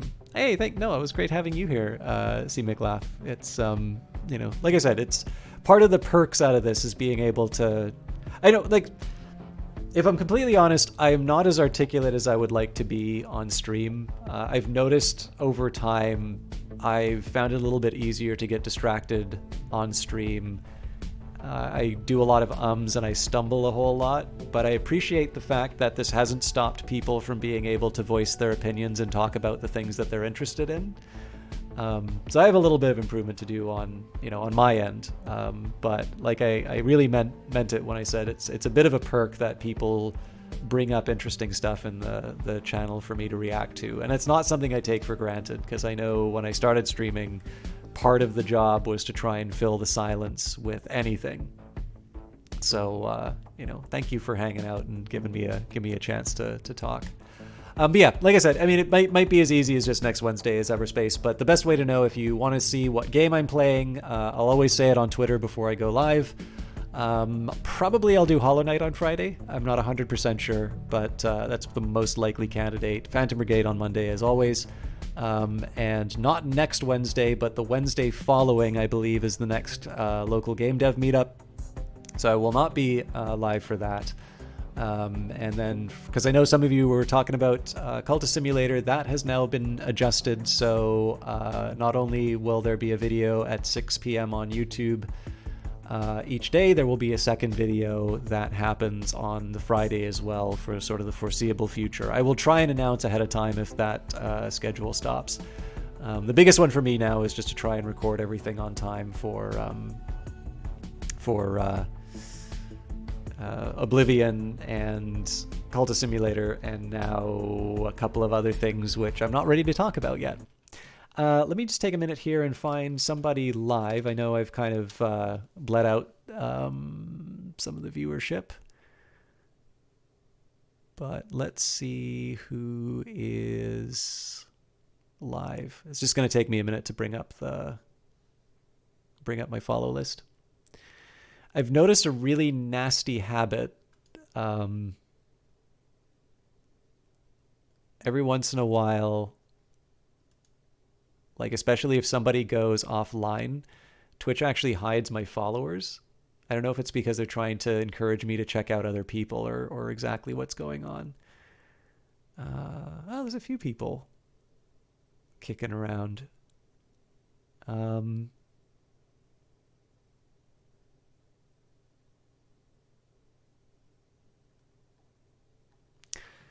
I don't get a chance to host Apocalypse very much. Actually, there's one other thing I want to do. I just want to see if there's a Everspace streamer who I might know online. If I can, it's nice to toss the stream off to the same game, but I don't know a lot of people who play Everspace. And I'm not doing too much to augment people anyway, so yeah, I'm right at the bottom of the list. I don't really know a whole lot of these folks. So what I'll do, if you'd like to see more Everspace too, definitely feel free to click the game link down below. Sadly, I don't know any of them, but Apocalypse is playing Stardew Valley, and I don't always get a chance to host her. So we'll send things off to her. I'd love it if you guys would hang around. She's the one who with it is D-Pain also let me come along on their podcast.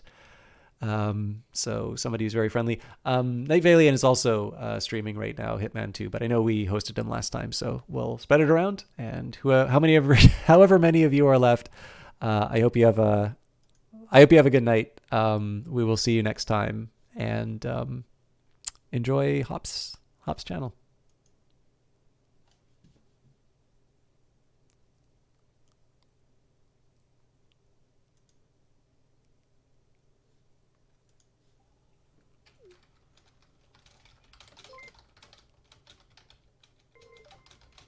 He remembers his name. Hello, System Chalk. Thank you so much for the raid.